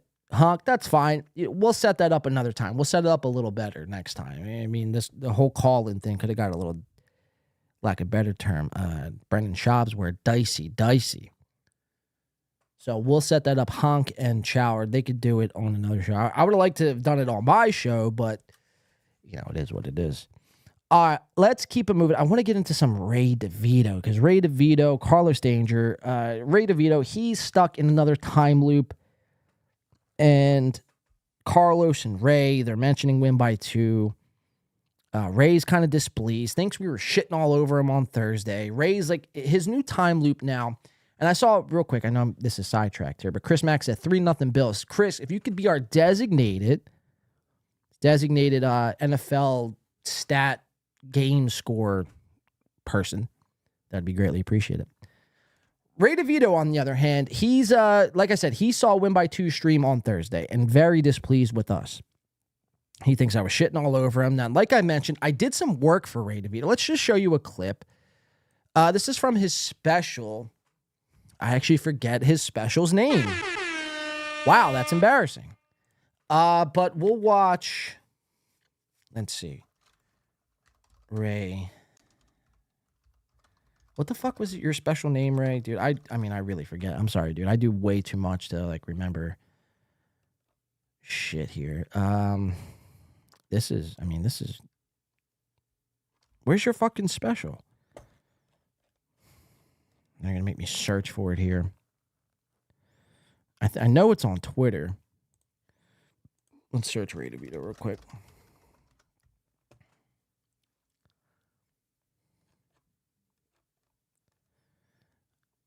Big thanks. No, that's not it. Where the fuck is it, man? All right, check out my man right here. Cyberbullies. All right, here we go. This is it right here. So this was from stand-up clip recorded at RR Rego in New York City. Videos edited by Win by 2 Radio, recorded by... But what is the special name? It's at the end here. I know I put it at the... Life Without Balconies. Life Without Balconies. So I did a little work for Ray DeVito. I cut up about 10 clips in his 39, 40-minute special. So he thought because I did a little bit of work, he was immune to criticism or being laughed at or being for what he thinks that we're shitting on him. It's like, right, just because we did a little bit of work together doesn't mean you're safe from all of the shrapnel, as they say. So here, we'll just show you a little bit of this clip here. This is the work I did for Ray DeVito here. Check this out. And my niece got cyberbullied. That's the first thing that happened. My 14-year-old niece got cyberbullied. I asked my sister, hey, what happened? She goes, someone said something mean on her Instagram. And I was like, okay. I go, then what? And my sister goes, that's it. All right, if you cannot handle someone being mean on social media, then don't go on there, right? Then don't. For 2 years, I had a popular web series. If it wasn't for people saying mean shit, no one would have interacted with me. Right? That is literally the entire internet. My web videos, 3 types of people would interact with me. Cyberbullies, people that would attack cyberbullies, and then my Aunt Judy to say that I'm handsome. This is my favorite thing. After one of my videos, someone goes, hey, thanks to this guy, now we know what Ben Affleck looks and sounds like if Ben Affleck had Down syndrome.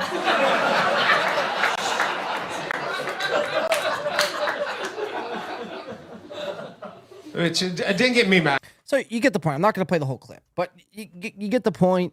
I made a couple clips for Ray DeVito. We worked together, and he thought, like I said, because I made a couple clips for him, that he was immune from all this shit.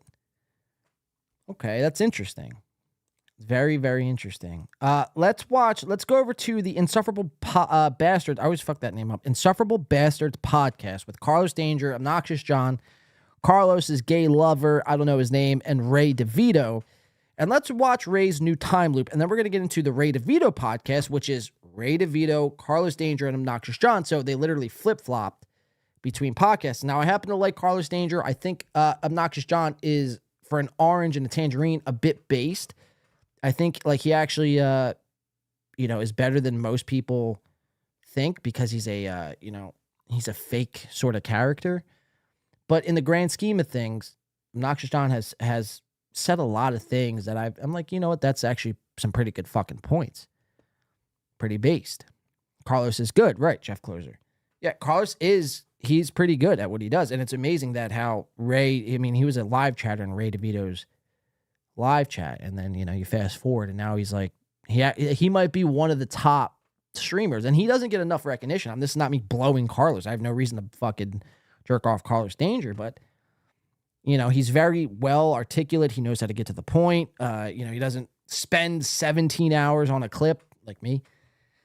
But this is the only thing I questioned is, so they were on, like I said, Ray DeVito, or they were on Insufferable Bastards podcast, Carlos, Ray, and Obnoxious John. And then immediately following, Ray DeVito does a podcast with Carlos, Obnoxious John, and Ray. It's like the same thing. It's like, why didn't you just keep doing whatever? That's my little critique about it. Let's check it out. This is Insufferable Bastards podcast. Citizen M says, OJ's filter is like an orange Barney, and he is painfully fake radio voice. Outside that, he's okay. Yeah, if you can get past the voice, because who knows? System's right. I mean, he is behind a filter, and I question everybody who's behind a mask or a filter in this universe.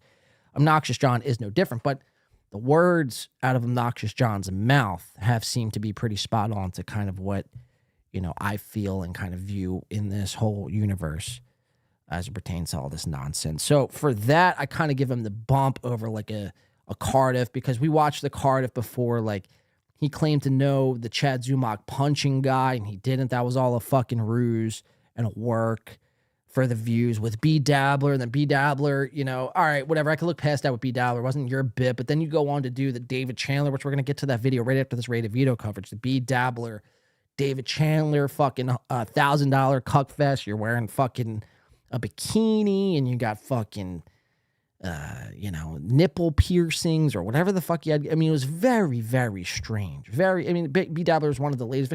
And B Dabbler is, a lot of the things he does is good, but it's like, you know what I mean? I don't know, man. It's open for ridicule.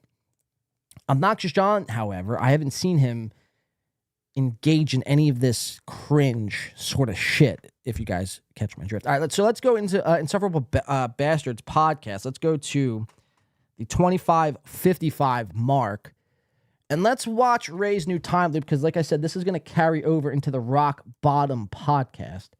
This new time loop Ray DeVito has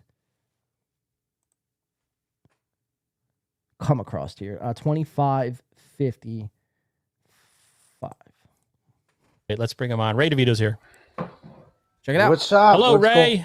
What's up? How are you guys? What's up, Ray? Ray, I was looking at your Twitter feed. What's up, man? How come you never retweet anybody other than yourself? So Carlos asked a great question. Ray DeVito, every time I see you on Twitter, you're always you either retweet yourself and the videos you're in, or that's it. You don't retweet any of your friends, the Shuley Network, Carlos, Obnoxious John, B Dabbler, Win by 2, anybody else, Steel Toe. It's only about you. And this gets in Ray's head so much so it carries over into 2 shows. It carries into 2 shows, and he cannot get over how he can't, you know what I mean? It's like Carlos is just asking a simple question, like, why haven't I seen you retweet anybody that you support? And this throws Ray off into a frenzy. Let's watch. The whole point of Twitter, it's two-way conversation. Like every time you're going to go live, I retweet it. We support each other. I'm retweeting it right now. I didn't know. You never retweet. I want everyone to go to Ray's Twitter feed and look at his reply. Look at how many times he's retweeted anything. It's only if somebody retweets Ray will retweet their retweet. Well, I wasn't tagged in this thing, so how do I know? I'll tweet you're going live. I don't look at other people. It's part of being a human. It's just part of listening. Jesus, being Christ. empathetic. I had a whole long conversation with Ari Jane about you. Ray is very self-centered. Right, I'm retweeting it now. Right. You didn't even tweet that you're going live. I'm looking for it right now on your Twitter feed. To a dangerous level, he is self-centered. But the other thing I wanted to talk about. So Ray's face is like, what do you mean? What do you mean I don't retweet? I'll retweet you right now. 27 minutes into the show. Like now that is all he could think about moving forward. And mind you, he's going to do his show right after this. We only have one clip from Insufferable Bastards podcast. Check him out on YouTube. The only questionable decision I ever had with Carlos Danger is giving Aaron M. Holt the Dabbler of the Week, because he got over 10,000 subs and a couple other nonchalant bullshit things. That's the only thing. Other than that, Carlos seems like a good guy, and he does good work behind the mic. Was the BS show, of course. I don't even see your tweet. You didn't even tweet that you're going live. No, there's no time for this. I didn't say right now. I just meant in general. Be a better human is all I'm saying. Well, I'm going to answer your question. Why you asked that? I don't remember what I asked you. You said, why don't I retweet some of the stuff in the Dabbleverse? I purposely don't retweet because, when I tweeted once about Chad. You're too good for it. No. When I tweeted once about Chad and stuff. Mark Norman will not invite you on his podcast if you start retweeting losers like me and OJ. That's what you're trying to say. If I'm on your podcast and you tweet it, I'll retweet it. You didn't even tweet that I'm on your podcast. I would retweet it. I didn't know you were coming on my podcast. I'm fucking right here, dude. Hi. Yeah, but how did I know that beforehand? I didn't know. Did I send you the link? Obnoxious John did. Okay. Mark Norman doesn't want to upset Jerry Seinfeld. That's all. And Ray, I've retweeted. Now, keep in mind, going into any situation, Bobby Miller says Cardiff's gimmick isn't the potato; it's his low IQ sarcasm he tries to pass off. I get it, but again, it's just my whole thing with filters, man. This isn't like Elmo's World. This isn't Teletubbies. You know what I mean? And it's like, you guys are in your mid-30s, 40s. It's time to take off the mask or just don't do YouTube at all. That's my whole thing with filters and masks, people. It's like you don't put your name behind anything. You know what I mean? So it's like, how much of an opinion how much does your opinion really hold any weight at all? If we can't see you, if we don't know your name, I get it. You don't want to be doxxed. You don't want personal shit out there. That's all fine and good, but it's like, then don't do the internet. I don't know what else to tell you. But to dress up, it's just like every day is Halloween. It's like, it's kind of gay. Hi, Ray Tard, says Chris. Supart, I really hate when Ray thinks he is smart. But you have to understand, when Ray walks into any situation, anytime he's on another stream, even his own stream, like he is always the beta in every situation. Granted, he puts himself in that position and he makes himself the beta and he tries to stick up for himself and he tries to take control of certain situations, but to no avail. Like, you're just the beta, Ray. So at any given time, people sniff this out on a stream and they all team up on their behalves and for their own pleasure and leisure, and they shit on Ray. It's always everybody versus Ray. You never see anybody on a stream kind of defend Ray. When's the last person you seen on a stream to actually defend Ray? We've defended Ray. He thinks we shit on him. It's like we just point out the obvious. Ray, essentially what I'm doing is I'm the hit of weed for you. I'm the mirror that needs to be held up in front of your face. Now, you do smoke weed, but for some reason, it's like your self-awareness is still lacking a little bit. But this is not much of me shitting on you as it is like, yo, man, this is how it is. It's just being real, Let's continue though. So Ray gets stuck in this time loop of retweeting other people. Let's check it out at 30:30. This is the reason why. So Ray has a reason to his madness, a method to his madness, if you will. Ryan Milovich says nobody canceled John. He's such a fucking liar. go. So Ryan's a little bit behind. Hey. That was pretty good. Bob Levy, I retweet this show, Ray, and I'm not on it. Better be Ray.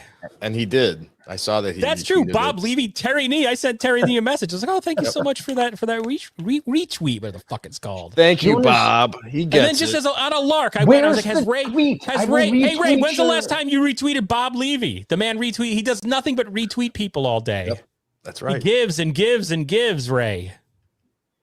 Absolutely. The man's a giver.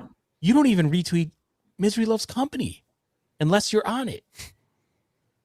Because half the time Yeah. it's them shitting on me. Like, if people are shitting on me, When I'm you're not on, gonna- they shit on you, Ray. So you're retweeting But those shows too. there's one thing if I'm there and but you That's all- understand, I I think it might look be like a 9 o'clock. lunatic to some of these comedy clubs if they see me like some I think it's too late for that. I think they already see you as a lunatic, Ray. So there's Ray again. Hold on, check this out. like some I think it's too late for that. I think they are already. So there's Ray again, licking his lips. We've made songs about Ray licking his lips. We've made thumbnails about Ray licking his lips. But for whatever reason, he just has a nasty habit of just constantly soaking those tasters, He's always fucking having to moisten that beak. Like, just whatever's happening, he's just lick, lick, lick, lick, lick. But his main point of concern here is that he doesn't want to retweet people because he's afraid of being looked at as a lunatic online when he's trying to get booked at clubs, prestigious, high-end clubs. And I can understand that. But everybody kind of, the first thought is like, well, you do this on YouTube, and a simple Google search would show my thumbnails, Patrick Melton's thumbnails, fucking Chad Zumac's thumbnails, Steel Toes thumbnails, like all of that shit would be popped up in Google because Google owns YouTube. Yeah, sure, some of your stuff would be, you know, implemented in that as well. But a lot of our stuff, if you clicked on video specifically, like you would see. So Ray is afraid to be looked at as a psychotic. And it's like, Ray, it's too late. Like, you know, it's too late to look like a psychotic. I mean, look at yourself. Look at yourself here. I mean, imagine if I just licked my lips every 10 seconds. I mean, there's nothing wrong with an occasional, you know, damn, my mouth is pretty dry. I need some water, but I don't have any right now. So I'm going to just lick the old lips. To like, this is like his nervous tick. His nervous tick is around the old fucking taster there. It's too late, Ray. People, you know, they're going to find you, and when they find you, they're going to see all this, and, you know, so you're not really thinking it through. So I think you were caught up here in a little bit of a weird position you didn't expect yourself to be caught up in. And I think you're just, it's out of pure, you know, whatever. You don't retweet anybody. Fine. It's like, fuck you. I don't need to retweet you. I'm Ray DeVito. You retweet me. I'll retweet you when I feel like retweeting. That's what you should say. Instead, you lick and lick and lick and lick, and then make some dumb excuse about how, you know, the clubs are going to see you as a lunatic. It's too late for that. All right, so let's jump over to the Ray DeVito podcast, shall we? Because this is where things start to heat up and escalate, and this is where things get good. Win by 2 gets brought up. Ari Jane comes on, so it's a little bit of a change of pace. And again, she does watch Win by 2, and we're going to verify that here on this episode. Let's check this out.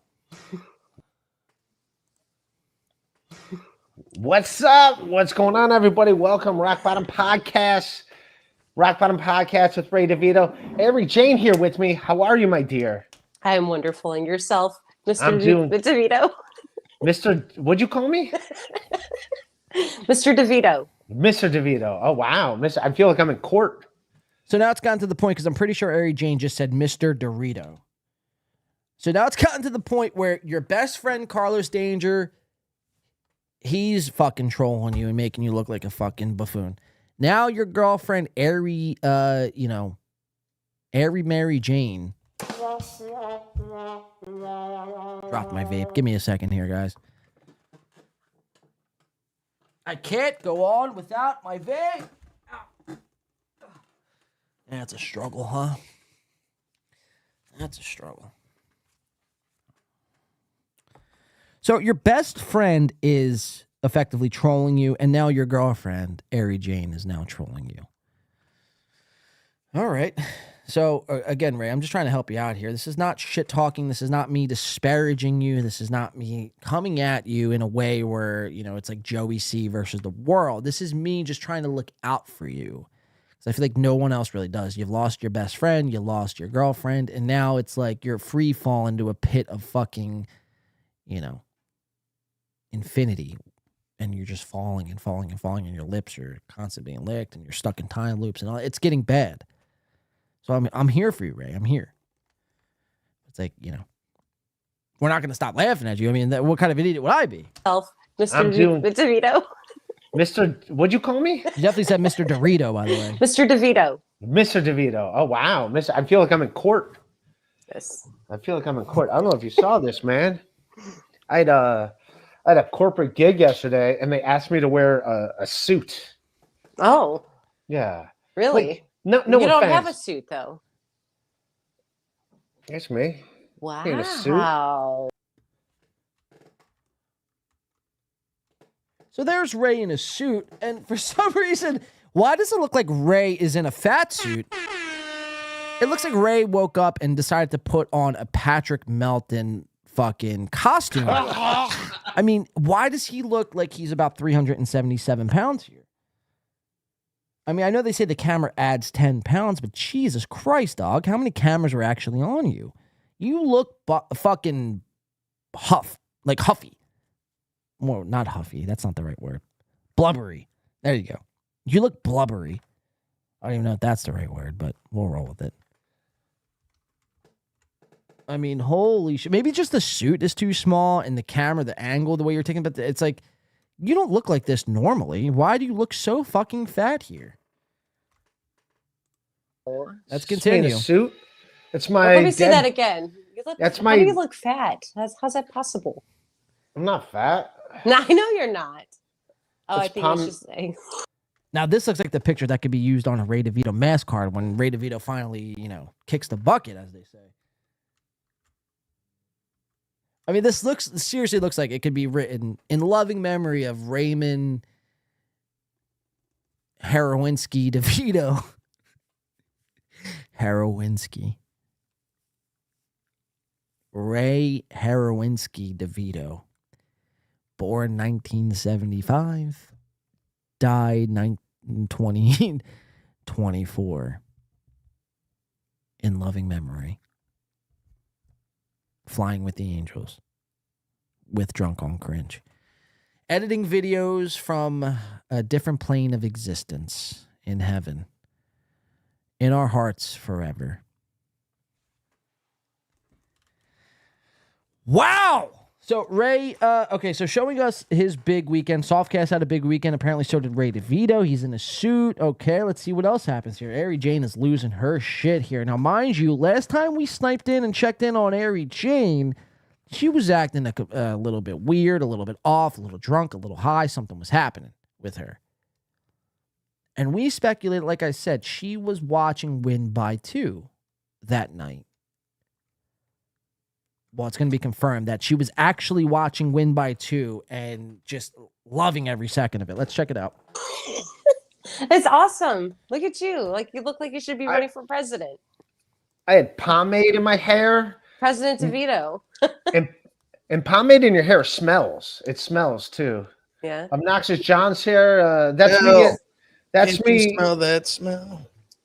That smell. That's my. You almost resemble Jeremiah Ohio DeVito. Secretary of State, Frank LaRose. He's something else. Yeah. Oh, yeah. That's he is. my. Check out the pomade in the hair though. Like. All right, quick timeout. James Banks says, wow, that was weird. Touchdown, 10-3 Bills. James Banks, who scored that touchdown? I currently am down 1. I have Josh Allen and Stephon Diggs, and I'm playing against Garrett Wilson. Who scored that Bills touchdown? We'll wait until James Banks gets back here with a response. Bobby Miller says the best is when Ray gets stuck in a punchline time loop. The highest I remember was repeating it 6 times. He's going to repeat himself quite a lot here. He's going to find himself in a lot of time loops in this situation. Suit Party says his suit was a few sizes too big and he didn't care. Babe Davis? No, Garrett Wilson. Did I say Gabe Davis? I hope it was him. Suit Party says, who kicked the ball harder? Where's James Banks at? James, do we have an update?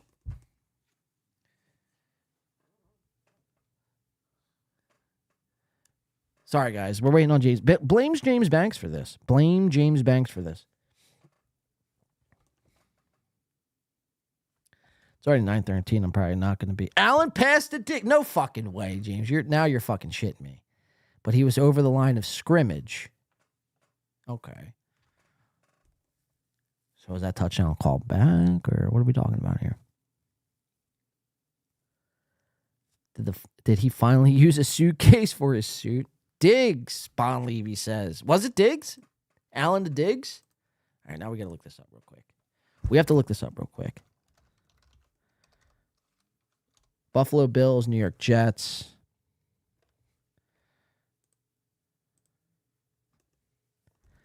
We got to go to scoring plays. Player stats. Josh Allen, 1 touchdown, 1 pick, 14 for 17, 118. Not a bad night. Stephon Diggs, 5 for 48, and a touchdown. I'm sorry I even doubted you, Bon Levy. 5 for 48 and a touchdown. So what's that? 5 and 2 is 7, and the touchdown was probably short. 6 and 7 is 13. 14 completions is 2. 118 is 2, and the touchdown is 6. So that's 10 minus 2 is 8. All right, so what's Garrett Wilson got right now? 1 for 7. All right, we are in the lead, ladies and gentlemen. Let's fucking go. That's big. And it's always big to win your game week 1. You never, if you guys do fantasy football, some of you might think it's gay as fuck, but I happen to think fantasy football, I mean, if you're playing for money, dude, it's like, yeah, I'm going to make some fucking cash. I'm going to make some cash while I'm watching football. I'm not just watching football just to watch football. Even if you bet or do suicide pools or whatever. But it's always important to start 1-0 after week 1. Thank you guys for the updates. We appreciate that. Keep those updates coming in. I need to know what's happening. It looks like I'm going to probably go over. I always say I want to do the show in 3.5, 4 hours, but it's probably going to go like 5. So keep us updated. We want to know what's happening with that game. We appreciate the updates. Thank you guys. Let's get back into Ray and Ari Jane. It was, and pomade smells good, but it's, you know, it's like greasy, and I sweat a lot. So like as the night goes on, you can feel it on your forehead, and you're like, oh, this is gonna cause pain. Wait, real quick. James Mack says, Blade, did you know Rodgers is already injured? No fucking way, dude. Wow. I did not know that. No, I'm sitting here doing the show. I did not know that. That's amazing. If he's already fucking hurt, that's the end for the Jets. If that's the case, that's the end for the Jets. Decap your lies, says Soft Weekly. Okay, in your dreams, Let's get back into this. Pimples, dude. This is gonna be some pimples going down. You still get pimples, Ray? Yeah, I have so I do too sometimes. Yeah, dude. And greasy Dago Wop. So now Bon Levy's throwing me off. He's out for the season? No fucking way, dude. No fucking way. Can someone confirm this? Aaron Rodgers out for the year? Question mark? Let's see. I feel like it would be all over Twitter if Rodgers fucking got hurt. Let's update Twitter real quick. Ankle. Aaron Rodgers for 2023. Yeah, look at that. He's out for the year. He's out for the fucking year. No way. He broke his ankle. He broke his fucking ankle. Wow. Wow.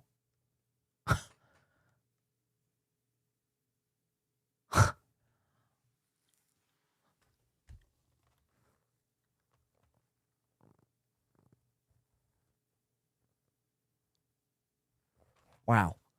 I'm taken back on that. Holy shit. That's fucking huge. So we have breaking news here. Aaron Rodgers is out for the year, breaking his ankle in what appears to be the first half of his first game as a New York Jets during the September 11th tribute out of all fucking game. You fucking asshole. You broke your ankle week 1. What an old bitch. You stink. What's with these New York teams going out on their September 11th big debut, the memorial to September 11th? It's like Pete Davidson does a better job at remembering September 11th. You fucking hacks. You fucking hacks. So the Jets just lost Aaron Rodgers, are going to lose this game, and probably just that's their season right there. I mean, you watched it. I mean, they'll be competitive, but they're not going to be this division team that everyone was projecting them to be. So Dr. Chow, I know you guys all picked the Jets, but that's a big fuck you. That's the Bills division to win now. And so not only did that happen, but Daniel Jones and the New York Football fucking Giants yesterday got shut out by the Cowboys. And I hate to even say that because I fucking hate the Cowboys. If the Cowboys were a podcast, it'd be Steel Toe Morning Show. I hate and despise the Cowboys. They are the worst. I think it's universal, too. As just a normal football fan, it's the Cowboys are just a hated team. Especially, they got Dak Prescott. He's a cocky, arrogant motherfucker. Fuck you, Dak Prescott. Fuck you, Aaron Hemmelt. You guys are one and the same. By the way, Aaron Hemmelt does have a message for all of us. Everybody else, go subscribe to Win by 2 Radio. I like him. He's always fun in the chat. He's always a good dude. He busts balls once in a while, but in the fun way. But in the fun way. Yeah, fuck you, too. But that's crazy. So Rodgers is out for the year. What a fucking pussy. Broccoli says he is just out for the game, not the year. But dude, it's trending on Twitter, dude. First 6 minutes of the first quarter, he was hurt already with 9+ minutes left. I turned it on. Wow, says Chris Mack. Jets without Rodgers are a D2 college team. I don't know about all that. D2 college team? I don't know about all that. They still got Breece Hall, Dalvin Cook, Garrett Wilson, Allen Lazard. They got a good defense, good coach. Cowboys suck, Soft Weekly says. Thank you, Aaron. Says Bon Levy. Chris says, as a Raiders fan, I hate the Broncos. Just beat them yesterday. Nice. Yeah, that's a bad loss. That's a bad loss. Especially if you're a Raiders fan, you're Jimmy G, Devontae Adams. On a bright side, though, I mean, what's his name? Jacoby Myers looked good for you guys, Chris, yesterday. But he did get his bell rung late in the fourth quarter. But, I mean, he was snapping for a minute. Jacoby Myers, you should be excited about having Jacoby Myers. But their defense it's what's going to be questionable for me. And then Yuchi says it was Diggs. Thank you, Yuchi, for the update. Yeah, keep me posted. I have Diggs and Josh Allen going tonight. And I'm playing against Garrett Wilson, and I was only up 1 going into tonight. So keep us updated. We appreciate all the football updates, guys. Thank you for that. Let's get back into Ray DeVito. We're going to do this Ray stuff. We're going to do a break. We got the Mir Musk Steel Toe interview coming up, and then we got a whole bunch of Chrissy stuff coming up, and that's going to be the show for tonight. So let's get through this, and let's keep it moving. Yeah, it's like I could just feel it and stuff. And like that pomade, you got to like almost wash your hair at the end of the night to get it all out. Otherwise, it gets on your pillow, and then your pillow smells like fucking pomade. It's not easy being a man, Ari. I know you think it's easy. It's not easy. Why don't you get one that you like the smell of? I think they all smell like. Josie says real quick, says, John, PPR or what? Yes, PPR. Point for every catch, point for every 20 yards, 6 points for a 1 to 24-yard touchdown, 25 to I think 49 is 9. Anything over 50 is 12. PPR, point every 20 yards. 5 completions is a first, 5 rushes is a first, so on and so forth. Are you in a league, Josie? And if so, who was your best player taken this year? And how are you doing this week? Pomade. I think that's the way pomade works. I mean, it smells good. Don't get me wrong. What is that shit, Ray? Is it like some kind of ointment? It's like hair gel. It's like thick hair gel. I shave. Yeah, it's not a bad day. It's not a bad day already in the first half. I'll take that. Good, I'll take that all day. It's like just stuff that's gonna like stain stuff. But it's but no, it smells good, but you know it's gonna like run down your forehead and everything. You're already getting super chats. It's stained stuff. Ray's second virginity. Please explain, because I haven't had sex in a while. That's why it's called Ray's second. That's why they call it. Did you bring your suit in the laundry basket? No. I had a hanger because I just. Oh wait, are we live? Yes, I had no idea we were. I thought we were backstage. No. That's hilarious. All right, so they kind of just cuck it up a little bit. I think Ari's going to ask him a couple of questions. Ray reuses 2 picks. There, nothing that is really worth watching. Let's go to 11:45 because this is where Ray admits that he's stuck in the Dabbleverse, and the reason why he doesn't retweet things. So we're gonna revert back to that thought Ray had on the Insufferable Bastards podcast on why he doesn't retweet things. So he's gonna give us more clarification at 11:45, simultaneously bringing up win by 2. This is where Ari mentions win by 2, and this is where things start to heat up here on this going live at 10:45 podcast, a rock bottom special. Now let's listen to Ray and how he's like disappointed with win by 2 because he was shitting all over him because he lives in his thumbnails.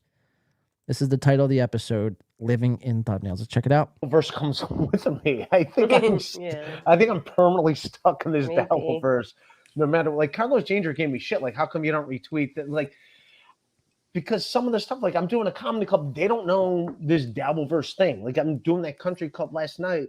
They don't know this Dabbleverse. If they, like, go and see, like, you know. Yeah, like, it won't make sense. I get it. It like, doesn't, though. Because Ray will retweet shows he goes on where they shit on him. So if I'm on the show, I don't mind it. If I'm on the show, I don't care. But if I'm not on the show, it's like I'm not going to retweet something to go watch people shit on me. Well, even it doesn't have to be people shitting on you. It could just be Carlos Dangers doing a show. Like, oh, I see he tweeted it. Now, your excuse is that you don't pay attention to Twitter. But I don't believe that because of a conversation we had a few days ago about stuff that was going on Twitter that you told me about. What was so that? He's just you could say what you were talking about all the. You know what's wild right now? I looked over to Nobody Likes Onions and check this shit out. He's literally covering the same exact fucking thing. What a fucking piece of dog shit. Look at this shit. Look at this Father fucking that shit. you hung around with when you were a kid. Was that your dad's dad or your mom's Oh, dad? didn't mean to cover the same Well, thing as you, my- fatty. My dad's dad was awesome. He loved What a me. He died bitch. when I was 12. He's the one that He doesn't answer the question. Was it your mom's dad or your dad's dad? Well, my dad's dad was awesome.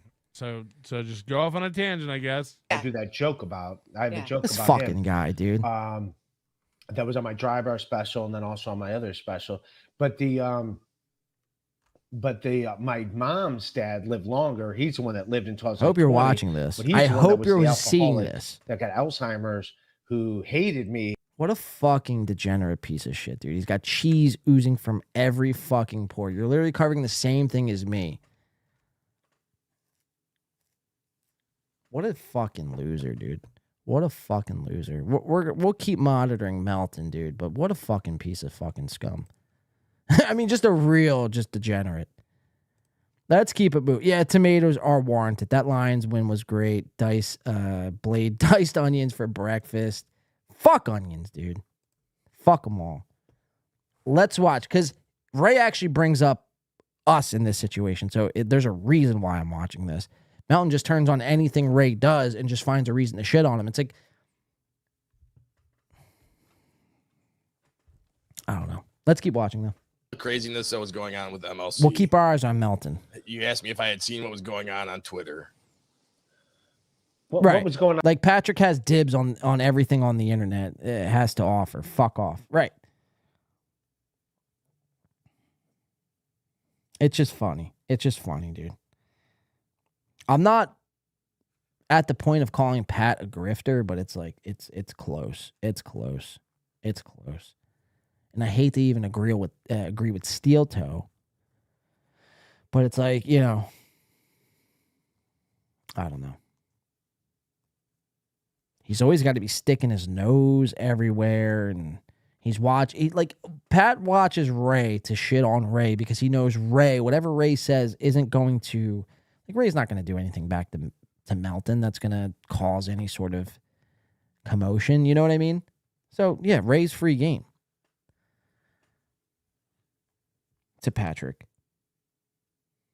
It's just, you know, it's just funny. That I'll leave it there. Let's watch this because they're gonna get into this. Ari's gonna admit to watching us, the better of the two programs, and Ray is going to be, you know, he's gonna show his displeasure with Win by 2. Check it out. I mean, it's fine, but I'm curious what was a specific. Gosh, what was it? Yeah. Oh, it was the grape ape or whatever the hell his name is. Gladwell ape. Yeah. That upset me because it's like I like Gladwell. Ray, Carlos's point is, yeah, I mean, it would be nice if you did. You know, you saw one of our tweets. One of us is doing a show, and you just took it upon yourself to retweet it out. Whether it's us, meaning Carlos, myself, Shuli, Kevin, whoever. You don't have to be on the show to retweet it, just to show your support. Okay. We're all in this together, Ray.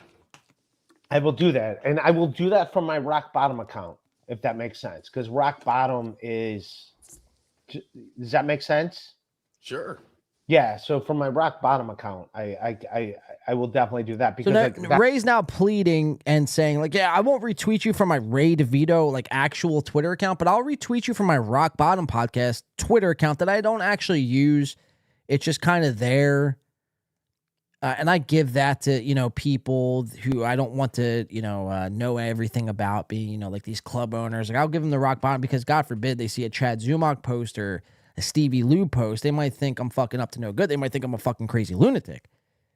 So I'll give you I'll retweet you from not my Ray DeVito podcast, but from my Rock Bottom podcast, something, or a Twitter page rather, that has about maybe 200 fucking followers. Great. Thanks, Ray. Appreciate it. That's in the podcast world. Because there's other people like comedy clubs and stuff that I work that like don't know this world. If they knew this dark, ugly world, this dark like I don't want them just watching something random and being like people saying like horrible things about me that like are like not true or whatever, like some weird thing like Chad. It's like, but right, that shouldn't even matter. It's like, if there's any viewership on you at all, if a comedy club is willing to book you, they're not, even if they found the worst video of Ray DeVito of all time, Ray DeVito and his dad fucking taking a shit in the bathroom, they wouldn't care, man. Like, they're willing to book you a video, and somebody like me or Melton or whoever, Shuley, God forbid, if we're just like poking fun at you, like, it's not going to be a big deal to them. Like, they're already willing to book you. So, I mean, you have to understand that. The worst video of all time could pop up every day, and they would still book you. They're willing to book you. They're like, oh, guess what? We saw a Shuley Network video of you today, Ray, and upon further review, what Shuley was saying about you, we actually thought was pretty damning and damaging to your character. So we're going to have to, pass on this Ray DeVito weekend that we had planned here at the Comedy Cellar. It's like, that's never going to happen. They're willing to book you. They're probably, even if they're social media managers on the prowl of Ray DeVito content, it would behoove you, or actually, no, it wouldn't behoove you. It would be in your favor for you to be in all of these thumbnails because it looks like you have some fucking heat. It would only help you. Carlos Danger is absolutely right in this situation. Who I'm blocked from Chad's thing, tweets about me 5 times a day. Like 5 times a day, there's tweets about me. And it's like, I'm not. Are you embarrassed to tell some people about your podcast? I'm not embarrassed about my podcast, but the adjacent world. Like, dude, every time I turn on YouTube, and I'm fine with it. Like, Win by Two, who I love Win by Two. Check this out. Win by Two. Like, edited the video clips that are going on. Thank you, Chris Mack. Right now for my special. He edited those, and I talked to him. He's a great dude. But then, like, even yesterday, I'm driving to Columbus, and he had Ray's driving to Columbus. Win by Two just, edited his whole special, did this whole fucking big editing job. It wasn't that much. It's literally taking clips and just making them an individual clip. It's taking a 40-minute special and editing it down to 3 minutes a pop. And then, I mean, you know what I mean? It's not fucking crazy work. I mean, it's time consuming, but it's not like, extensive editing. So Ray's driving to Columbus, Ohio. He turns on Rim by 2 on Thursday, and then this is what he hears. Podcast, he's just shitting on me the whole time. I know, like, Ray DeVito is the fucking worst. So, and then Ari Jane blurts out something pretty interesting. I know. I heard it. She's been watching Win by 2. She's a frequent flyer here at Win by 2. Maybe not tonight because her boyfriend Patrick Melton is on. But rest assured, she will, or she probably was here earlier. She probably will check this episode back. Hi, Ari. How are you doing? Your gap is larger than, most people. Your tooth gap, that is. But I just thought this was very interesting because 2 weeks ago, we speculated Ari was probably watching our stream. But I was like, maybe I was just fucking drunk and high, and maybe I'm just hallucinating. Maybe I'm just imagining Ari is like actually watching the stream. I mean, she's probably not watching. After hearing this, she was definitely watching 2 weeks ago when she was on with Ray. And he had a podcast. He's just shitting on me the whole time. I know, like, I Ray heard DeVito is the fucking worst. Right? It's like, he's just shitting on me the whole time. I know, like, I Ray heard it. DeVito is the fucking worst. Right? It's like, dude, Interesting. And she laughs. She loves it. Like, do you get what I'm saying? So, like, I go to my YouTube because I'm subscribed to all those channels. So I see I'm in this thumbnail, this thumbnail, this. I'm in like 5 different thumbnails, a podcast I'm not even on. And it's like, to an outsider, that looks weird as fuck. Does that make sense? I'm in Red Bar's thumbnail. Red Bar had a thumbnail the other day. I'm in his thumbnail. How do you feel about your appearance on Red Bar?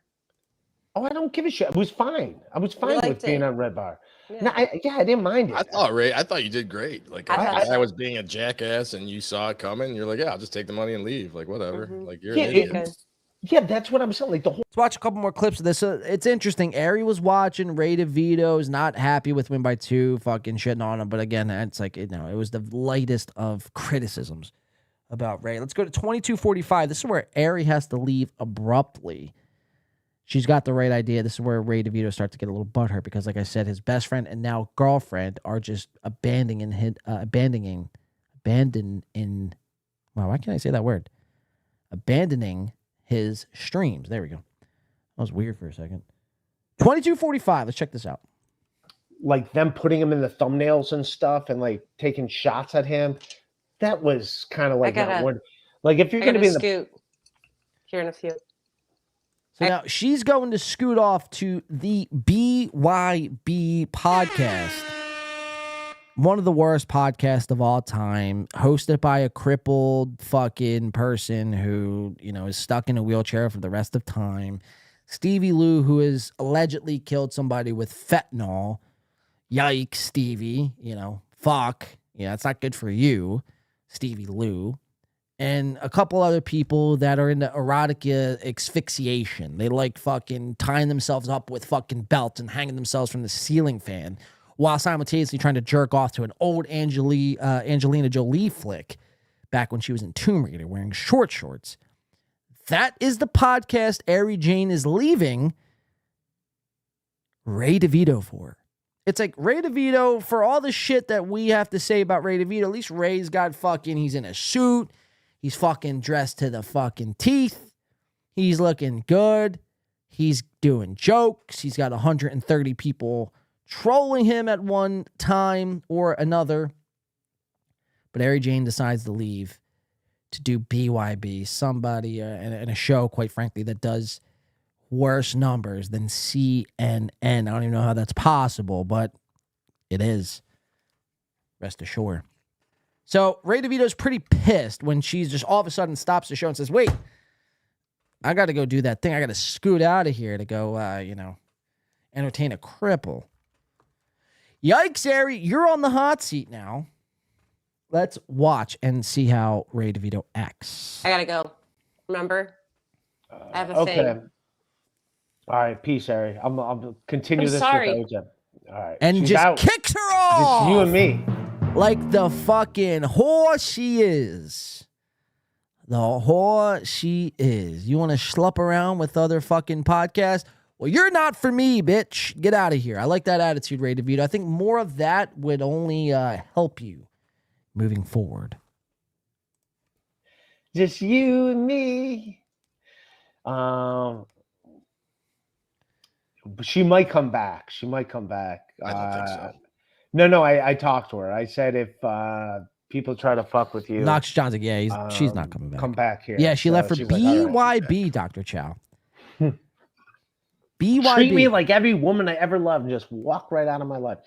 Where the AJ fuck is was in the Carlos chat. Danger? Text him. He's supposed Wait, she was in our chat tonight? That's fucking funny. That's fucking funny. Bon Levy says, "Cope." We'll give it to him. Bon Levy with the code. Coping and seething. You just can't accept what you're seeing. Ray is coping. Yeah, but who said that? Fucking who said that? Where the fuck? Oh, AJ. Welsh Salty says AJ was in the chat tonight. She watches. She might, like I said, she might be off doing something else right now, but rest assured she watches this show attentively. She wants to hear the latest news of what's going on around here. She's getting passed around, yeah, like the town whore.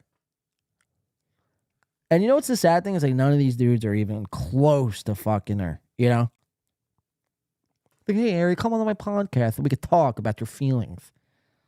Chris Abels, Pat Dixon. Pat Dixon might be the closest, but still, he's very far from even being near that, you know.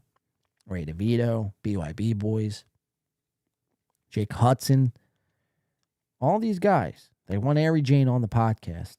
Not for her brains, not for her takes, but for her booty. That's what it is, Ari. I'm sorry to have to say that and be the bearer of bad news. I'm sure you know that. You know, you're a decent-looking woman. I'll give you that for being 43 years old or however old you are, for having a kid or two. Very fit, in shape, tight. You know, good for you. I know you know that, and I know you're trying to capitalize on an opportunity. Two things could be true at once. That's fine. Just admit it. And we can move on. Don't hide behind, well, I'm just trying to be this podcast girl. Because you're not. You're not. You're not April Amholt. That Cabbage Patch Orange thing is no better Then retard, says Chris. Wow. Soft Weekly says Michael Strahan smile. Oh my god, that's funny. That Cabbage Patch Orange thing. Chris doesn't like Obnoxious John. I don't mind Obnoxious John. I get it, right? I'm not, like I said, I'm not the biggest fan of filters.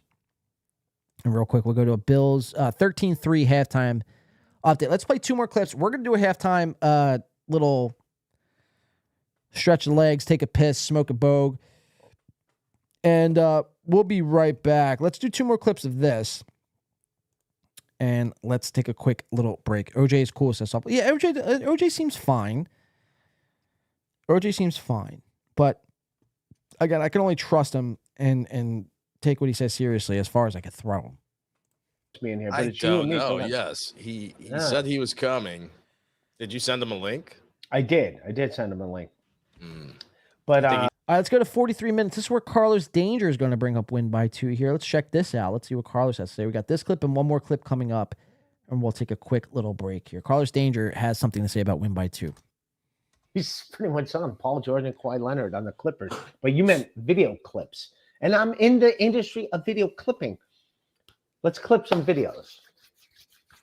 Yeah, you're paying win by 2. Yeah, I love that you're paying win by 2 to post clips. And then he gets on his podcast and says what a fucking idiot you are. That's just wow.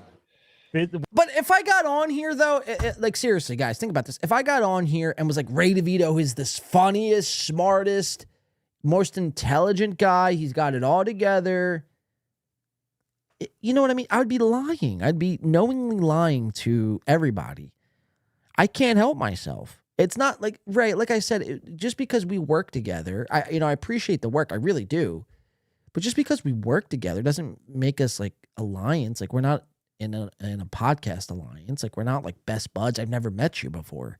I don't know you. You could be a fucking weirdo for all I know. Like I said, I appreciate the work, but when you do like dumb things and Adam Nutter's on a podcast, we're going to cover it. And I can't just look past Ray DeVito because of one little stinking job I did for you. You know what I mean? Like, it makes no sense to completely turn a blind eye. It would be disingenuous of me to do. So, and it's not even like you're acting like I'm fucking going scorched earth. It's just like, it's literally what you do and say, just repeat it and broken down with some hyperbole. Like, that's all it is. Like, chill the fuck out. Win by 2 has the business strategy, the business plan to end all business plans. God bless. That's him. I guess, fuck me. Yeah, that's why I miss DLC, because he would like clip up my podcast stuff. And Now, Honk brings up a good point, or just brings up a point and says, Carlos has been talking shit on win by 2 for a while. Let's get him. Well, if you have any clips or anything of that nature, send them my way. I've never seen Carlos really talk shit on win by 2, so I'd have to see more. But send anything you got my way. Because we'll go, I'm not afraid to go after Carlos Danger. We'll go after whoever. Everyone knows Joey C is the GOAT, and there's Dr. Chow holding true to character there. All right, let's keep watching. We have this clip and one more clip, and we're going to take a quick break. and he was a fan of mine, but Win by 2 did a great job. No, he was always cool. Every time we talk, he liked the stand-up, my stand-up. I know. special. I'm just kidding. Yeah. I got nothing but respect for the dude. But Love Cheddar, did you get any comments? And what was that? on the chat? What was that, Obnoxious John? You hear that little fucking the dude? Listen to this. Kidding. I got nothing but respect for the dude. What's that little? You got something to say, Orange Boy? Say it. Don't hold your breath. What do you want to say? Say it. Do you have a problem because I had a little bit to say about B Dabbler because he looked like a fucking complete cuck in a mask and a bra and a hot tub because of David Chandler? You have an issue with that? Say it. Don't hold your breath. Orange Boy. Go ahead. No one's stopping you. Say it. Don't be a little bitch. Speak. Use your words. Crazy. But Love Chatter, did you get any comments on your Did he shit on Snazzy- El Replay, by the way? There's a rumor going around win by 2 shit on El Replay. Thanks says, thank you. Thanks. Keeping me grounded here. Says, John, don't do it. Don't get sucked in. It's a veggie. Say it, orange thing, Chris says. Chris Mutz, when you say it, thanks, is like, chill the fuck out. It's only a fucking animated vegetable. And it's like, you know, that's a good point. Thanks. That's a great point. I don't know. And then, what does Carr say? Win by 2 shit on El Replay? Not, I mean, I don't know. not that bad. Not yet. We'll watch some footage after the break. I don't know. Sorry, I interrupted. I do know. So Carlos is watching the shows as well. So that's good to know. It's good to know who some of these quiet people are who just watch from a distance to kind of keep tabs. Ari Jane being one of them. Obnoxious John being one of them. Carlos, even though Carlos super chat, and I did shout out to Carlos. I sent him a message because I didn't see his super chat. I don't think he was in the chat when I finally did read it. But it's just good to know, you know, some of these people keeping tabs on me. So now I can keep tabs on you right back. See how this works? So let's go to, let's see. Carlos sees an out and takes it. Let's go to Ray's new time loop, and then we'll take a break. 123.55. Carlos also bounces out of this podcast. Hold on. Soft just texted me. Let's see what he has to say. I sent OJ my video to look.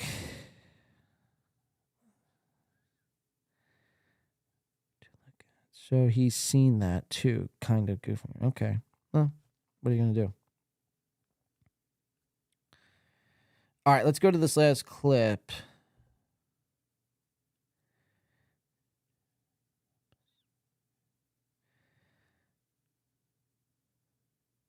That's funny. I'm just reading Carlos just sent me a DM. I don't know if he wants me to read it out loud, so I won't. But all right, let's go to this last clip. What did I say? 123.55. This is Ray's latest time loop. Again, this kind of puts a whole cap on Ray's time loop here. 123.55. Here we go. Sheckler's videos. I think he does a great job, like cutting up videos, and I think he has fun in this Dabblerverse. If that's what we're calling. But do you understand, like me as a comedian, why I can't, like, why I'm hesitant to retweet some shit about the Dabbleverse? No, like I understand what your philosophy. So again, mind you, guys, that we're an hour and 23 minutes and 55 seconds into Ray's podcast. This was brought up at the 25-minute mark in Carlos's podcast, which went an hour, and then Ray did an hour and 33. So this was probably over the stem of 3 hours. Ray has been stewing on this. Do you understand why I don't retweet any of you guys? So Ray is caught up on this. This is Ray's new time loop, and rest assured, like, this is going to be like a hamster wheel in his brain for the next fucking, month. He is on it, but I don't understand. I still don't get it. Like, I mean, dude, I feel like you have PTSD from that cancel culture era that we went through, that we're trying to get past. So you say, like, I'm in this world, and like, I don't think, even if first people of all, in our yeah, go ahead. I'm fine being in the Dabbleverse, but I also think like I'm fine being in the Dabbleverse, but also even if I try to leave the Dabbleverse, I will always be in the Dabbleverse. I don't think the Dabbleverse, which I'm not quitting the Dabbleverse at all. I'm fine. Like, thank God Ray's not quitting the Dabbleverse. Yes, Ray's a Dabbleverse alum till the day he fucking dies. It's like no one was worried about Ray DeVito quitting the Dabbleverse, Ray. This is like your own mental lapse that's happening right now. You're the only one who's worried about quitting the Dabbleverse. Like, this is Ray's subconscious being pushed up. Like, this is what he's been thinking about. Like, his deepest, darkest thoughts is quitting and leaving the Dabbleverse. Being in it, but I don't think that even if I wanted to leave, I don't think the Dabbleverse would quit me. No, correct? We won't. Yeah, they wouldn't. So it's like, which I'm fine with it, but I'm just saying, like, I think I'm like, You know, I mean, if I were you, I would lean into it more. I mean, this is probably, I don't know, the most fans you've had in a long time, right?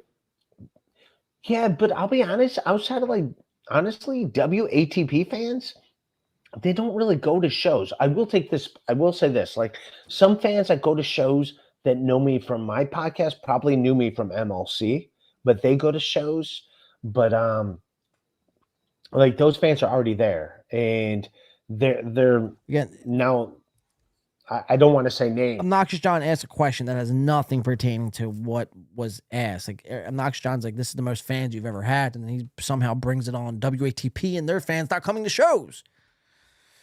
It's like, all right, Ray, well, I don't know what else to do for this guy. We've offered him a spot here on this show. We'd offered him his own show. 100% of the super chats go to Ray. All he has to do is leave this Shuli network. We had a decent amount of signatures on that change.org time to sign petition that we drummed up here a couple months ago now. And Ray refused to take the help. He's comfortable in his own misery.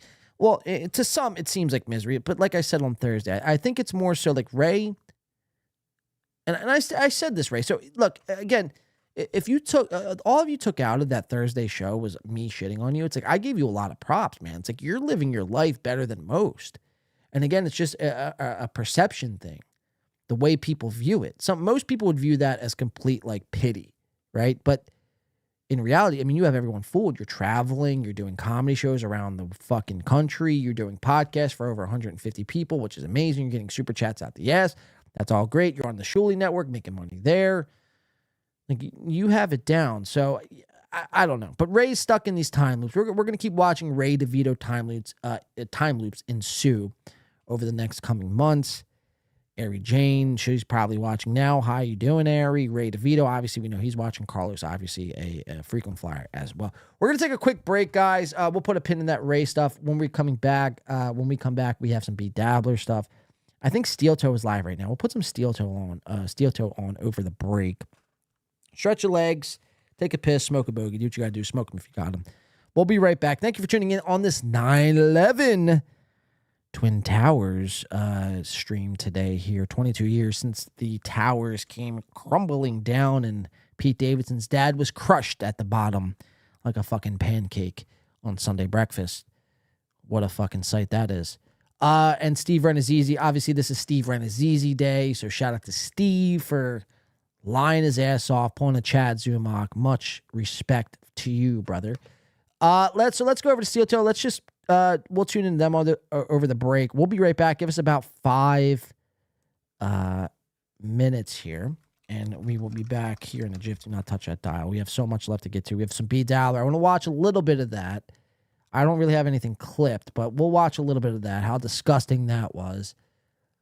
We might get to the Mir Musk thing. I don't know. I have it clipped, but I don't know if I want to do it. We might just do the B Dabbler and Chrissy stuff when we get back. I don't know. We'll see. Let's go to the Steel Toe Morning Show. Let's see what Aaron and April are fucking talking about tonight. 313 Forever, Steel Toe Evening Show, 9/11/23. Let's see what these fucking idiots are talking about. Aaron, April, take it away, guys. We'll be right back. Thank you for tuning in tonight. Hey, thank All you. right, I won't. He's very cute. $90 away from tonight's goal. Let's fire up the music. April, take a hold of that. We'll watch the rest of Oh, it's perfect. They might actually miss their goal. Hold on, we'll stay for this. All right, pause. Bob in a little bit, but we're running out of time here. I want to get to Bob. We got to knock this thing out, and then we're going to talk 9/11 conspiracies and 91-year-old men giving haircuts. It's been a very funny show. We hope you've enjoyed it. Maybe they're even check 95 in away Corey from their a goal little bit here. later Hold as on. well. Let's stick around and see the this. Gospel music. By the way, I am in the market Hold for on. new. Hold on. We're not going anywhere. Don't touch that We are in the dial. market for new offering plate music, so if you have any good ideas. So Steel Toe is 95 away from their goal. Do they make it You tonight? know, in your free time down here, you could look around. Maybe. But I got a lot of Realm of Thrones to play. All right, fire it up. Let's check it out. Do they make their goal? $90 away from knocking out tonight's goal. 95. Streamlabs, PayPal, Super Chats, Venmo. Does Steel Toe make it? Rumble Rants. All of it goes in the offering plate. So many times. All of it goes to help out the great Church of Steel Toe. Let's see if we can make MSO look like a dick. He's nervous tonight because you guys have The this Church thing of Steel Toe. at $90. You've got it in the double digits already. Derek Fitzpatrick says, we got to knock this thing out. Quote, Larry Silverstein. Oh. Yeah, we got it. Hey, guys, just like Building 7, let's take this goal and pull it. 9/11 humor. All right, let's get this thing knocked out. They just got a It's gonna take all Canadian of us 5.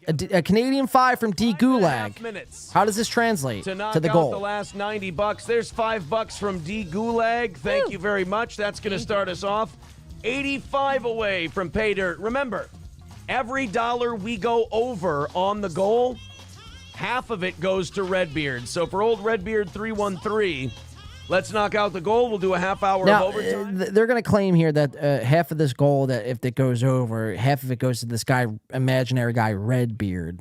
It's like, I'll believe it when I see it. $30 for a foot cam for me. Would you give 30 if I told you I'm on footfinder.com? Is it Foot Finder? Is it Feet Finder or Foot Finder? Footopedia, I My thought. feet. Is it feet? I thought it was Footopedia. Feetopedia? I don't know. My feet are online. Either way, $85 away from tonight's goal. So you see it there, guys. She's letting everyone know. She's priming the audience now. This is a little pre-programming here. What they're doing is letting April know, or letting the fans know, that April is on. I forget what it is, but it's a WikiFeet. That's what she's on. She's on WikiFeet. And what WikiFeet is a website like Wikipedia, but for just random internet people and celebrities. And it's simply their feet, and it gives you a grade system, like a 3 out of 5 or a 5 out of 10 or whatever it is. April's on WikiFeet. But the point is here, she's asking, she's like, would you guys give me $30 if I told you my WikiFeet? Rest assured, she's one step away from just completely going into the OnlyFans business. And I think this is a little pre-programming into that. Let's check it back in. They're 85 away from their goal. Will they hit it? 40 of that. Thank you, average. So thank you, buddy. So they That just cuts got the goal 50. right in half. $40 away. So they're from going to hit it. tonight's They're goal. going to hit their Thank goal. you very much, Average Plumber. All right, we got. But I mean, isn't it embarrassing? Every time you tune into this show, literally, it doesn't matter what time, it doesn't matter when, where. Anytime you tune into this fucking horse shit, they're always doing some sort of begging. Every time. Every time.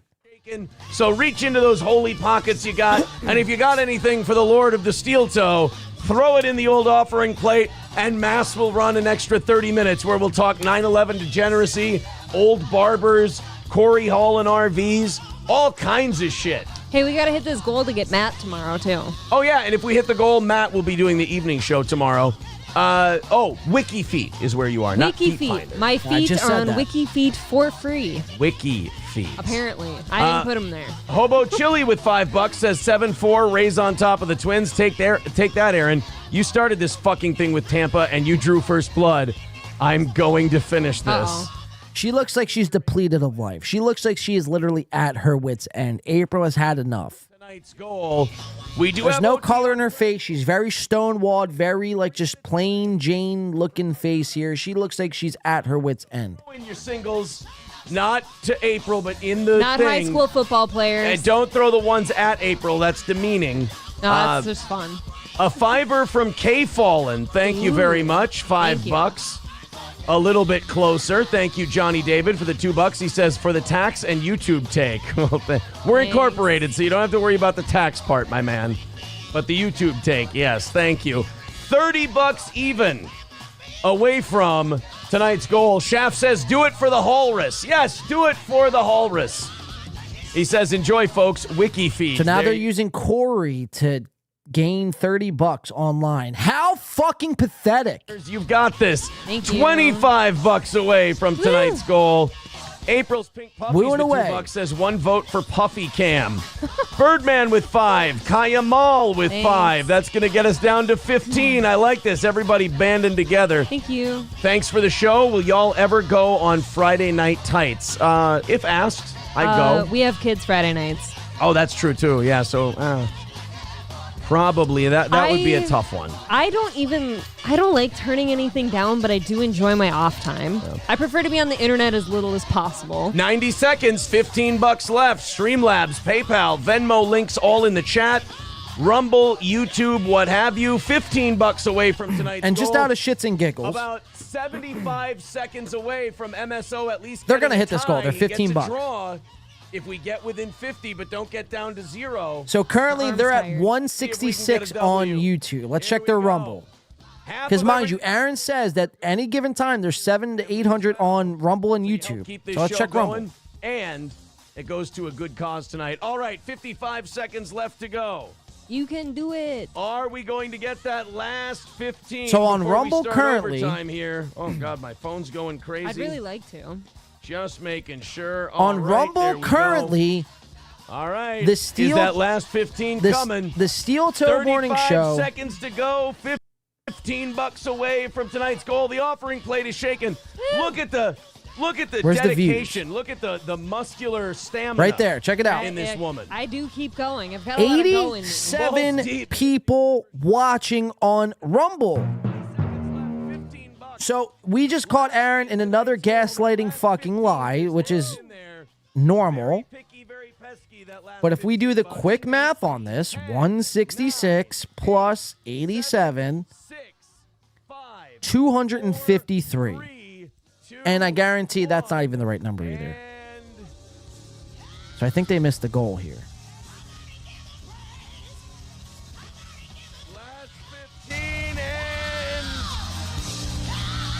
Look how pathetic you are.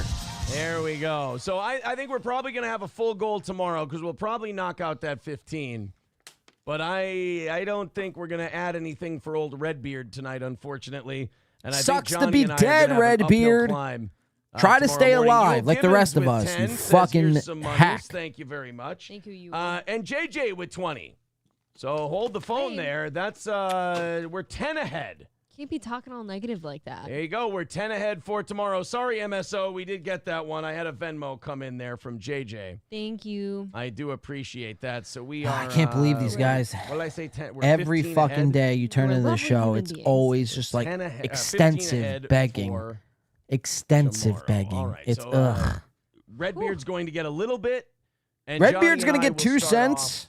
off a little bit ahead for tomorrow morning. So half of every. let's hold him to that. Let's hold him to that. If you guys, while we're on break, let's go into his chat and be like, Redbeard better get that money.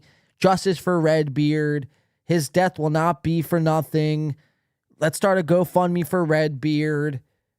You know, without Redbeard, you'd be nothing. Let's mix some shit up. We're gonna take a quick break. We'll put on Steel Toe during the break here. Let's read a couple comments. Let's stretch the legs, take a smoke break, and reconvene back here in 5, guys. What do you say? Thank you for tuning into the show. Don't let Aaron do you like that, Horace. Chris says she cares about him, or she cares about time with she cares about time with his kids more than him, says Bondleave. You're not wrong. Redbeard is dead, Chris Mack says. Yep, confirmed. He's flying with Drunk on Cringe in the spirit realm. Not sure says they needed the money. Oh. Chris Mack says Jake Hudson posts and his stream from today. Wait, Jake Hudson's posts and his stream from today. Dr. Chat says Redbeard deserves his $250. Justice for Redbeard. Lost super chats. Yep. Says Softcast. All right, let's take a quick break, guys. We will be right back. Give us 5. Let's meet back here in 5. Smoke them if you got them. We'll be right back. Let Aaron, just watch a little Steel Toe and get pissed off. So when we come back, we could pick up where we left off. Mr. Approachable. Mr. Approachable, you son of a bitch. Oh, Jake Hudson is in there. Cash app Corey out of town. Oh, Jake Hudson is in there. I'm not fancy like you fuckers. The chat has cancer now. Mr. Approachable says, come on, let me time out, Aaron. The chat has cancer now. Mr. Approachable says, come on, let me time out, Aaron. RVs, baby. RV Holland Corey. I don't know, man. I kind of like. I think for a single guy, that's kind of a fun deal. I think his honking is going to scare I think for somebody, a though. single guy, that's The kind honking of a is fun deal. irresponsible. I think his honking like is that going to word. scare He should somebody, definitely though. get. The honking is a little more irresponsible. attentive. I don't like that word. He should On the definitely road. get. But either way, way. should definitely be. We We got overtime here. Oh, there's Mr. Approachable. Don't But you either come way. back to me now. We got you son of a overtime bitch. here. We don't Oh, need there's your sloppy Mr. Approachable. seconds. Don't you come Barry back to me Bostwick now, says, you "Where's son a of a low bitch." We don't need your overpass sloppy when you need seconds. one? Now, how is that? Barry Hey. Bostwick says, "Where's a How is low that overpass nice? when you very need one?" cruel. Now, How is that Balls nice? Deep also has Corey's How is that nice? It's very link cruel. in our chat. Balls as Deep well. also has Corey's Thank you very much. And link also, in our chat as well. Cross-linkage. Decent thank you very on much. Rumble And, tonight. We were also, up over 300 on a Monday Night Football decent game. on Day. Rumble I'm very tonight. happy We were up about over that. 300 on a Monday Night Football day.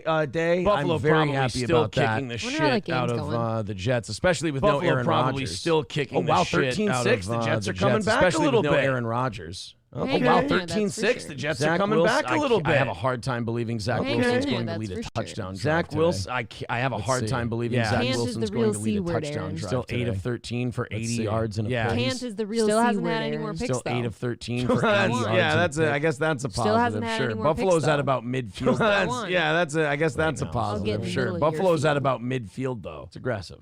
Well, right now. I'll get in the Mr. middle of Approachable your says field. the RV he had last week had a semi-air horn in it. You should Mr. have been Approachable listening says to the that RV one. he I had always miss last the week good had a stuff. semi-air horn in it. You should have been Nobody listening tells to us that where the one. good I always time miss is. the good All right, stuff. what do we do? What do we want to do? Nobody tells us where the good Throw time me is. links. All right, Here's what what do we're we gonna gonna do. What do we want to do? If you've got good throw 9/11 me links. conspiracy Here's what we're gonna links do for us, because I don't want to sit here If and you've talk got about good 9/11 conspiracy links It's for been us, because I 22 don't want to years. sit here and We talk get it. about We- 9/11 you know, on we all 9/11. know the story. It's Never been 22 forget. years. We all know We how get it it. was the We- fucking you know, beginning of the we all end know of the story. America. Never forget. It really was. We all know though. how it was And the it's been fucking beginning of basically the my end whole of life. America. I Right. really was almost 7 when it happened. See, unlike you, I kind of had an account of America before 9/11.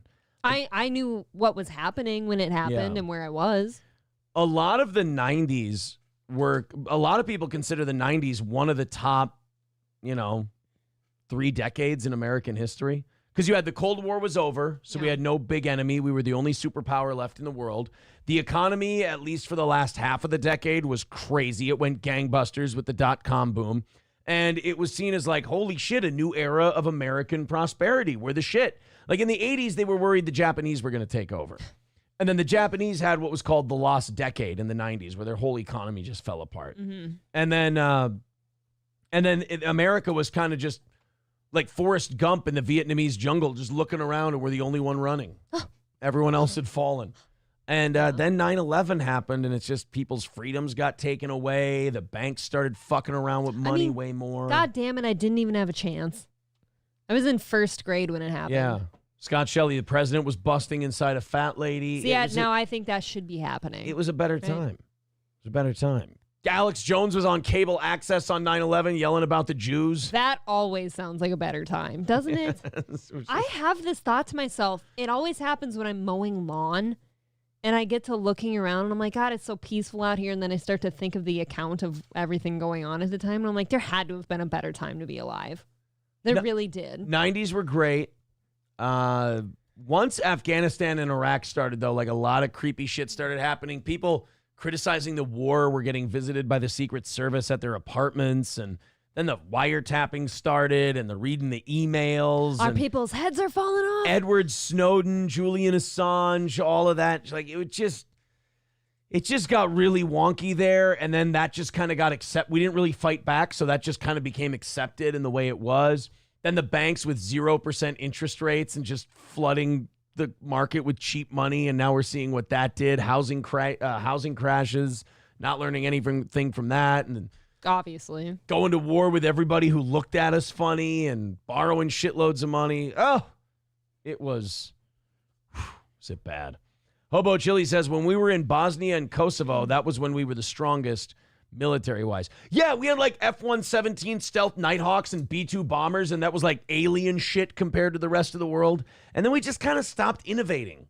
Well, not only that, we started watching trans videos for like inclusivity in our military. Dude, shit and like that. say what you want about Bill Clinton, but his way of taking care of shit military-wise was just kind of fucking ruthless.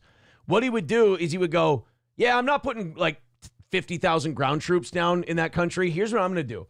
I'm going to bomb the fuck out of the people you're trying to overthrow. And then if you people want it so bad, you go and take it. Like America would basically be the world's mercenary air force for hire. And we'd go and bomb shit, and all our pilots would be safe up in the skies. All right, we're coming back, we'd just guys. bomb the These piss out of guys are stuff. talking about And then we go- nonsense. and then they go, well, America, what are you going to do now? It's like, I don't know. You wanted to get rid of the fucking government. Now you go do it. Aaron probably thinks George Bush was a great president.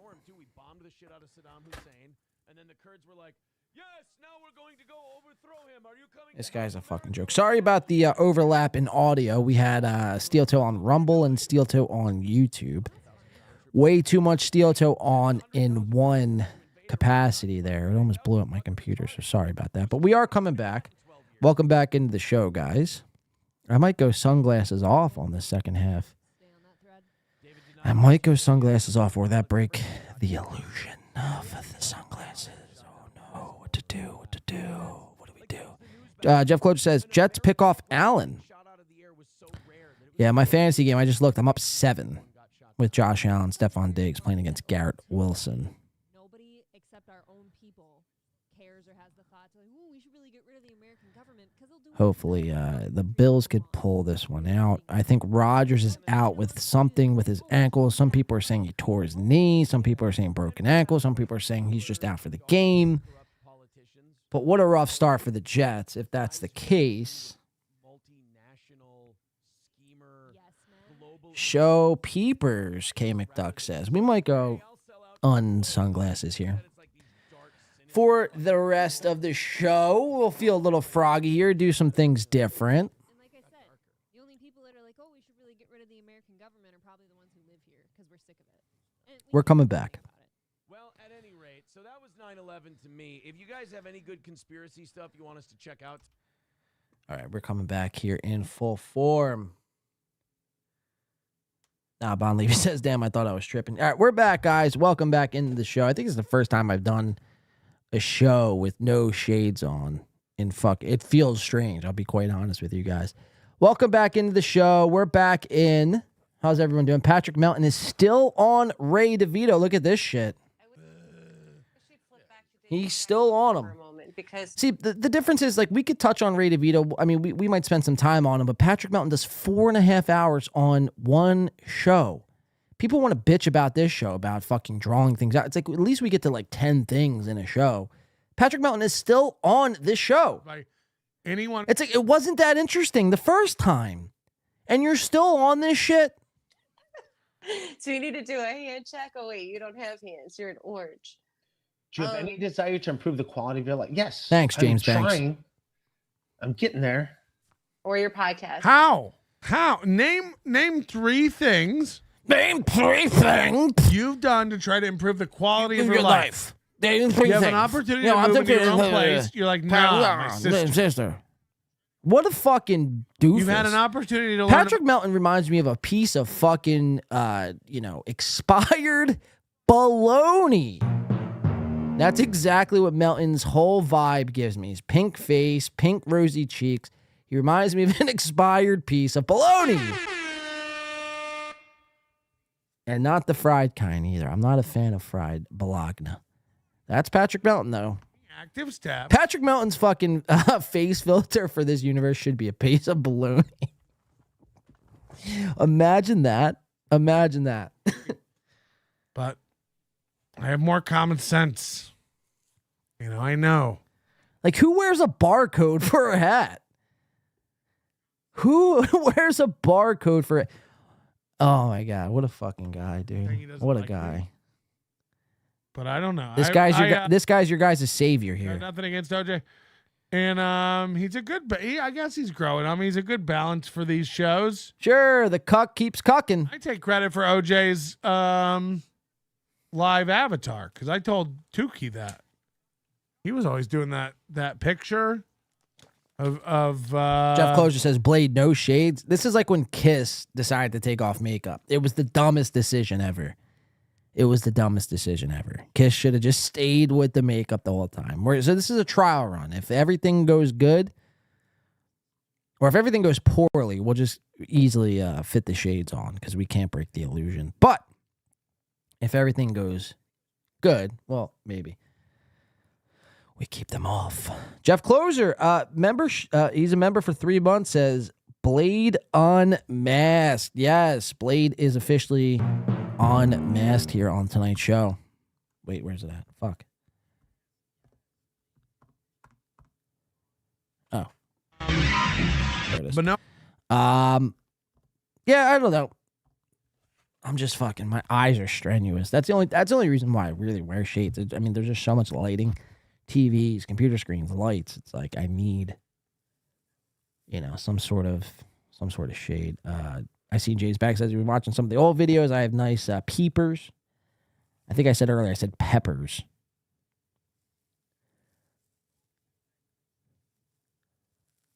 Oh no, we might go shadeless the rest of the time. Some people are like, holy shit, I only know you with sunglasses, so keep those fuckers on, dude. Keep those fuckers on. All right, let's go. Let's see what Melton's talking about here. Is it the same fucking Ray DeVito shit? Well, what's happening here? Let's see, Melton. So I don't know if that's true, but that is gross. That is gross. And then you wonder why your daughter got killed by a John in the line of duty. So what's been your game plan? Like, because I think he's bringing it up because I think he sees it. He wants to give you the opportunity to talk about it. What do you guys think's in this mug? What do you guys think is in this mug that he's just constantly sipping? Think it's soda? Coffee? It's definitely not coffee. It's not water. You don't put water in a fucking thermostat, essentially. Probably soda. Yikes. Melton, yikes. That's gross. I wonder if Joey, since that wasn't his daughter, that the dead girl wasn't his real daughter. Dr. Shaw says it's Costco booze. Oh, that very well could be a possibility as well. Well, Chris Mack says, FYI, Jake is live again now and eulogizing Redbeard again. I don't know what Steel Toe is playing at. Unless maybe he's promising to donate the money to his GoFundMe or whatever. I'm in New York City the first week of October. All right, so let's do some in-studio podcasts at Gas Digital. Let's get out of Melton here. Check out here. my Instagram. To get footage. He's a delusional man. To get footage of it's like we know this, Patrick. Thanks. You're really breaking new ground. Where's David Chandler? Let him bail you out of some money. I don't see Jake Hudson live, though. Where's Jake Hudson live at? Oh, yeah, there he is right there. For watching. It's almost like the numbers tonight on my show. It's pathetic. See what's up with Jake Hudson, then we'll get back into the show.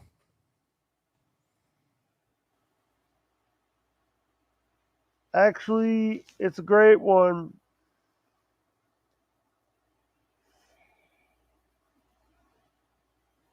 Promoting this one because of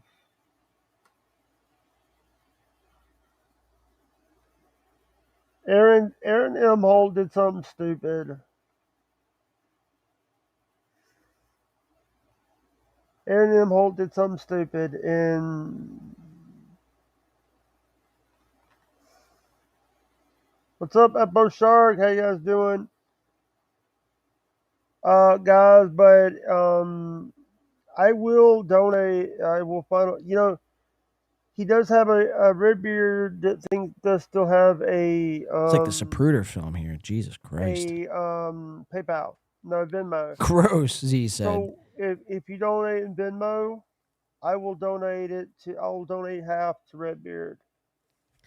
All right, I don't really care about Redbeard this much. It's just seeing what Jake Hudson is up to. All right, let's continue on with the rest of the show here. Sunglasses Liss. It's like Kiss back in the 90s when they took off their makeup. It's a whole new look. Chris has a brave new blade. It's just like one extra layer of material I have to lug around, and I'm pretty fucked up right now, and it's pretty hard to do. Let's give a quick Bills update, shall we? Bills 13-6 over the Jets. 1:22 left in the third quarter.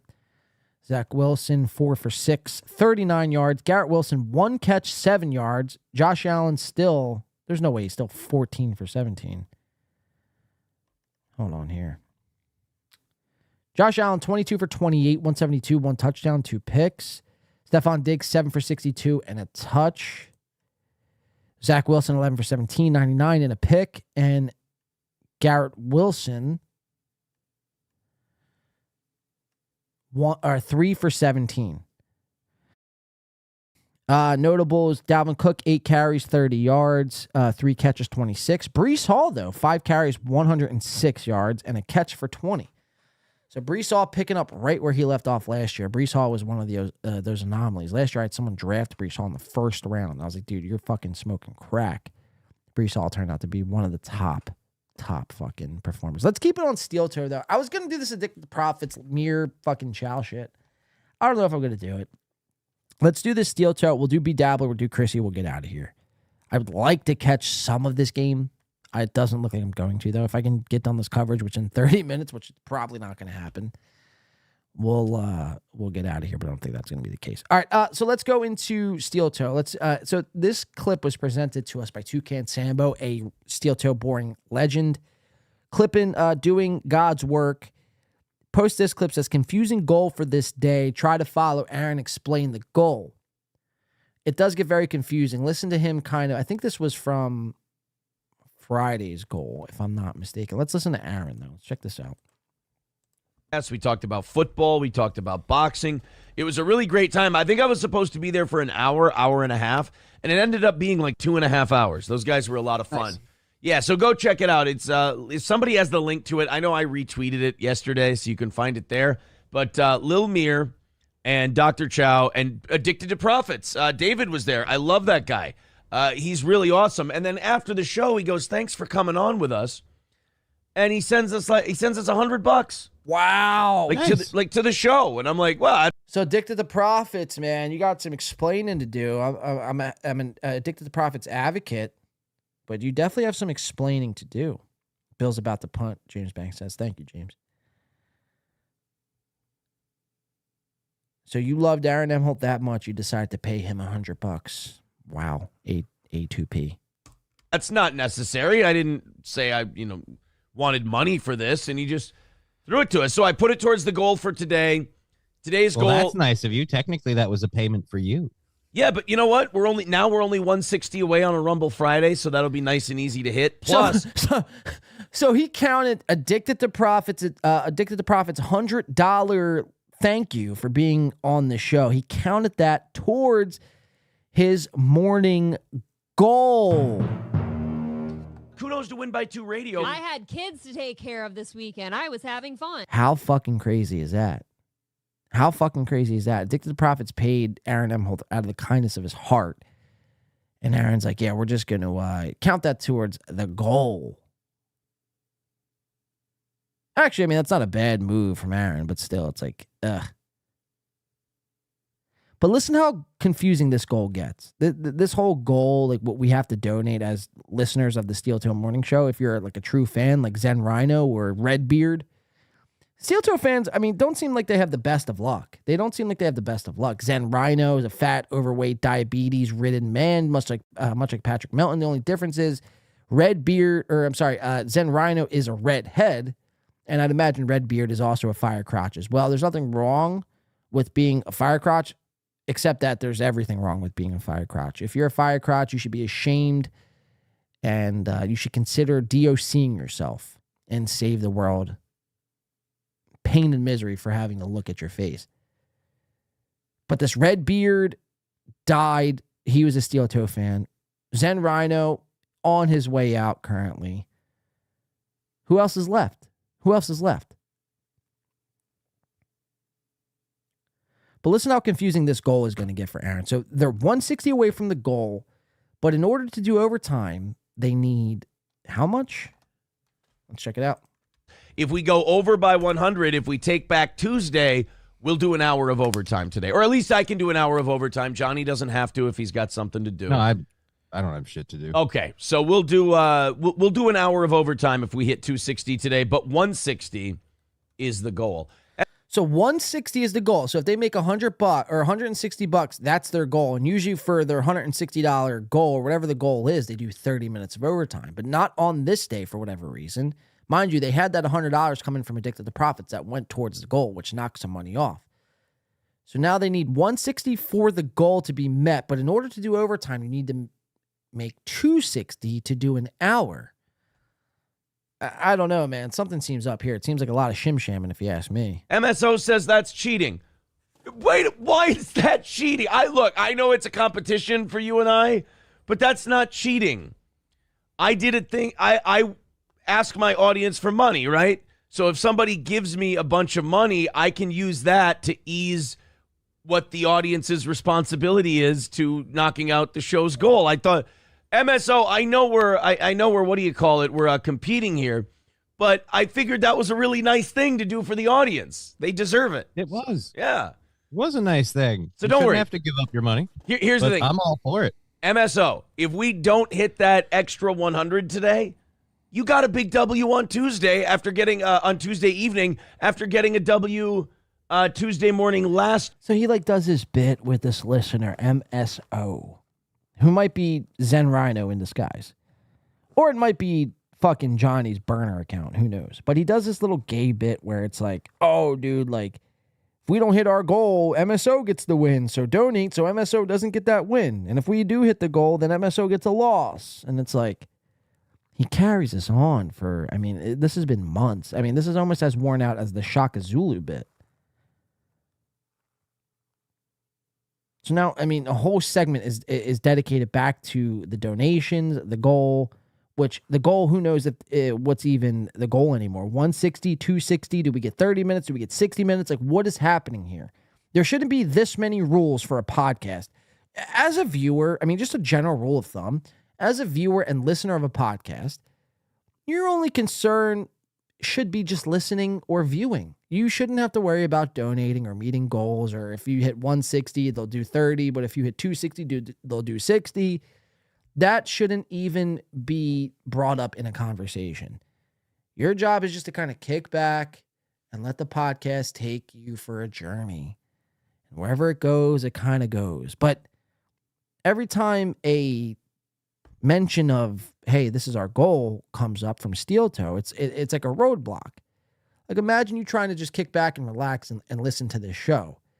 Every like 6 or so minutes, you're getting interrupted by, you know, we need 60, we need 20, we need 150 for our goal. Donate, PayPal, Venmo, Z-Links, and Cash App. It's like, you know, you can never get into the flow of things, Aaron.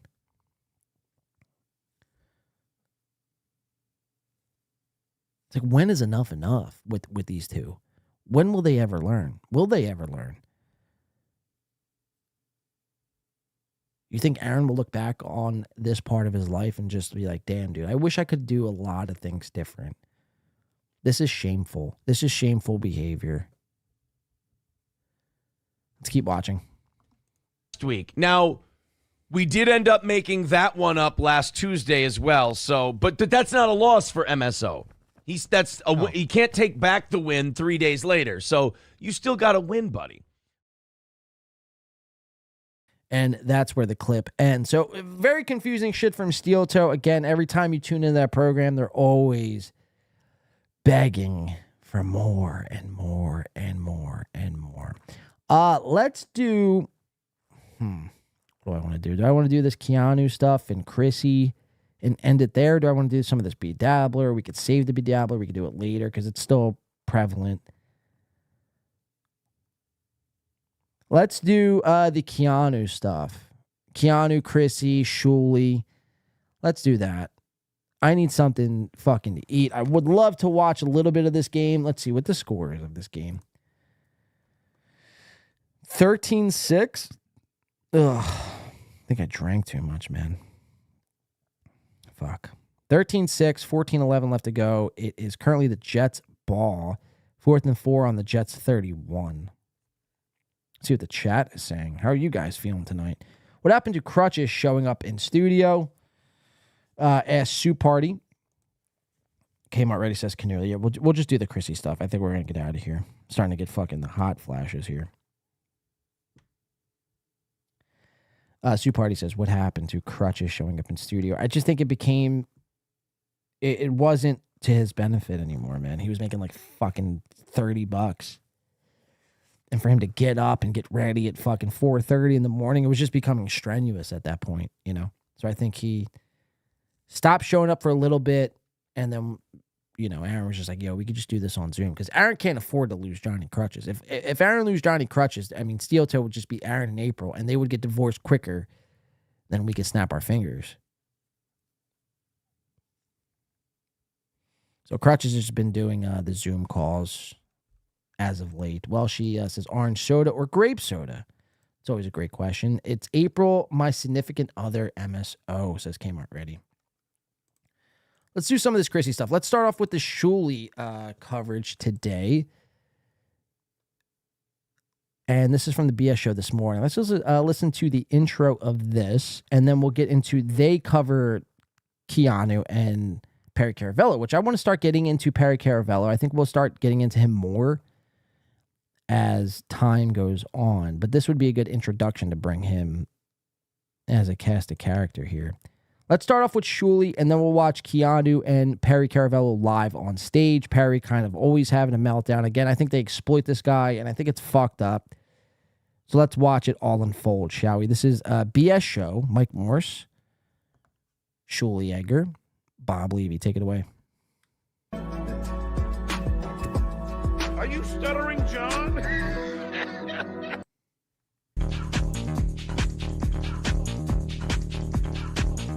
Get up and get the guy go up.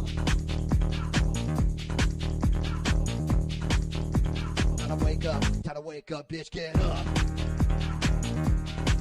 And they're back, dancing like the buffoons they are. Get up.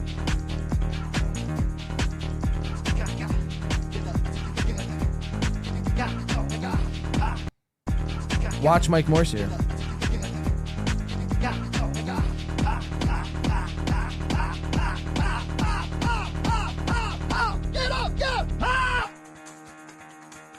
Morning, everybody. How we doing? Doing good. Starting off right. Yeah, no, I wasn't talking to you. I was talking to them. I don't care how you're combing his hair. Yeah. Oh, nice. These guys make intros. After watching these guys do an intro to a show, I almost never want to do another podcast intro again. I mean, it's so gay, dude. Like the way these three come into the show. I was talking to someone over the weekend. They're like, I don't understand Shuli. I don't understand like the show. I don't understand the BS show. It's like you're not supposed to. Like nobody knows what the BS show really is. I mean, we know it's lame. That much we know. But outside of that, it's like, what are they trying to accomplish? They're trying to be like Uncle Rico without really doing the Stuttering John. They want to cover Ray, but not really because Ray works for them. So they covered just like the most random shit. They always fucking hit you with the ads. They're dancing like fucking dancing monkeys for super chats and memberships, gifted memberships. And when you really boil down the BS show, it's like you're left with maybe 25 minutes worth of anything. And the short time that they do kind of, have time away from the super chats or covering anybody, you get this. You get Mike Morse combing his hair with a fucking fork at 9 o'clock in the morning. How we doing? Doing good. Starting off right. Yeah, no, I wasn't talking to you. I was talking to them. I don't care how you're combing his hair. Yeah. Oh, nice. Nice for the people, Nice. You're supposed to use two, idiot. Yeah. You look like a moron. You look like an idiot now using one fork to comb your hair. I know. What's wrong with me? Jerk. Good morning, everybody. Welcome to the BS show. Starting the week off right with you guys. There's no better way to start it, right? Danny Brophy. Thank you, Danny Brophy. Danny Brophy, thanks for the bucks. Hi. Danny Brophy, $5. Good morning, vampires and shirtless boys. Can't listen live today because of work. Supreme job last night on Rico. Love you guys. Have a great day. I mean, what an Uncle Rico last night. Thank you to everybody for gifted memberships and super. It's like it was no different than the Uncle Rico show the week before or the week before that. It's the same show. It's the same exact fucking show. Get over yourselves. And all that stuff. Because that helps keep one Carl hamburger fed, a quarter a day. Keep a warm meal. A hamburger for a hamburger. There we go. John Spittle kicking it off with 5. And immediately as soon as they come into the show, they're not even a minute into their fucking monologue, and they're already doing this shit. Check this out. Gifted. If you're not a member. You guys are grown men, old Howard Stern guys. Why are you doing this shit? Levy looks thrilled, huh?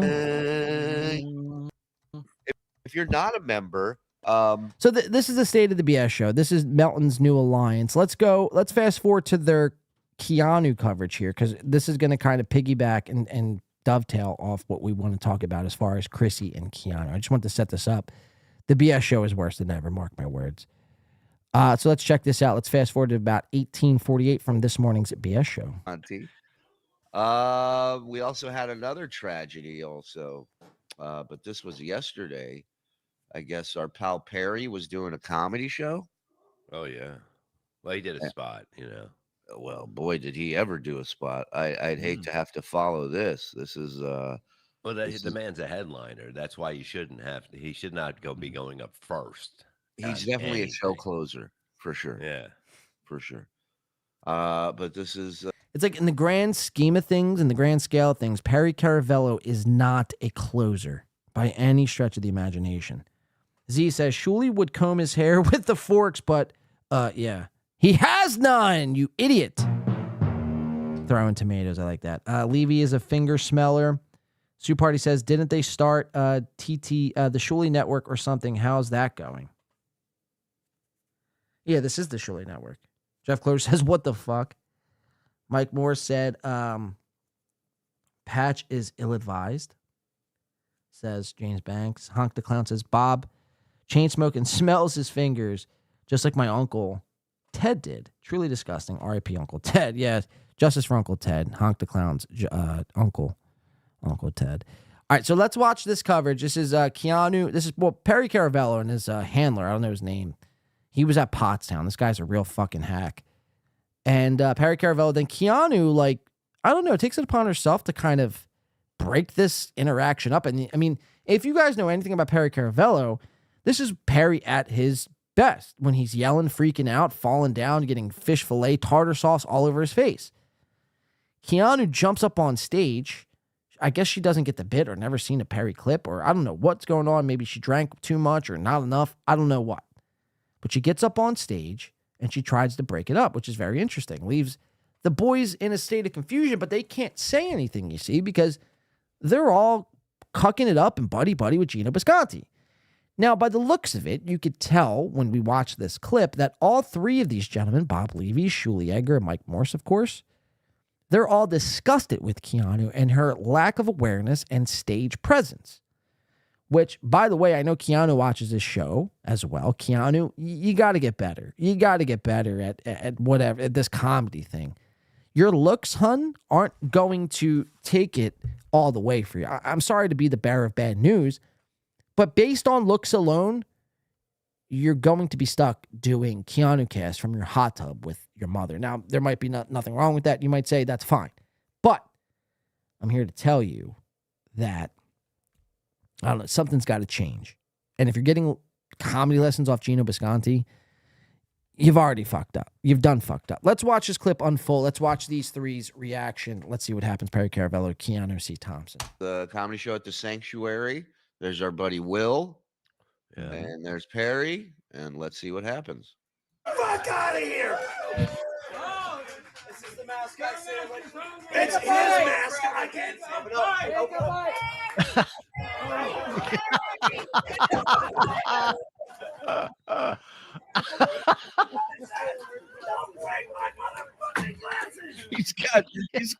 He's got what is that? Tartar sauce all over his face from fillet of fish. Hey, Daddy, are you okay? How dare you? Why would you know he doesn't like fish fillet? Oh my gosh. It'll be all right. He's still hungry, everybody. He wants a Oh, no. Perry. Oh, my God. Big Perry was squaring up with him. He's throwing punches. Picking up his shoe. Don't forget your hat, Daddy.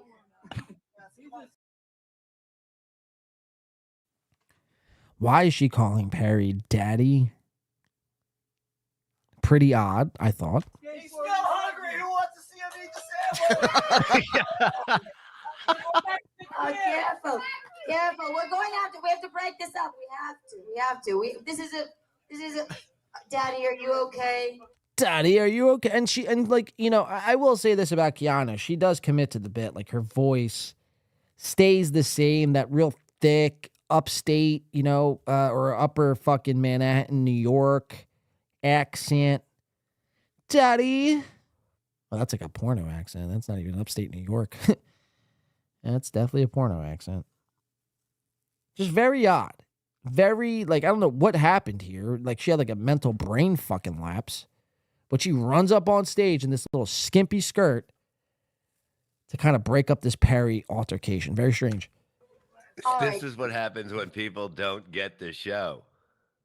Yeah, Keanu would not have done well on the Killers of Comedy show. No. Darling, listen. I'll find your glasses. Listen, can we guide him back and then I'll find them later? Glasses! Glasses, who's got the glasses? We'll find them, darling. Oh my gosh, get this bun out of his face. Wonderful. Okay. I'll look. Listen, I don't have 20/20 vision, but my contacts are in. So why don't you stand stage left? Where are my glasses? I will find them. You go over there, darling, and then we will find them. Unequivocally, indubitably. Yes, walk him away. Keep it going for It's like, what the fuck? You even hear Bob Levy moaning and groaning over here like Obnoxious John did with me. Poor guy. I know.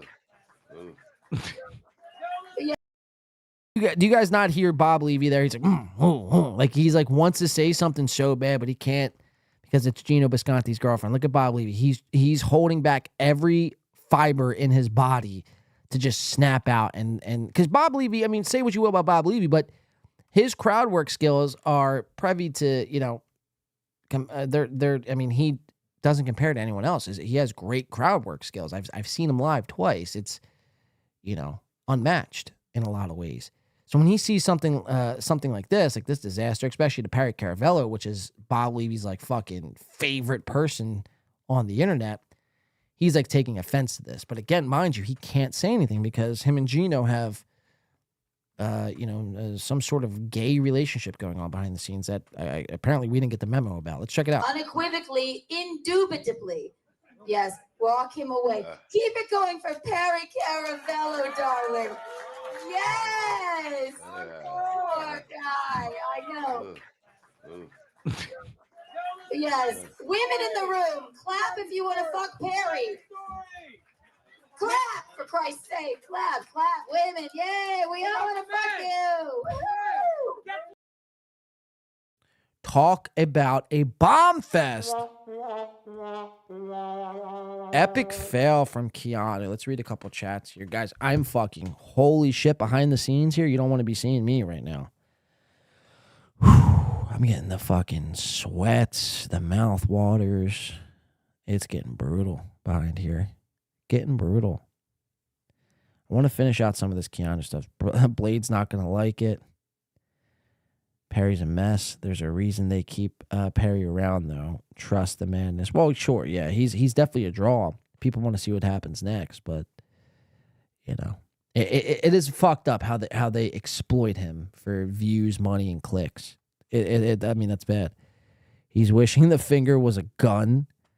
Blade, the ending of this game is gonna be off the chain. You should watch it. Tie game. Oh no fucking way. James Banks says tie game. Fuck. Was it Garrett Wilson? If it's Garrett Wilson, I'm ending the stream right now. We're going to just go watch the end of the game. I'm sick as a dog. Great game. Ready, well said. Not only a bomb, but way to humiliate the man. Wilson. No fucking way, Jeff Closer says. Oh my God, he says Wilson. Oh no. Oh no. Timeout. This is not good, guys. This is not good. 13-13. Jets.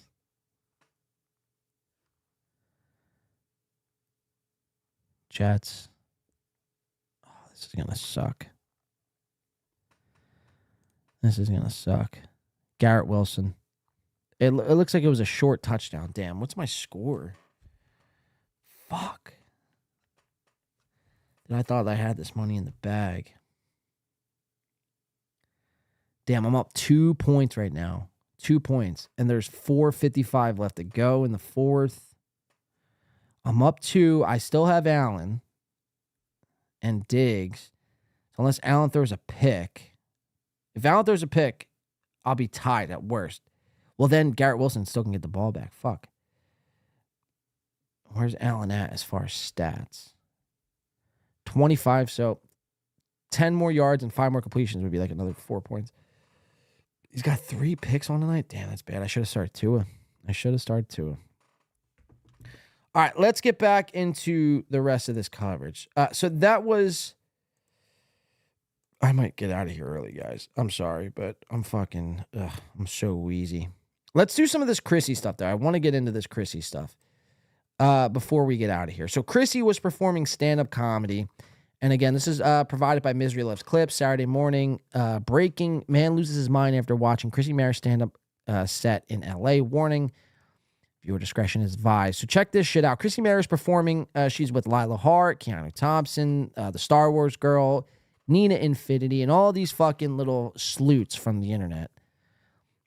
They team up. They go to L.A. They're performing comedy. They were Perry Caravello for the weekend.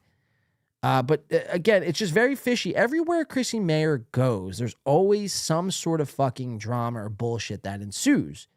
There's always something. There's always something happening. Some could say it's orchestrated. Some could say she probably, I don't know. Something is happening here behind the scenes. I don't know. Let's watch this video, though, because this is why Chrissy Mayer was performing comedy live. During her set, this is what happens. Let's watch.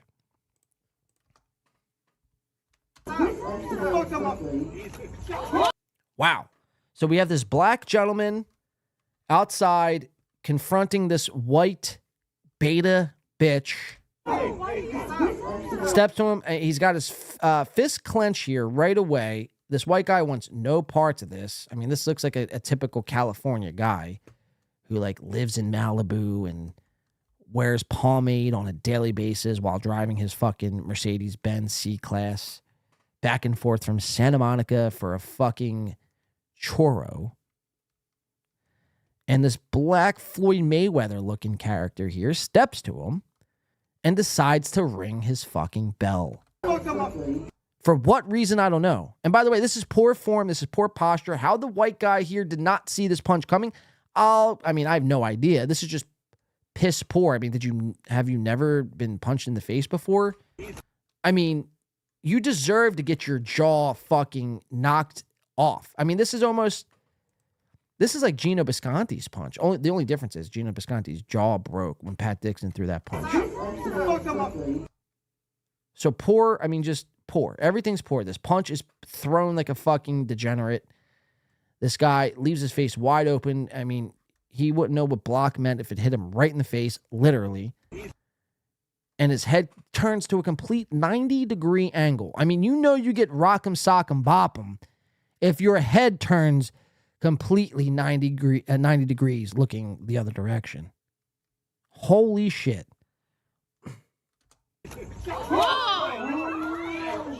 He gets knocked out. Like they can fight, a shirt comes off, the fight goes. But listen, Chrissy Mayer is, something interesting. Chrissy Mayer is in the background here. So she's up doing comedy while this is happening. Very strange. With women, and I don't know how, if I'm a woman, I always dress myself. And look at the audience here. I mean, there's this blue-headed chick, probably a lib, weird to be at Chrissy's show. This guy and this guy. So there's 3 people, maybe 4. I don't even know if that's a person. We'll call it 4 though. And 5 outside. So there's 9 people here watching Chrissy Mayer perform stand-up comedy. Crushing it. For the night. If I were to get into a fight, would my top come off? Would a titty pop out? Would an ass cheek pop out? The answer is yes. I'm not leaving the house in that outfit. That's why I have a long sleeve. I have a jean going on. Yes, priorities, same thing. Every woman's like, look, I don't want there to be a sudden fight and a titty pops out. But see, his shirt is off and he's still trying. The cops are not again. The police are here. Someone got punched in the face while Chrissy is headlining. She's in there headlining. The police are here. So she's like, they're saying call the police. I said, okay. I went what my teachers told me. I called 911, like you do, and then I was on hold for like 3 minutes. And there was a lot of buttons to press. Normally in South Carolina, when you call 911, somebody picks up. It's like, very easy. And then they asked if it had a... there she is. We're doing post-punch interviews. What did you think about the situation? Oh, wait, she was finishing what happened. Okay, so were they like, do you know the name of the king or queen being murdered? Guys, just be wary of all these internet sleuths, please. Don't be one of their simps. Don't be one of their fucking, I'll save you from your current situation. Don't be one of those guys, please. If I can't talk to, hopefully I could just reach one person by saying this. Don't get fooled into these. All these women are looking to do is take every cent out of your pocket. Rest assured, they have no good intentions at all. They're not interested in you. They're not interested in saving this country and free speech and the Second Amendment. They're not interested in being a housewife, or they're not interested in none of that. None of that. They want to be Kim Kardashian. They want to be fucking the next Angelina Jolie. But Hollywood rejected them, so they found the internet, and they're exploiting it. Much like Aaron Emholt. Just be weary. Be weary.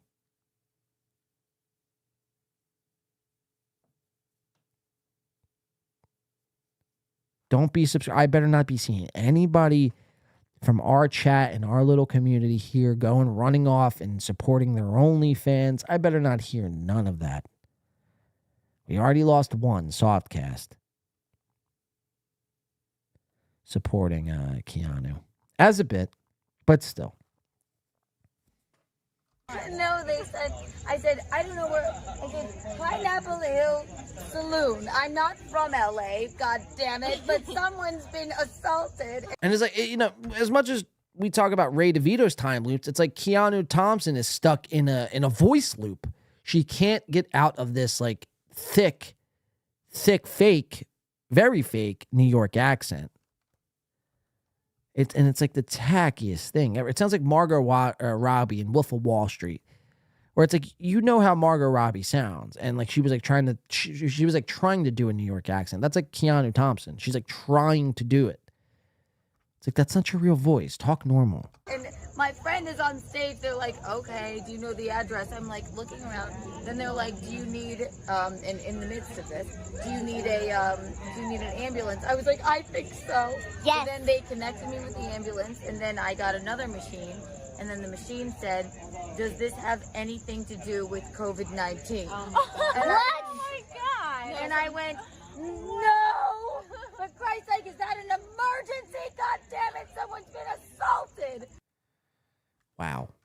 So these girls, Keanu thinks she's in LA. She's in Hollywood. She might pick up a role here if someone sees this live stream, God forbid. Let's see, what other Chrissy stuff do we have? The exploitation of Perry Caravello. Let's go through like 3 of these clips. We'll get out of here for the night. Let's check this game. How's this game doing? This game's coming down to the wire. I think this is what's making me very physically ill here. 2 minutes left in the fourth. The Jets have the ball back. Did fucking Allen throw another pick? No, thank God. Jesus, man. This is crazy. This fucking game.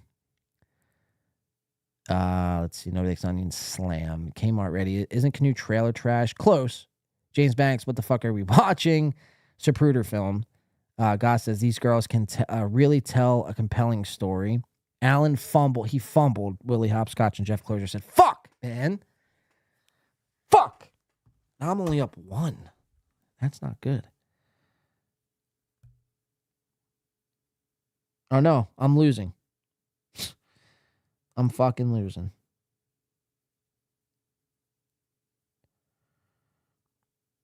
Yep, I'm losing by 7. Ain't that about a bitch? That's how we're going to lose week 1, starting 0-1. That's great.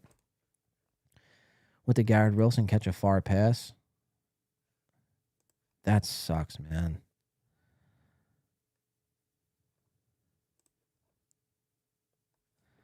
How did he get that many points? Where's he getting those points from? Whatever. Let's go back to this. Keep an eye on the game, guys. We appreciate that. Jeff Closer, coming in. I know I read that. Blade Unmasked, 3 months. Thank you, Jeff. All right, so let's go to the rest. Let's bang out these Chrissy clips here. Let's just do the exploitation of Perry Caravello. This is going to be our introduction to Perry. We'll start it here with our introduction, and we'll keep following up with Perry Caravello as time moves on. We'll start it here. We're going to kind of end it here, though, guys. Thank you so much for tuning in tonight. Let's get through these clips. We'll say a proper goodbye, and this will conclude tonight's stream. Thank you so much for tuning in tonight, everybody. And so let's check this out. This from Lila Hart. When Perry tells you to stop, you better stop. Let's watch Perry in his glory. Stop it! Stop it! I'm not eating! I'm not eating your shit, fucking shit! No, you have to take at least 3. You fuck your goddamn self! Get out of my motherfucking house! Never. Sorry. Why do you use that language in front of me? I'm tired of this gun rap in my home! He's frustrated! God damn it! All right, so that's Perry kind of blowing a fuse.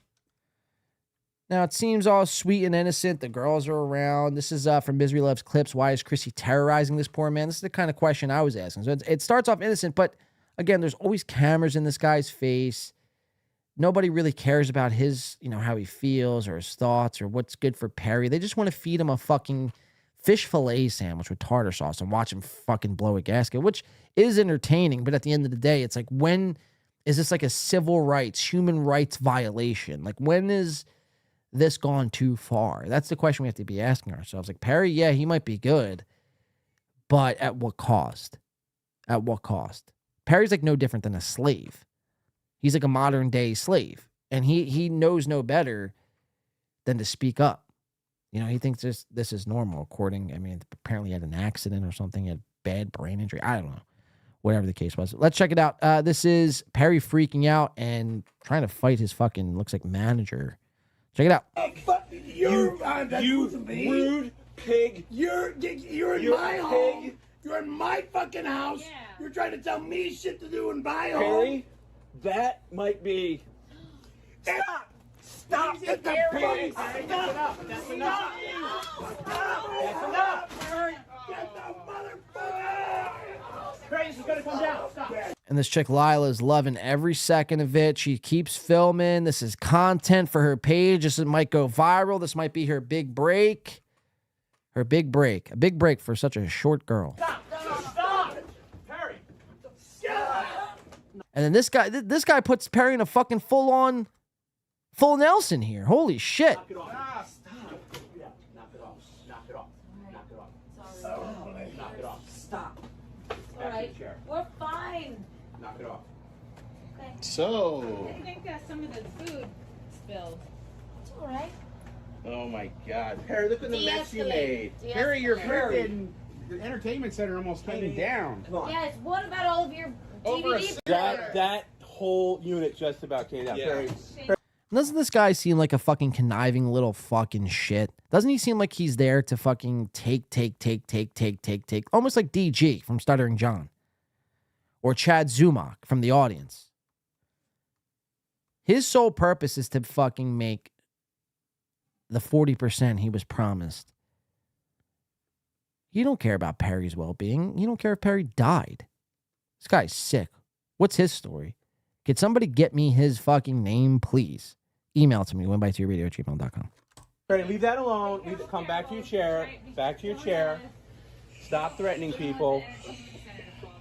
We're on a highway to hell. But I think that's copyright. We can't sing that. Harry is beautiful, and we are. And is so smart and has a big dick. I want you all out of my house. Okay. Okay. Bye. I'm sorry to be a Wow, prick. how rude. I know, Perry. Perry, Chrissy's being We generous. always love you. I love you, Can Chrissy. you apologize to your guests? It's okay. I love you, Chrissy. I love you, Lila. I love you. I love all 3 of you. Love you. He didn't know Keanu's name. How embarrassing, Keanu. How embarrassing. You've been forgotten about by Perry Caravello. You should be ashamed of yourself.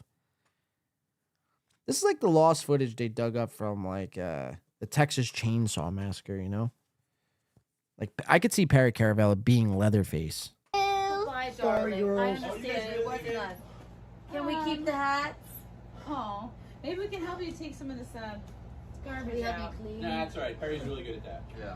No, it's all right. We'll just leave Perry's apartment filled with garbage because that's what we think of him.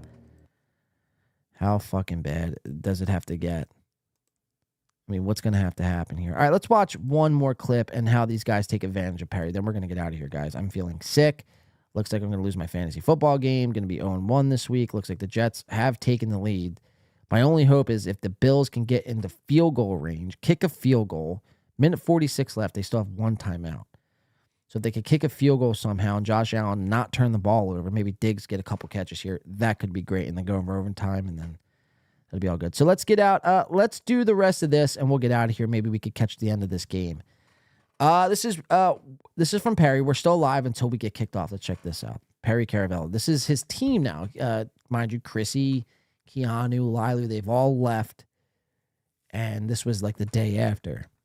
Perry's going to be streaming. Watch how these guys just use and abuse Perry. It's pretty fucked up. Out of my fucking home! Potty mouth. I put some stuff in this bag, so Yeah, that's we good. can just mail the rest. Get the motherfucker out of my house! That's my goddamn safety equipment! Put it back! So Perry's distracted. This fucking fat piece of shit is going to seize an opportunity to smoke indoors. Now, what manners does this guy have? He's in another man's apartment, another mentally unstable man's apartment, and while the mentally unstable man is distracted, he thinks it's a great idea for him to light up a fucking Marlboro Red. What a fucking piece of shit. I'll shock you. You go in the hospital. This guy's fingering Perry's asshole. So now mind you, at Pottstown, this was the Tony Hawk duplicate guy. This guy's got some sick fucking skeletons under his closet we should start looking at. But as Perry gets up and is distracted here, this guy's got a hand up his butt. Gross.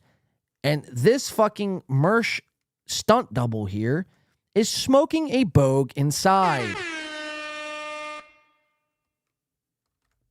Like, how fucking... I mean, this is bad, guys. This is bad. This is bad. Like, he's a pit bull. Laugh my fucking ass off. Right. Oh, my God. That might be the fattest man who ever lived. He's melting cubed, says thanks. Las Vegas Ginger said, this is so disturbing. Jeff Clover says, weirdo. Mersh in 10 years' time, says BUBZ3T. James Banks says, I hope Perry calls the cops on them one day. Perry hates smoking. Yeah, so it's pretty bad. Perry equals Andy Dick.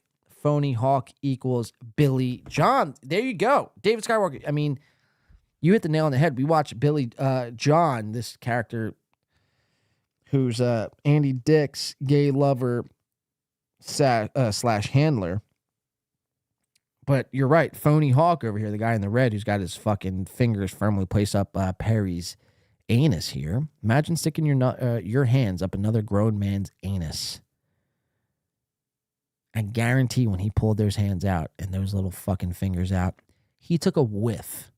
Because that's how sick this guy is. He's willing to cosplay Tony Hawk. He's willing to smell another man's buttocks. Gross. But you're right. Phony Hawk is Billy John. It's the same guy. You're going to go in the hospital. Perry, stop. Seriously. God damn. And they just gaslight him. They just go about life gaslight. Like, he just had fingers up his butt. And now everyone's like, Perry, calm down. Seriously, Perry, calm down. Calm down. You're out of control. It's like, wouldn't you be too? You gotta stop. Stop all that! No wonder why he freaks out. Again, this is cruel. I mean, now, it might be funny. Two things could be true at once. It could be cruel. Simultaneously, it could also be a little humorous at the same time. Because it is nuts. I mean, we're not used to seeing any of this. This is not normal behavior.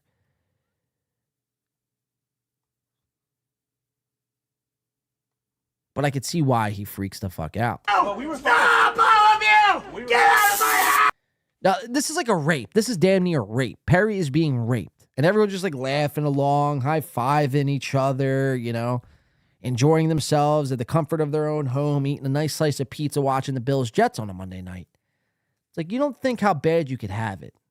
Oh, Get out of my house! Get the fuck out of my fucking house! Get out of my house! Get out of my house! Get the fuck out of my fucking house! Get out of my house! Somebody smoking in here? Who's smoking? Somebody smoking in here? Get out of my house! Someone smoking a cigarette on your desk. Get out of So, and that's where the kind of clip concludes, where Perry kind of figures out that someone is smoking indoors and he hates cigarettes. He hates two things, fish fillet and cigarettes. Just pretty bad all around etiquette, guys. Justice for Perry Caravello. Justice for Drunk on Cringe. Who else we got to say? Justice for Redbeard. Justice for Johnny Crutches. Holy shit. But this is going to conclude our show tonight, guys. Thank you so much. 29 seconds left. Bills have the ball on the Jets 42. So the Bills are in field goal range, it looks like, huh? So we could force this into overtime, no? Yeah, they threatened him with a taser in Pottstown, too. Dupas, Justice for Dupas came out ready, says. How could we ever forget Justice for the great one they call Dupas? Diggs is heating up. That could be good. Am I not losing anymore? Here, we'll stay for the end of regulation. We'll stay. Let me see. Where am I at in points? I'm down 6. I have Diggs and Allen. I'm down 6. Allen has me 8. Diggs has me... Where's Diggs at? I think Diggs has me 12. Oh, 7 B Smiley says, thank you, B Smiley. Let's see what they're going to do here. They're at the Jets 31, 1st and 10. So they could tie the game here. That would be great. If the Bills could tie it, go into overtime, then I have a chance to win it with a Josh Allen or Diggs touchdown. But if Garrett Wilson scores, then it's game over. So it looks like they're about to kick the field goal here. Thank you so much, guys. I think we're going to get out of here for the night. I'm nauseous. I need to eat something, smoke a cigarette, kind of stretch my legs. We've been going here for almost 5 hours. This has been the September 11th stream. Gone, but never forgotten. Never forget September 11th, whether it be an inside job, an outside job. We'll never know. We'll never know. But we'll keep searching for those answers, guys. Thank you so much. Let's read the chat one more time, and we'll get out of here. Thank you so much for your support. Everyone who super chatted in on tonight's show, being Billy Sunshine, W-Man, Leo Gunn tonight, Lou Sass becoming a member, Soup Party tonight, Jeff Closer coming in, Soft Weekly member for 5 months, Jeff Closer member for 3 months. We appreciate everyone who supports this show on a weekly, daily basis.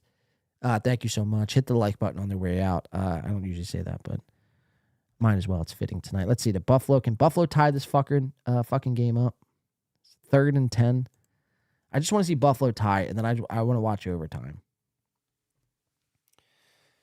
I want to watch overtime. It's the first show, the second half of the show without the glasses. First time I haven't wore the shades, I think, since probably the last, December. I think I started wearing the shades. Shades will be back next show. I think as soon as I take the shades off, the lights just hit me, and I'm like, fuck, that's why I wear the shades.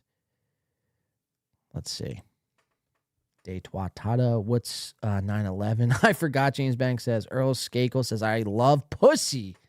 Great mindset, Earl Skakel. Steve Renazizi Day simultaneously. Yuchi says, Steve Renazizi Day simultaneously. Pete Davidson's Father's Day. While the rest of the country celebrates Father's Day in June, Pete Davidson celebrates it on September 11th. Pretty unfortunate. All right, could Tyler Bass knock this field goal home so we could get the fuck out of here? This has been a fun show tonight, guys. This has been a very fun show. Very fun show, very fun week. Tom Chilstrom does have a message to take us all out. I just want to see the fucking Bills kick the goddamn field goal, man. I'm like stressing over here. James, I think, wait, where'd that go? K. McDuck.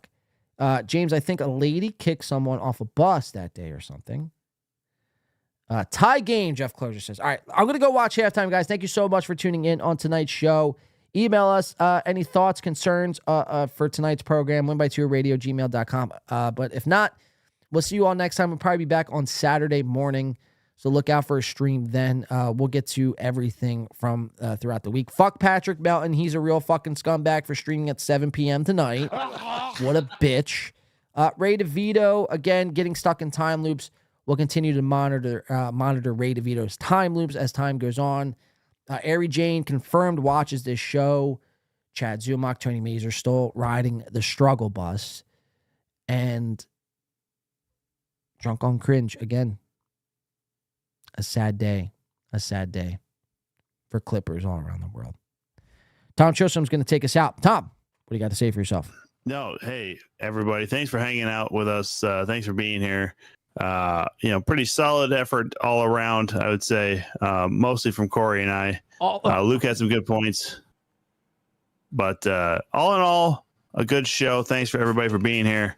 Let's call it a night. And bring home the troops, ladies and gentlemen. Thank you so much again. We'll be back next time. Enjoy the rest of your week.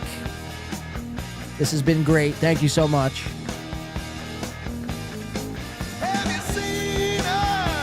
Thanks, guys.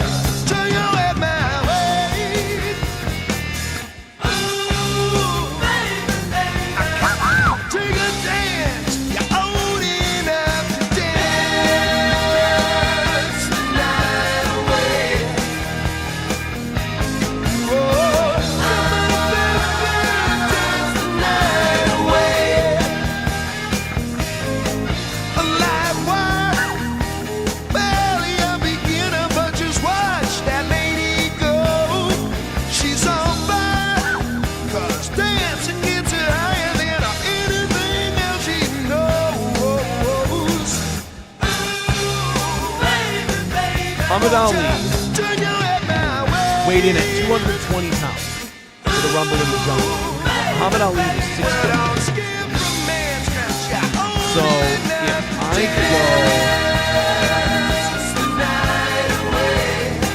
go... Again, if you're not doing anything tomorrow, 7 p.m. Soft Weekly on YouTube. Tuesday, September 12th, 7 p.m. Check them out.